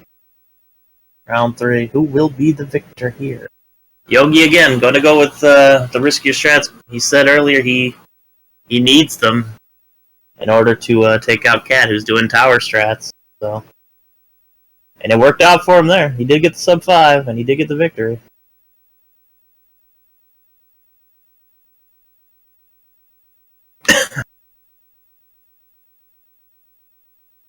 Absolutely, Tony. So, Chad, what's your favorite Tetris music? What did you vote for on the poll? Or do you prefer no music when you play Tetris? Try to get in the zone. Just the light thudding of the bricks as they hit the bottom. I like to use my own music, but then again, well, I did use it for a few times that I did play Tetris. I like a playlist of music, and it's it depends, but I was always a big fan, and I'm still, because it's the calmest of the 3. I like Music 3. 3 is indeed really good. I like to keep it calm. 1 is good. I mean, all the music is good. It's just kind of nerve-wracking. Think of like a Wily 4 music in Mega Man 2, where it's not, it's kind of just, it puts pressure on you. It builds pressure. It does its job, but it's not something I want to relax to and try to focus. Yeah. All right. You don't want any music that kind of drones on and on and on during the whole thing. Mm-hmm. All right, looks like they're both set and ready. Have Game 3. Pivotal even matchup. Tony, please. Not pitiful. Pivotal. Letters and words and things. Sensational matchup here. Yeah, it is actually a sensational matchup. This is a great matchup. One of our closest today.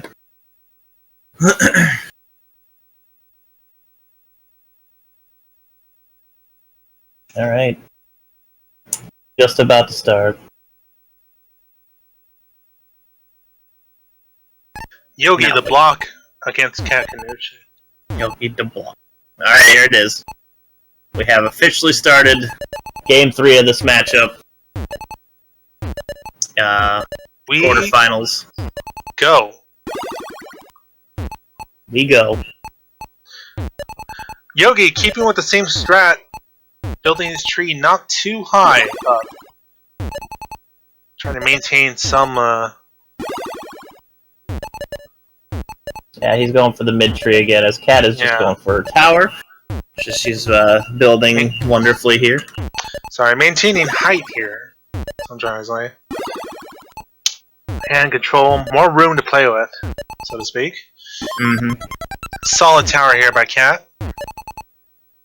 She's already eliminating some lines, putting her ahead a little bit by a few lines. Ooh, Tetris here too, putting her into the teens. It's a shrub, actually, Kanana. Yogi loves shrubs. His favorite holiday is Arbor Day. Alright, so Cat getting to 20 lines first this time. Looks like she has a very, very good tower here. It looks like she's focused after taking that loss last round. Building her tower successfully. And maintaining a wonderful pace. Yogi is, he's doing tree again. He's a little higher though. Oh, and he just made a really bad mistake. See how he recovers from that. Yeah, it's a little tree with the branch broken off on the side, left side there. It's a little unsightly, but shouldn't have too much of a problem like getting rid of that. But oof, getting rough pieces here. Ouch! It's gonna have to work to get those spots filled, lines eliminated. Cat is going for the, if the Tetris is there, I'm taking it strat. Very smart choice. Don't really need to build it up all the time. Oh, Yogi's tree going a little out of control. Someone call the gardeners. Oh, and the Q pieces! It's got a bad case of them. Ooh! Cat with another Tetris. And maintaining a perfect tower so far. She's out of control, but look at that. Elimination. Yogi recovers. Putting him well on the Cat's heels. Yogi to block. Might come through.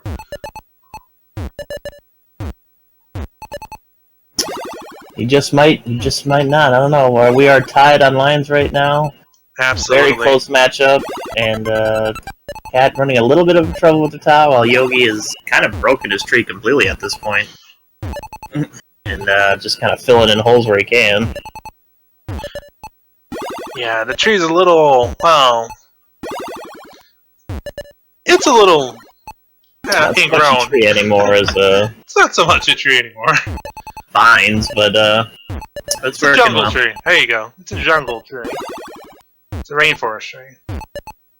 It's still beautiful to me. Mm-hmm. Cat Kanochi, she's still on a roll. Yeah, Cat is. She's doing a very good job of keeping her tower. Absolutely. But Well she just groomed. needs to, she needs to get herself some gaps there so she can do, yeah, there you go. Eliminate some into near Tetrises or Tetrises Mm-hmm. to pretty much rocket her. Yep, Past she's all the the way 70s. back to the bottom of the screen. She's in the 70s now. Woo, there she goes. Killing it. And Oh, Yogi wow. still going with the trees. Look at that, knocking that whole thing down. Mm-hmm. Shades of Kananaphone right there. And Yogi, looks like he's changing his strategy on the fly. Not so much the tree as it is pretty much near tower building right here. Yeah, Yogi's just kind of just building at the halfway point. Yeah, it's not so much a bad strategy, as he's still not that far behind. I mean, it's essentially the same deal. He just had to fill it in more because his tree wasn't working at first. Mm-hmm. And Cat in the mid-80s now, though. She is on fire this round. Absolutely. She just saw how he won the last round, and she's just going for speed here, Tody. Yeah, and she's in the 90s at the lowest screen, so she's in prime place to take this matchup and move on.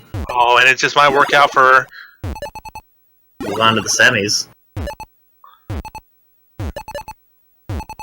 Oh, it's definitely at this point 96. Holy 93 lines to go, and Yogi dies at 86 no, Yogi. line. Oh. Cat takes this match as Yogi falls. Either way, it looked like Cat was gonna take this round. GG to our players Feels here. bad, man, for Yogi, but oh man, GG to both players. Cat Kanochi going on ahead to the semifinals. Yogi had a little bit of a rough time with his tree, but still played a good mean round. Yeah, they both played it excellently. He went for riskier strats, and as you saw, they paid off, and they also did not. That's the way it goes. And indeed, it's a double-sided sword right there. Alright, and there's our brackets. So we got Cat moving on to the semifinals, and the winner of this next matchup will be facing Cat. Our next matchup is the 3rd-ranked Sin versus the 6th-ranked Justin Man. This is going to be an excellent matchup. Definitely our closest ranked, higher up so far matchup. And if we get the, if the Sin takes this, we're gonna have our top 4 in the last 4, and that's gonna be some exciting matchups. Or if Justin Man takes this, still the top 6. Lots of great players left. Yeah. See how this goes. Justin Man did very well in his last rounds as well as Sin. Both excellently skilled. Yeah, I can't see where this one's going to go. Could go to either player. Oh, interesting to see if we're going to have another tower versus tree, or a couple of trees, or a couple of towers. We'll have to find out here in a second. Justin Man did have that amazing comeback earlier, where he was all the way against the ropes and managed to get 2-3 clears and a Tetris, and just completely wiped his board. Definitely. Speaking of Toady, when are we going to have our Wario's Woods one night only tournament? When Wario's Woods becomes a fun game, bro. Good answer, Toad.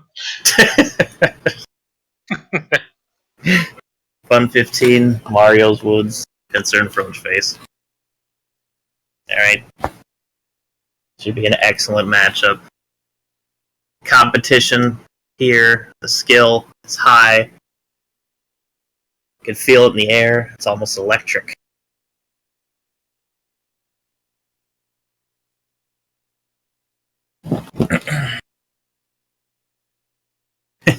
In that case, don't touch me, Toady, because I don't like electric static shocks.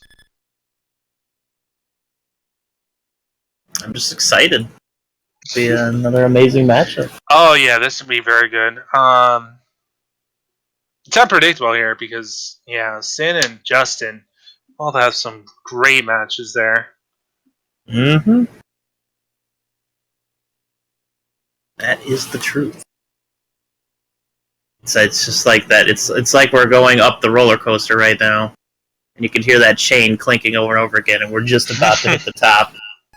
Yeah, definitely. So, and there it is. We're going over. Get your hands in the air, like you just don't care. Here we go. So we got like a mini tree. Yeah.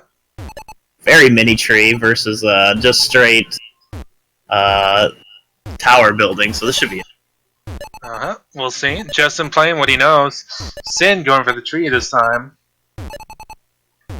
I don't know if I'd call that so much tree as more like a bush. We're gonna call that the bush. Hedge. Shrub. Shrub. Yeah. Well, dude, shrub's a good one. I like shrubs. Shrub works well. Everybody likes shrubs. So we got shrub versus tower. Tower on the left side looking a little crazy. But yeah, it's a little leaning to the left. They evened it back out nice and fine now. Yeah, whoever heard of a leaning tower? So Sin here, pulling ahead, going into the teens. Justin not far behind.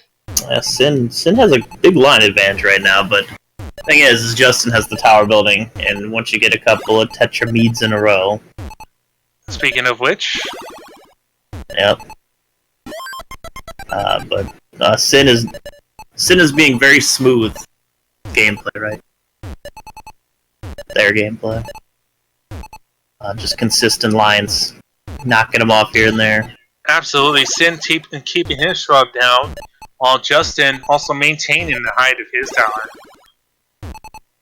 Yeah, he's got a high tower. One of these times he's gonna just unload for many a Tetris in the near future, I'm sure. Absolutely, and it's crucial to have those at the right time, so it can just rocket you ahead into the next level. Yeah, when the lions decide to actually appear. Those droughts can be brutal. It's a really close game so far. Both of our players within the same lines.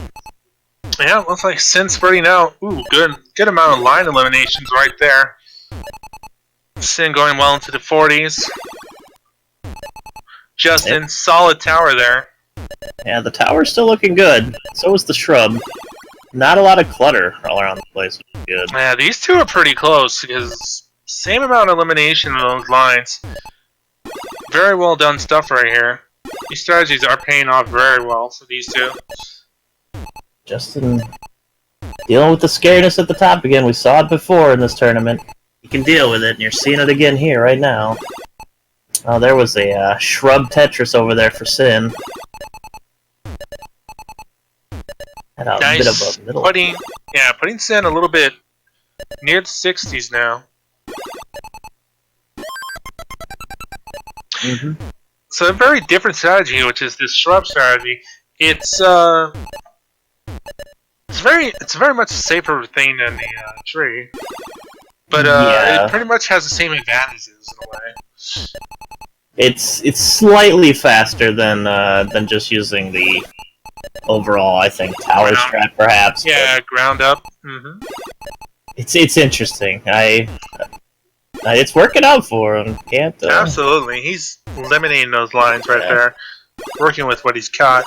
not good. He's doing well with it. Oof, 3 lines, 4 lines. Justin getting a little too close to the top. Yeah, Justin's having a little bit of issues here again. He's got to open that gap up. Ooh, same with the Tetris. Pushing him well into the 70s. That's right. Sin's building up the mid Tetrises. It's a neat move. One of the smartest things you can do in Tetris is actually build up the walls and work from within.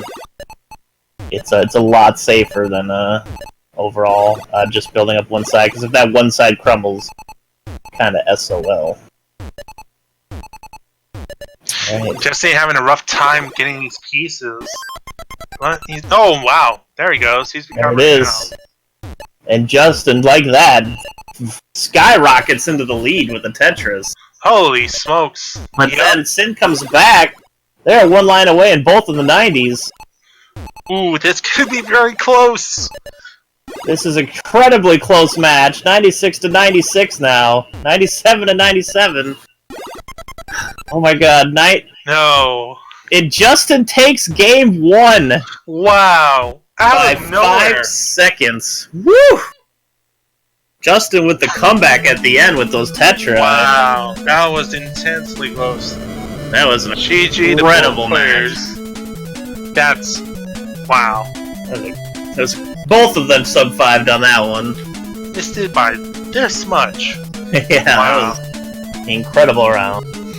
Good stuff right there. So see, very different strategies, still paying off in the end.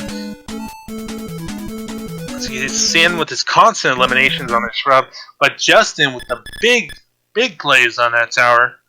As long as he got to get to that, as long as he got to eliminate those gaps and he got to get those Tetrises one right after another, that was really good RNG paying off right there, giving them those those eye blocks.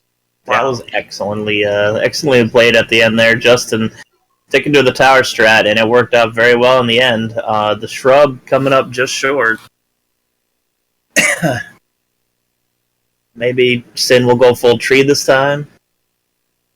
Not sure on that one. Excellently played match there, though. That was crazy. Frankly, I don't think either one might change their strategies because it really worked out for both of them. But we'll see. I'm just curious to see if Sin decides to go a little extra tree and a little less shrub this round versus or just going straight tower. I don't know. Maybe Sin will switch it up completely. Maybe he's a little more confident now after that, I believe. It wasn't so much a loss as it is a near victory. Exactly. And speaking of, they're now in game 2 of Sin versus Justin's matchup. He's going with the shrub again, though. Sticking to his guns. If it works, don't fix it. Yeah, if it ain't broke, you know. Yeah, that's what I meant. It's all good. Whatever. Okay, yes, there he goes. Eliminating those lines right there. Good amount of pieces he gotten so far. Justin having a little bit of an issue starting this tower this time. A little bit messed up all over the place right now. Yeah, that's the problem. Kind of going kind of fast, and yeah. Start off with some good pieces, but then it could quickly go into the wrong pieces.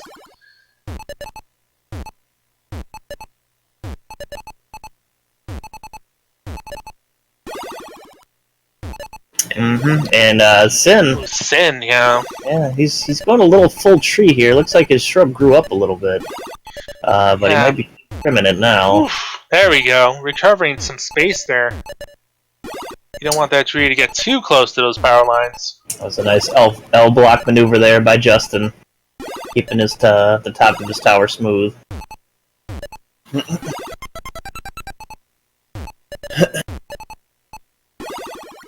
Nicely done. Looks like Sin maintaining that shrub. Yeah, he's back down to shrubbery levels, but he has the lead right now. Justin, though, no slouch. He's well on his way to eliminating these lines. Yeah, Justin needs to work on fixing the tower a bit and making his way back down. Oh, he's definitely cleaning up these gaps. He's got just the pieces to do it.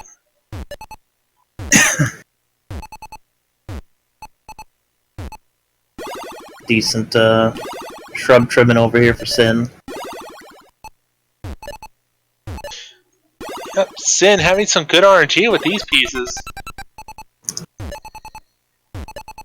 Dealing well with what's handed right now. Now in the mid 40s, Justin just in the bottom 40s.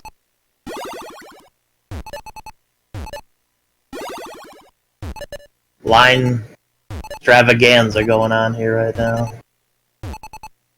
Absolutely, Tony. It's like Justin building a little on the left on his tower here. Yeah, Justin, again, he has a lot of issues over there with this tower. Just kind of a big blocky mess. Yeah, he might have to clean up a bit, but it is getting a little close to the top there. So he might have to take a little bit of caution. Definitely gonna have to clean up.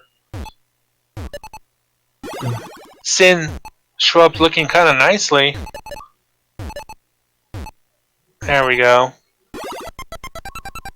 Ooh, both recovered. Justin, don't count him out yet. Nope, Nice can't count any of these guys out. Now Sin's still maintaining a much cleaner board. And he has the lead still, but Justin right on his tail, even with all of everything that's happening over there right now. Yep. Oh my. These two, again, almost neck and neck right here.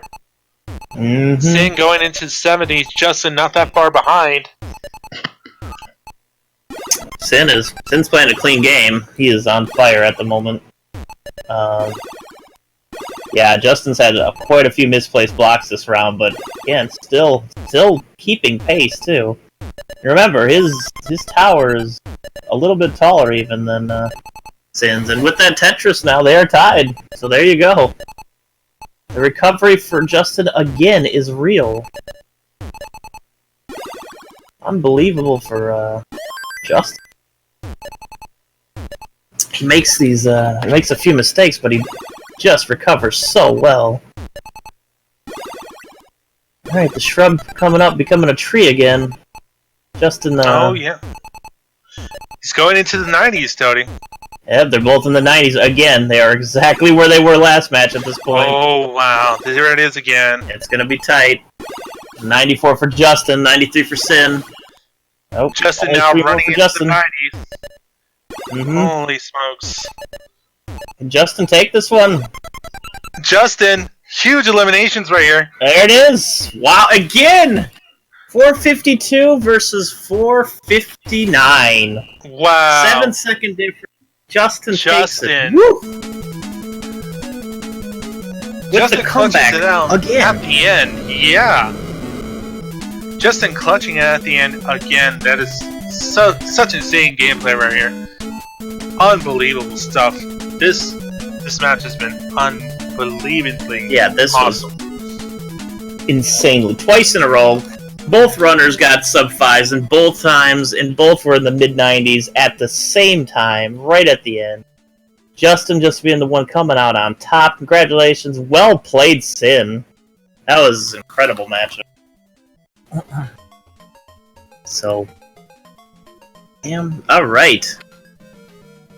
You might want to check Discord, Ro. So, splash screen for Discathlon, celebrating the birthday of Walt Disney with 10 classic Disney games. It's coming up next month. Anybody can sign up for Discathlon. But as you can see, we have 10 fantastic games in there. Chippendale, fantastic classic game. DuckTales, of course, another classic. I said next month, my apologies. I meant next week. Slight difference there. Mickey Safari and Letterland, a little bit of a lesser-known game, still quality. Little Mermaid, Mickey Mouse Capades, Darkwing Duck, Adventures in the Magic Kingdom, Magical Quest, Aladdin, and The Lion King. Lots of classic, not only cartoons and movies, but classic games coming at you in Discathlon on the 27th of this month. You can still practice and join. If not, come by and view and spectate what's going to be a wonderful, wonderful marathon.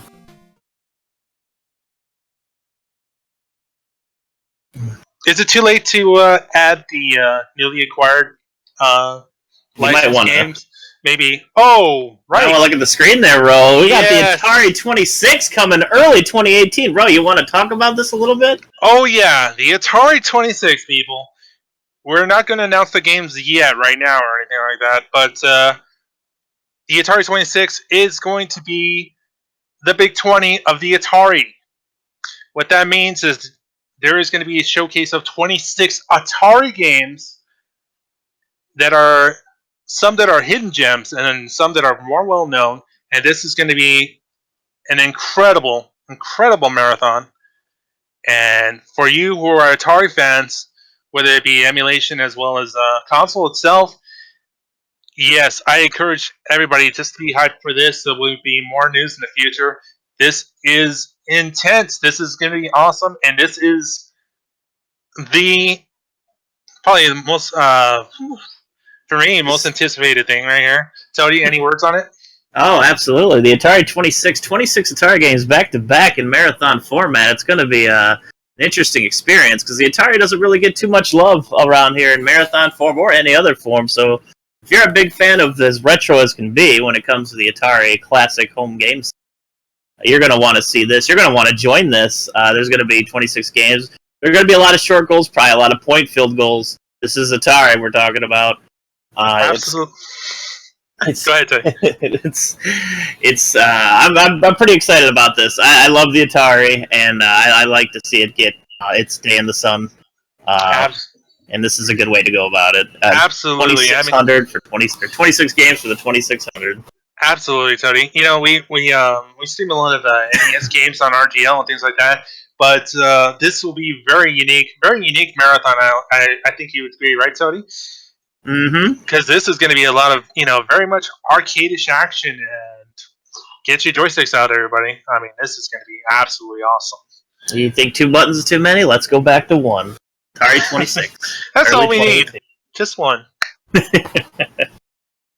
All right, that's going to be an excellent marathon in the near future. I am psyched. All right. I believe we want to thank you for commentating today, Ro. As Evo is going to step in. How's it going, Evo? Absolutely. Hello. Thank you, Ro. All right. You guys have a good one. Thanks a lot. Thank you for joining, Ro. Yeah, thank you guys for having me here. All right. Be seeing you guys. I'll be watching. Again, thank you again, Ro. Excellent job today. All right. Thank you. So here we go. Semifinals. We got our number one ranked individual in RC Drone versus our number 4 ranked Onophone coming down to the finals. It's the ultimates of tree versus tower strat here. Oh yeah. Kanana is a tower player. RC Drone is the optimal tree player, so this is going to be interesting.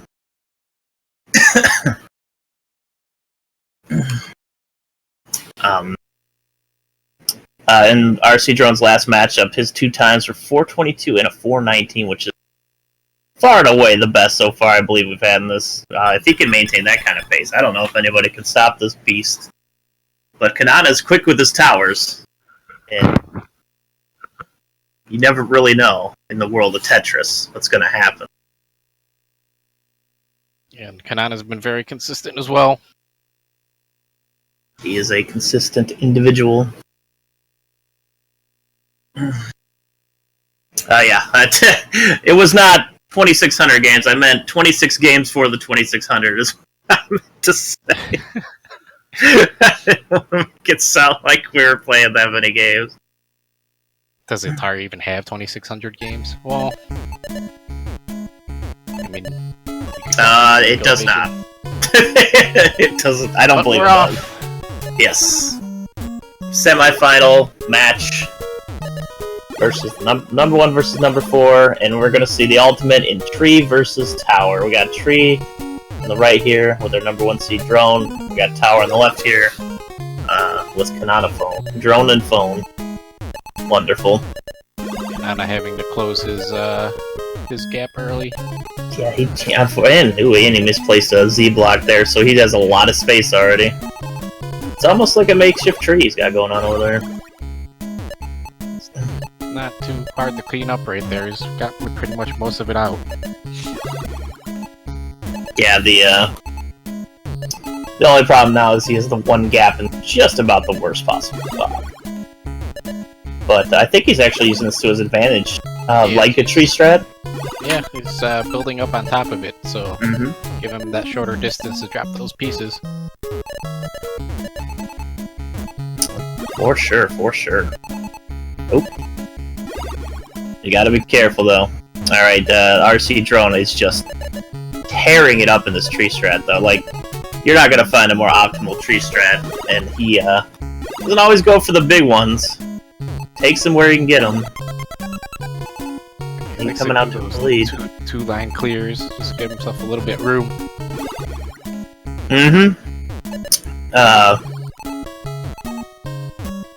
I mean, if you have an open 2-line clear, it's as good as any when you're not going for points. So, Kanana's still playing really close to the chest with this one. I don't know. This is gonna be real tricky. A little tough trying to get that piece over. It does slide that. Wow. For the Tetris, give him some room to work with again. That was a little brutal. I didn't know if he was gonna make it there. Well played by Kanana. Tap as hard as you can. Oh man. Alright, and again, the luxury of the tower we saw in our last matchup. It looks like the player might be out of it, but right at the end, 2 snipes in a row. Just to get that breathing room you need to build up again.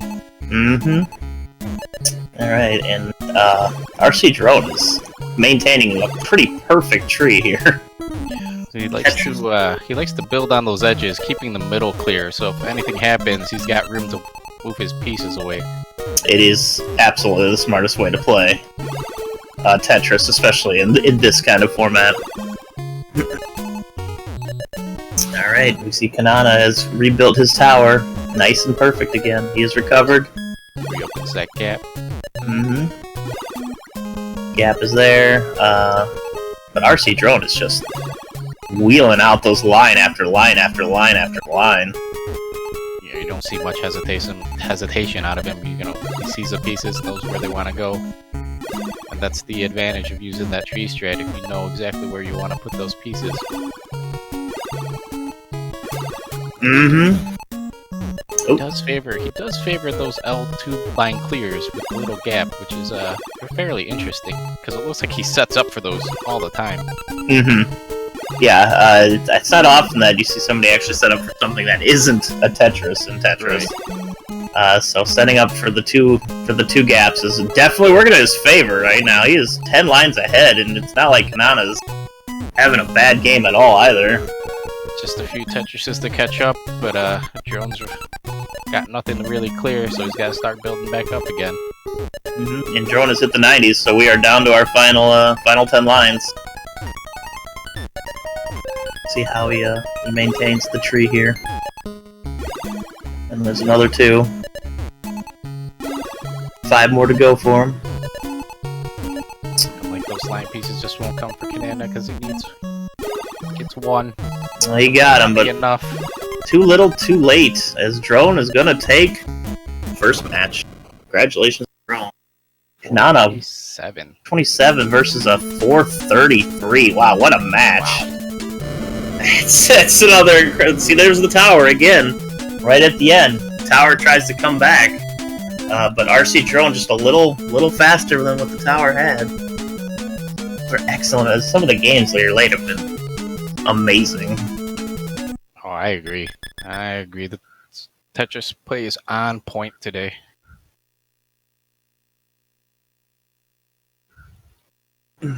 Indeed. It's been a excellent Tetris here. Like, the last 3 matchups have been so amazingly close.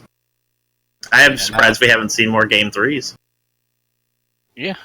I mean, when you're not making a lot of mistakes, you know, helps a bunch where you don't have to clean up as much. Mm-hmm. We have not really seen any panic out of these top-tier runners as well. I think that might have been Kanana's downfall, or maybe it assisted him in that one, because he did have a little bit of a mess-up early, but... Yeah, he just got some unfortunate pieces and had to close off his gaps and then clean them up. A couple of bad square pieces. Mm-hmm. Alright. We are getting set up for at least second game here. RC Drone takes this, he's going on to the finals. But if Kanana takes this, he's going to force a Game 3. Gonna be too exciting. Just too dang exciting. Alright, here we go. It has begun! Game 2. Man. Kanana's just getting S and Z pieces right off the bat. The double Z's. Yeah, it doesn't really help when you're trying to build. So, he just opts to make them kiss each other and kinda go with just giving up the bottom line already. Yeah. Not the worst thing in the world, but he is getting a lot of bad pieces right now. Right. Already having to close up one of his gaps. Couldn't do anything with the square piece.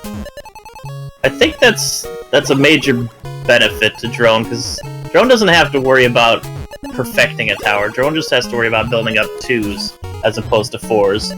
And I think those overall, there's a lot more setups for those, and I think Drone does that pretty flawlessly. Alright. Kanana's not getting any lines, so he's gotta just stuff.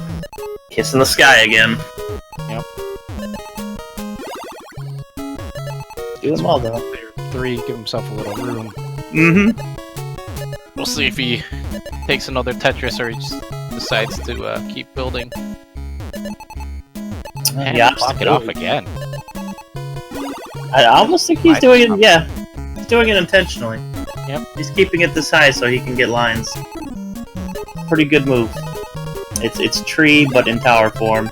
And to where, at the end, you can just Tetris, yep. and he made the decision to block off, even though a line was coming. We'll see if this pays off, because it's tight right now. Oh my goodness. Oh, Oh, no. and he gets the line piece. Oh. I think he built a little too high. Should have taken one of the Tetrises when he needed it. Yeah. But now he's going for the tree strat to catch up. That is unfortunate. It's very unfortunate. Alright, well, looks like his drone can just work on his tree strat. He's gonna take this one. Just gonna Just play his game. save. Mm-hmm.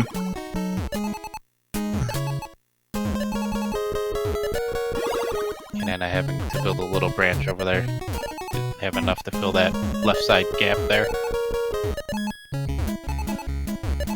Alright. Indeed. The drone, it gets a 2 and a 3, and just fit it together well. It's keeping it pretty simple. Oh, Nana in his haste, having the fight at the top again. yeah, his actually looks like a tree at the moment, and that's not a good thing in this case. He has to, he's trying to catch up, so he's trying to pull out all the stops. Yeah. I Does mean, fairly well clearing that out. Gives himself some more breathing room. Ooh, I don't know. in the fourth quarter, you gotta go for the Hail Mary, and that was... I don't think he wanted the line there either, and I think it's gonna be his downfall again here. It is.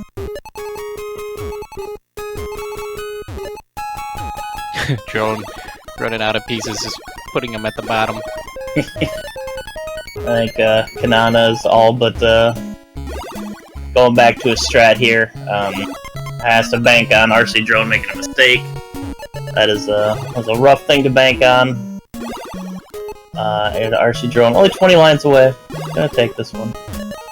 As long as he can maintain It's good style play. fairly clean. He's keeping it real low right now. I think he's aware that Yeah. Kanana phone. Unfortunately, game over. You can see it. Drone's just putting some pieces down, just trying to build what he can. Smart. So have something to clear. He's playing smart. He's playing, he knows he's got it in the bag, so... RC Drone is going to be moving on to the finals. Once he gets 100 lines here. 3 more lines. And there we go. There's that one. That is GG. it. RC Drone.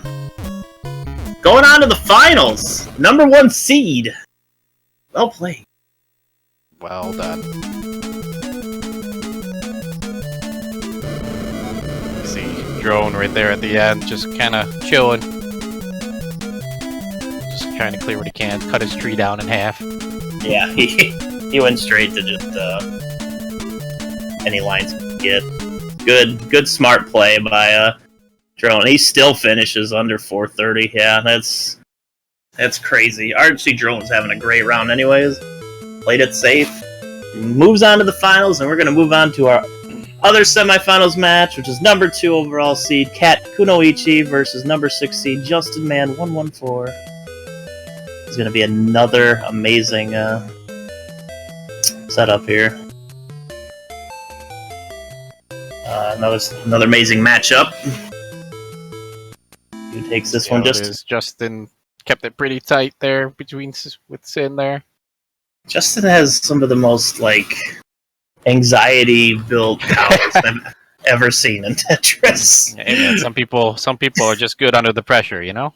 It's true. It's true. Maybe that's on purpose. Maybe he just wants the pressure.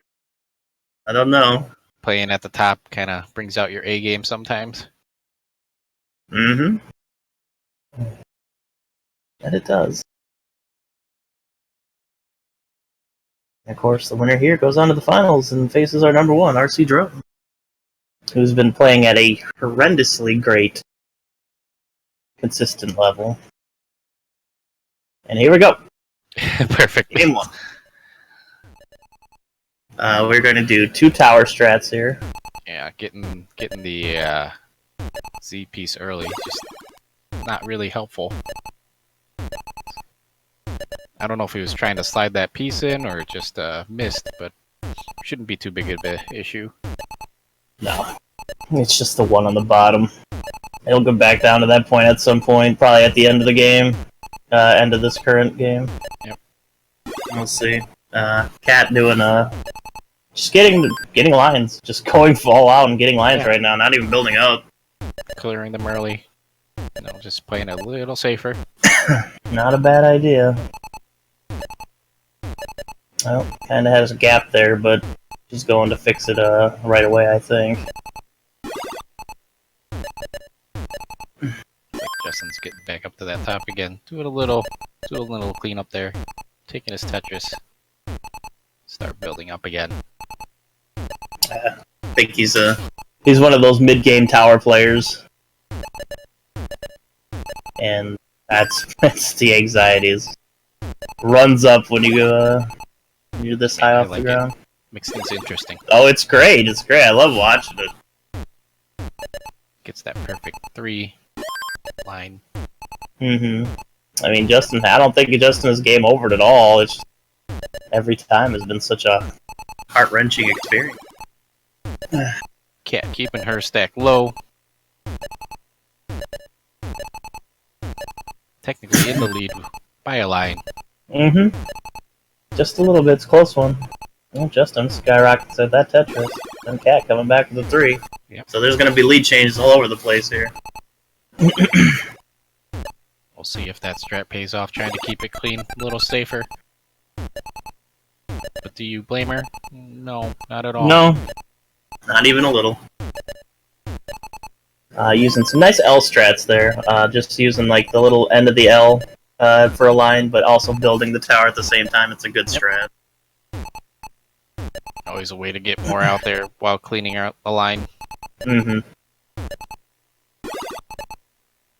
Oh, Justin. That is not where he wants that, but manages to recover from it. Easy recovery there. Mm-hmm. Nope, kind of getting screwed on pieces. Too many Z's here in a row. I don't think he had a choice there, but he had to block it. Now he's just gotta try to fight here from the top. Back on top, doing top strats again. He always finds a way, it seems. And there you go. Back down to opening one Tetris hole. Tetra hole.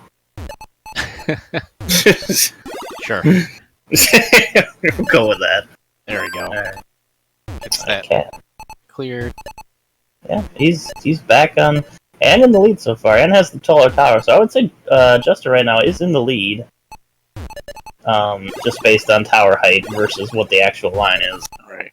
Again, having that Z piece come out, having to throw it off, slide underneath. Mm-hmm. Not very fun. No. Losing a little bit of time just to slide over a piece. That's been working good. Yeah, Cat's been having a little issues on her pieces as well. Yeah, it's starting to get a little choppy over there, which is unfortunate. Yep. Deciding to clean up instead of keep building, keeping it. Yeah, Justin towards the end here is he's playing a little safer. He's not going tower all the way up anymore. Cat again having to block off her hole because she got a square piece, had nowhere to put it. Oh. Having to clean that up first. Mm-hmm. Cat actually falling quite behind now. Justin's on his last 10. He's now in the final. Here it is. Countdown. Cat just taking that Tetris when she could to catch up. But does she have enough? Yep. Wow, this is gonna be another close one, y'all. Justin's got that Tetris set up, but decides to go for the 3. There it is. Trying to get that line. There it is. You got it. 441. Great matchup there. Great time for Justin. Yeah. Cat with the 450 flat. Right behind him. Right behind. Great round. So that was an intense one. Cat looking like she was going to make the comeback there, but Justin holding on strong. His tower strat's not letting him down. Yeah, he had enough out there to pull him through. You know, sometimes when you're building, you still got that stuff out there. It just helps you clear out those last lines you need. Mm-hmm.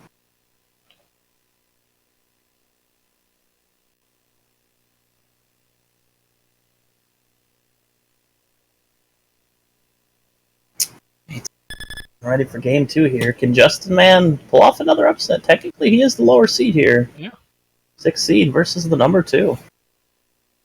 He's pulled off some I pretty big comeback. think we'll see a lot of back and forth again. With these tower types, just getting those Tetrises. Oh yeah, the Trying to build towers. back up. Yes, the build back up and the towers. The towers in general are an interesting strat because it works just like the tree if you want it to, but not quite the same. You're just looking for some kind of, because you have to block your safety hole to do it. So it's scarier, but at the same time, faster. Sometimes you're forced to do it too. So Yeah, and that's when you just start playing cleanup mode. close to the heart. You're some scary pieces coming down. Like earlier we saw 10 Z's and 11 pieces. That kind of RNG is nutty.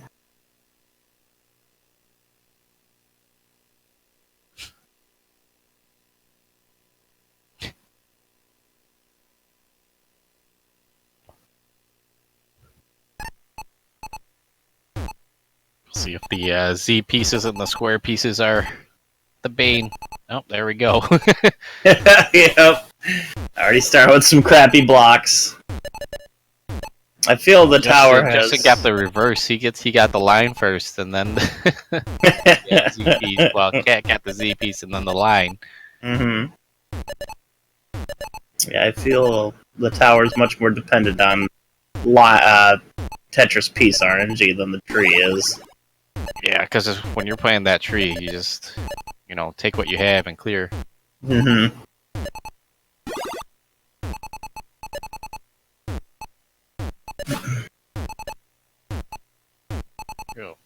Justin getting a bad piece, having to close his gap, see if he can clear that out. Shouldn't be a problem though. No, not at all. Justin again, a little rocky, but and Cat playing the low game again, playing it safe. She might want to consider building up the tower a little bit. Yep, starting to You build save now. seconds, yeah. It's honestly surprising how much time you can save by just letting your tower build up, too. It seems like the big strat for all these tower players is when you hit around 80, just to clear those Tetrises, keep it low, so you can play from the bottom with that increased speed.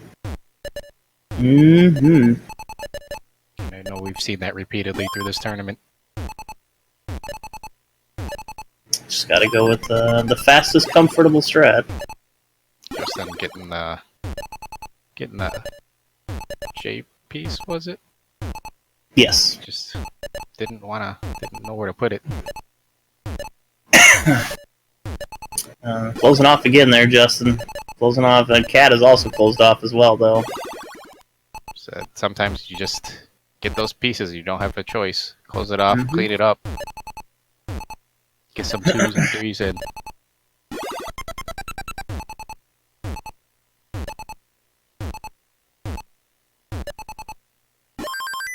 Indeed, indeed. Justin taking a Tetris there, lowering the tower a bit. He's got a bit of a stagger that it seems like it'll be a little difficult to come back from completely. Not for a while, anyways. With the whole locations all over the place, he might just stick with high tower again. Yeah, just cleaning it, keeping it low, Mm-hmm. building up, Cat played it safe. down, building it back up.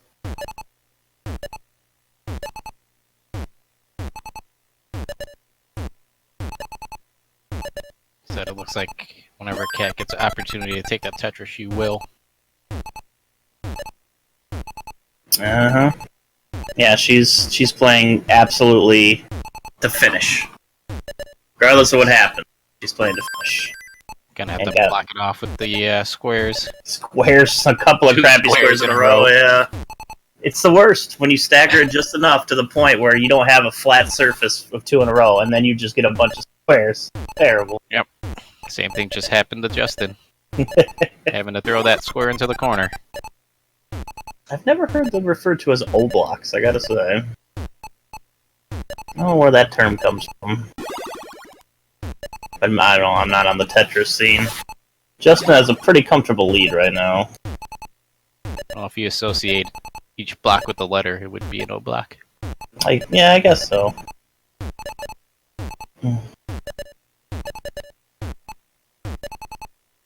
Makes sense.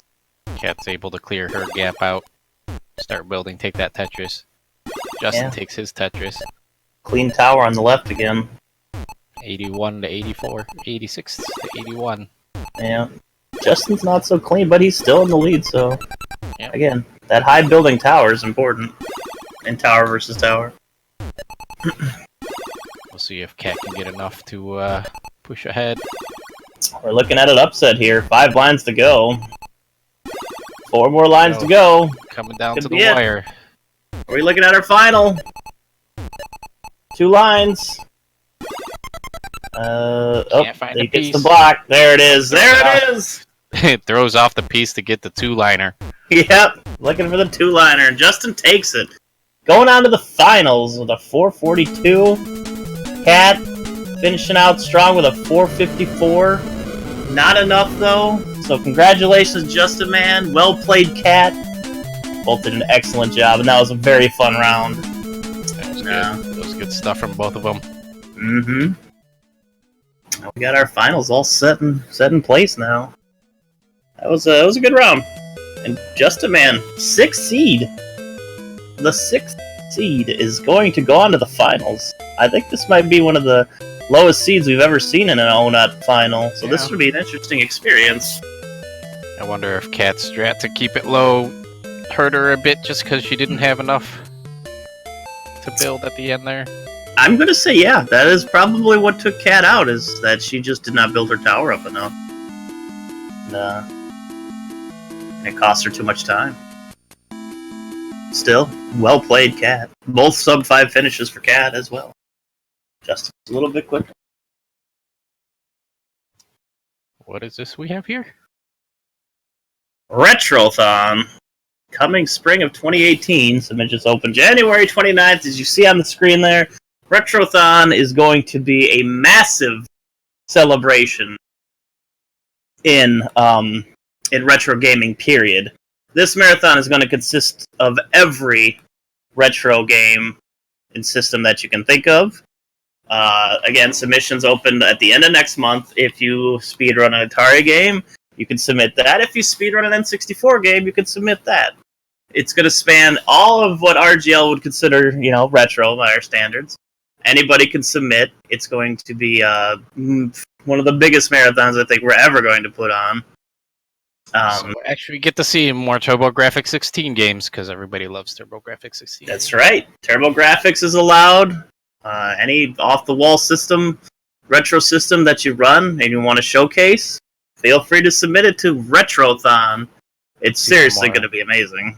See some more DOS. Maybe somebody will put some Commodore or Amiga. That's nice true. to see. It's not just gaming systems. We're going to retro PC as well. You got the DOS, and as Evo said, Commodore 64, whatever you want to run. We'll see. PS1 should be on there. Yeah, PS1 is allowed. PS2... PS2 came out after. Yeah.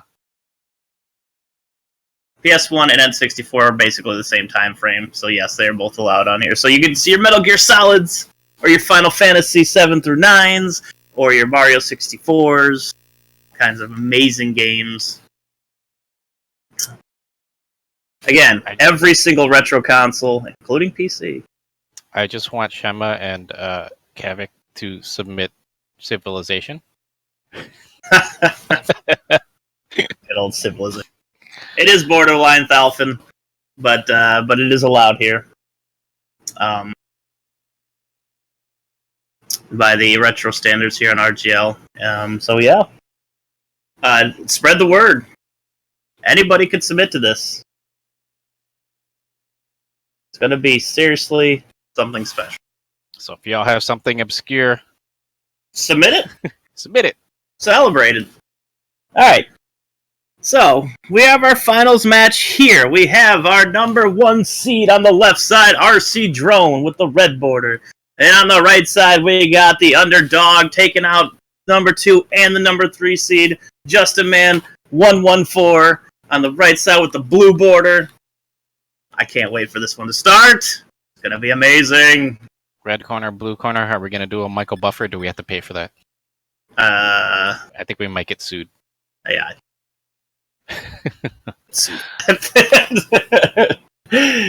With all seriousness, this is going to be an excellent matchup. Justin Man coming lower seed, taking out some of the higher seeds. If he can take out RC Drone has not lost a match today. I don't believe he's even he finished at a higher than a 430 something today. But Justin Man has the tower strats going. We'll have to see. So This is their consistency come through. Mm-hmm. This is tower versus tree. RC Drone is a tree player. Justin is a tower player. See if RC keeps the tower low, or if he's just going to go all out. Indeed. And we saw earlier, RC Drone played to the competition after his opponent unfortunately game over. He played much safer. Sudden death Zelda 1, Zelda 2 race. Zelda 1, Zelda 2 rando for both these guys. Oh, goodness. Alright. Drone, keep it about halfway. Yeah, that's actually a shorter tree that a lower tree than I think I've seen him play with today. Playing a little fairly safe there. I mean, you got all the pressure against you. This is the final match. This is for the whole thing. You've played well to get this far. So let's see who handles the pressure. We know Justin Man can handle some pressure with some of the ways he's come back so far in this tournament. Oh boy. Having to block it off. Yep. Shouldn't be too big of a deal. Couple of quick block offs there. RC Drone already in the mid-teens. In the 20s. The Tetris, still trying to keep it high. Smart choice. I think he knows at this point that he needs it. Oh boy. Oh boy, Z-blocks. A little messy with the Z-blocks there. It's like, the game knows. It's like, oh, here, have a Z-block.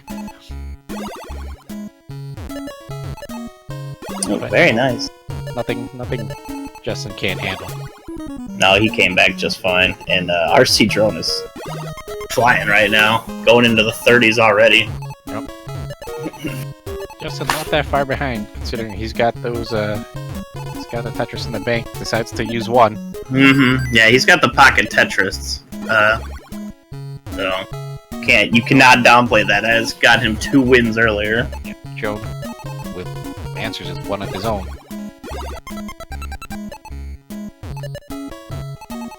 Alright, he's still Oh man, a little getting the iffy there. square block, trying to clear out that line. Get that gap back open. Mm-hmm. Oof. Some unfortunate piece RNG here for Justin. Joe had a 3, decides to decline it, and takes the 2 instead. Takes 2. Keeping a mid-level tree here. Oh wow, he's completely cleared his tree now. Yeah. Interesting. Justin's just getting piece after piece, not really helping him. No, he's getting some really bad pieces. As you saw, he got a lion piece after the fact, when he had to plug one of his holes. Scary moment here for Justin. Oh, really relying on piece RNG right now. Yeah, and then now he's had a 2-liner that he had to block off as well, and then the line came. Oh, uh-oh. Boy. Oh boy. That is gonna game over at 50. That is very unfortunate for Justin. That is the first time it's caught up to him in this tournament. Yeah. It's one of those times where it's like you decide to decline taking your Tetris and to keep building, and then you get yourself in a rough patch. Indeed, indeed. Alright. Well, with that being said, RC Drone is going to just play it safe from here on out. And it's going to go for the game 1 victory here. He's kind of bouncing off. He's got to get some pretty bad piece luck here, but he's only mid-range, so it shouldn't hurt him too much. No, he's just simple cleanup. Let's get some one-liners.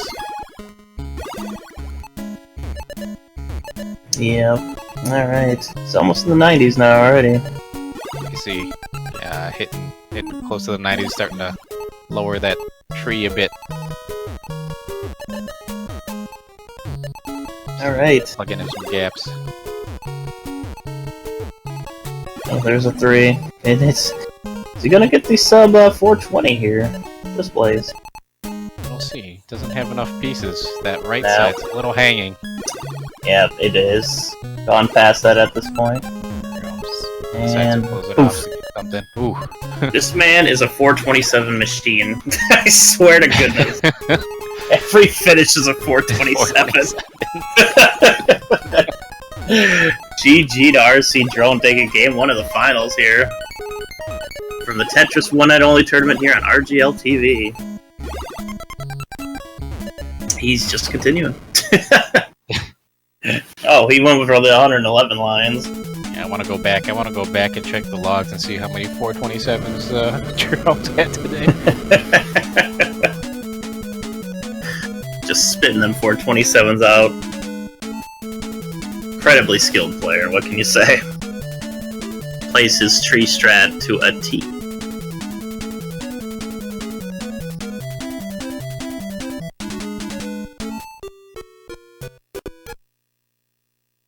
Alright, get set up for the game See if 2 here in this- finals. I don't know if Justin's going to change anything, but see if he plays a little more conservative and takes those Tetrises a little earlier, if he's going to just let him keep building. I don't think he can. RC Drone's just not going to give him that, that space that he needs to get to stay low. He's hitting 427 on purpose. I believe that. Probably.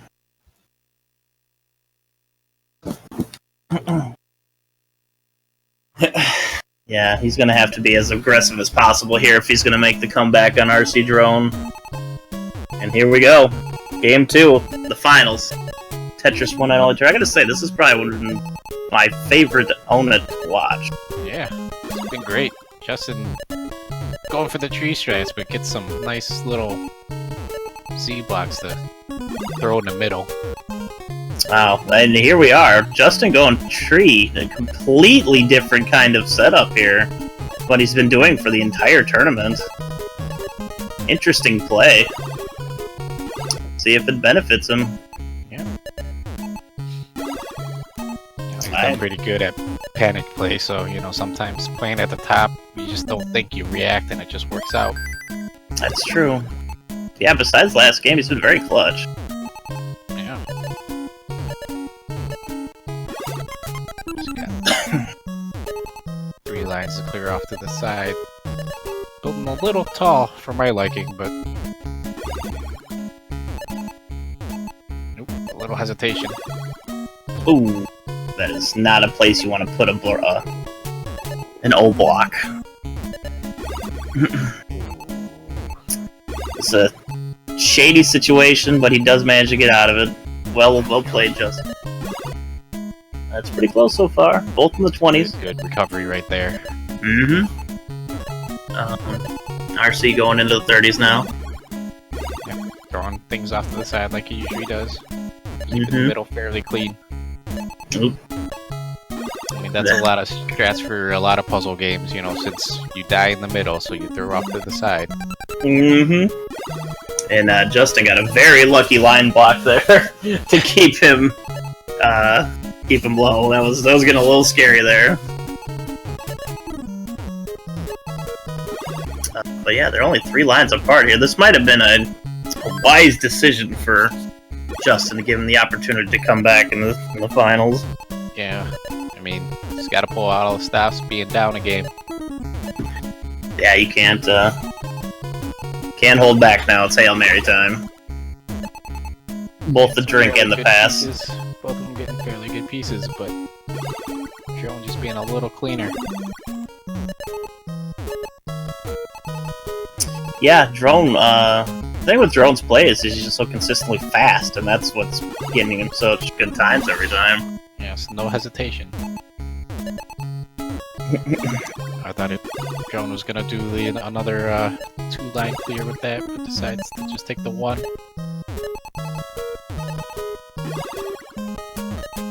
It's excellent, excellent overall play. He's still just shooting out lines like nobody's business over there. Has a bit of a piece issue here. He needs, Yeah, well, so much for that. and that was perfectly fine. Just close it off, close that gap as much as possible, and take what Well. you can get. Cleaned up, nice and easy. He's in the 70s now. He's looking pretty on fire this round. But Justin's right there too. Yeah. He's having a good match. Recoveries all over. Just watching Drone play, it's like he sees specific patterns and knows exactly what he wants to do with them. So Yeah, it's top quality Tetris play right there. Has to build up a little bit though. Yep. Gap on the right side is correct. Alright, here we go, 90s now. 90s territory. Did RC Drone wrap this up for the win? We'll see. He's gonna blow away that 427 last round. Holy moly. Here we go. And GG with a 413. 413. Jeez. Insane time. Insane time. He absolutely crushes it in the final game. RC Drone is our winner here for the Tetris One Night Only tournament. Holy cow. That was an incredibly well played game. And look at Justin Man getting a 432. You know, Really good time. 427. I thought Jones was gonna get a 420, beat 427. It's like I got no. No 427s here. Much better than that this time. Congratulations to RC Drone for absolutely knocking it out of the park. Flawless all the way through the brackets, showing a true testament of his Tetris skill. That was a really fun tournament. Sick play though. Oh yeah, it was certainly good. RC Drone was on another level. We'll see if we want to get him in here for a question or two to ask them how they enjoyed the tournament. Again, congratulations to RC Drone. That was a disgusting display of elite Tetris play. And now we have a little Franker Z mummy from South entering the picture. Gibdo Little Z? Little Z. Little Gibbsy? Little Gibbsy. Oh, isn't it adorable? Gibdo Z.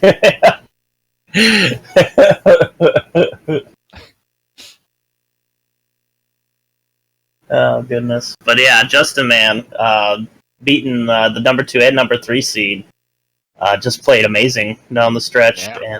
and, he played his best. Did a great job. RC Drone was just on fire. Showed you that he's the close. He kept it really close with Sin and Cat, just squeaking out those wins. What was also impressive is that he completely changed strats in the final game, and he played it really well. Yeah. He's- It's always good to have that second in your second yeah. strat in your arsenal. Let me bring RC Drone in here.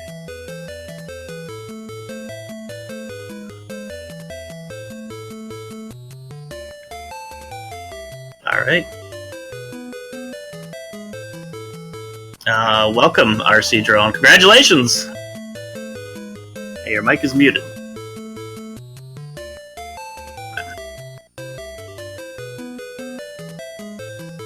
All right. So, here's the bracket. In the meantime, showing you the clear steps, all the way at the top and all the way at the bottom of the bracket, sweeping the nation. Yep, there Great we go. stuff. Hey guys, my mic was suppressed. Can you hear me now? Yes, we can hear you. Congratulations, good sir. Thanks. That was Justin here as well. What's up, welcome, guys? Justin. How's it going? It's going well. How are you feeling? I'm happy I made it this far, to be honest. Happy I got to play RC. I was a different seed when I went to bed last night, and 2 people bopped me on the leaderboards when I woke up. So I would have had to face RC in like the second round if my seed was the same from last wow. night. Yeah. So. Yeah, I mean, maybe I should have gone to the tree strats earlier. I figured I'd just do the first round and see how it went. And, I mean, I normally play tree when I do PB attempts. I don't normally do tower, but, you know, it's RC, strats. so, yeah. Indeed. RC, you finished with like 700 427s in this match. Were you gunning for that 427 time? Not really. I was just trying to basically not die, because normally I play that tree strat like 5 or 6 lines higher than I did here. But even at that level, I was still dying in practice, so it wasn't free at all. Like there were a couple times where I almost died. Like frankly. Oh right, yeah. Because it you know, when you're playing it that close to the chest, it seems like it's so easy to have one mistake just completely crumble down. So you brought the tower down 5 lines, you say, over your normal strategies here for the tournament? Yeah, about 5 or 6. That is Yeah, if you guys haven't watched RC's run, like, he plays ridiculously close to the top. It is sick. Yeah, it's pretty amazing. It's pretty amazing. I gotta say, just watching it here in the tournament is pretty dang amazing. Justin, you had some of the most anxiety, heart-racing runs of the day. You were on that so often. It's like anxiety for you guys, but the way I build the tower is actually pretty safe mostly, if you kind of know what you're looking for. Like building up the left side and keeping the right side low. It's a strat that the people who go for max outs and stuff play, and that's what I do when I play on the higher speeds. So doing it on the low speed is actually kind of easy for me. It's just a matter of doing it fast without hovering pieces and just dropping them in there. Right. Because I know you guys don't have any fear of closing off a gap that you want and then just clearing it back up. Yeah, it's often a better strat to do that rather than to put a piece where you're going to have to rely on a lot of lines or something like that. You don't want to create, piece dependency, basically. You want to keep it open to where you can kind of use a lot of different pieces to keep yourself moving. Yeah, I feel the tree strat actually requires or doesn't rely so much on piece RNG as just like the tower strat does to maintain like a perfect tower. And I feel like if you're playing tree, you would have the natural advantage in that you don't just get stuck up, Yeah. Don't get flooded with like earlier in the tournament, there was one match that had 10 Z blocks out of 11 blocks. And it was, it's absurd RNG like that. I know that NES Tetris has. Any final thoughts here by you, either of our wonderful runners here? I'm just relieved and happy that I was able to make it through the tournament. Yeah, same here. I mean, GG to RC. Obviously the overwhelming favorite entering here, and got it done. I'm glad I was able to at least put on a little bit of a show. So. Good game to you too, Justin. Yeah, thanks, man. There you go. Is this something you guys would want to do again? Mm-hmm. Yeah, I would absolutely do this again. This was fun. In fact, I wouldn't have even, if you guys didn't move it to a Sunday, I would have had to miss it because I usually work on Saturdays, so I'm pretty thankful for that. But yeah, I would do it again in a heartbeat if I was available. Yeah, I'd come back too. Yeah, super happy to hear that. That was a hell of a show. I gotta say, that was my favorite tournament to watch so far. Tetris is so adrenaline pumping. I love it. It's really addicting to watch and to play, really, if you can get behind it. Like, it's weird. It's the same, you're watching the same thing over and over again, but it's just the different ways people play and the different combinations you see. It's cool. It really is. sometimes hard to commentate on because you get into that trance. It's true. It's true.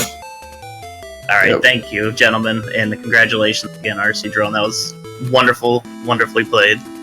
Thank you very much. Yeah, thank you guys too. Thank you for putting on the whole show. See Oh. any of you guys at GDQ if you're all there. So Our pleasure, and I will be there. I'll be there too. sounds good. All right, gentlemen, thanks again.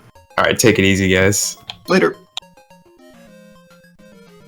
Alrighty, that was our finalists doing just an incredible job. Yeah. Such a fun watch. And as you can see here on our splash screen, we got Discathlon coming up on the 27th of this month. 10 Disney-themed retro games, as you can see on the right side. Marathon, free to join it. Still, you still got time to practice. Got yourself, what, a month? A little bit more than a month? Yeah, I think overall you got a little bit more than a month to do this one. January 27th is so you got plenty of time actually. I for some reason I keep switching December and January in my brain, but yeah, over a month to do Discathlon, and here we go. The Atari 26. I'm so excited for this. I love the Atari. It's a very basic system, but you're gonna see in marathon format how awesome it can be. We're gonna have lots of games, 26 of them, 26 for the 2600. Point-based goals, completion-based goals. Who needs 2 buttons when you can only use one? The only game I want to see is Adventure on level 3. That would be great. That'd be really hard, honestly. It would be really hard. And finally, we're also doing RGL TV presents Retrothon, a retro-based marathon for any retro-based console.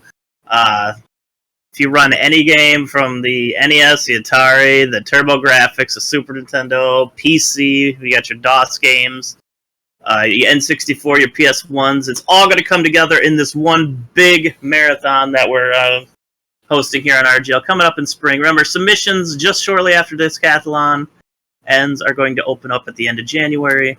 Honestly, this one is super hype. I want to see how many different how many variations of consoles can get in there. Yeah, I just want to see the obscure stuff, but that's just me. Hey, the obscure stuff is nice. Yeah. Fun to see something new. Always seeing something new is great. I agree. I believe that is going to be it here, though. Stay hyped. We got Discathlon coming up next month. We got the Atari 26 coming up next year, and the Retrothon coming up next year. Thank you so much for coming out for our Tetris One Night Only tournament. That was simply astounding today. Thank you to our players as well. Thank you to our players. Thank you to the audience for coming to see us. Thank you, L Rock, Retro Omega, and where's my brain now working? Cakes. Thank you, Concakes, for commentating earlier, and thank you, Evo, for joining me for the end And the biggest commentator thank here. you, though, still goes to Kavik. Oh, absolutely. Kavik did a wonderful job restreaming today. Much respect. Restreaming, not easy. He did it very smoothly. And I gotta say a big thank you for 3-2 for all the artwork for our marathon. He always does an excellent job. artwork, Seriously. He's incredibly talented. So, again, everyone, thank you for coming out. We are going to go ahead and throw our host to a wonderful runner and supporter of all the community. Cool Kid, who's doing Mega Man 2 for sub 26, or sub 27, excuse me. Not quite that good yet, but I wouldn't put it past him to be there.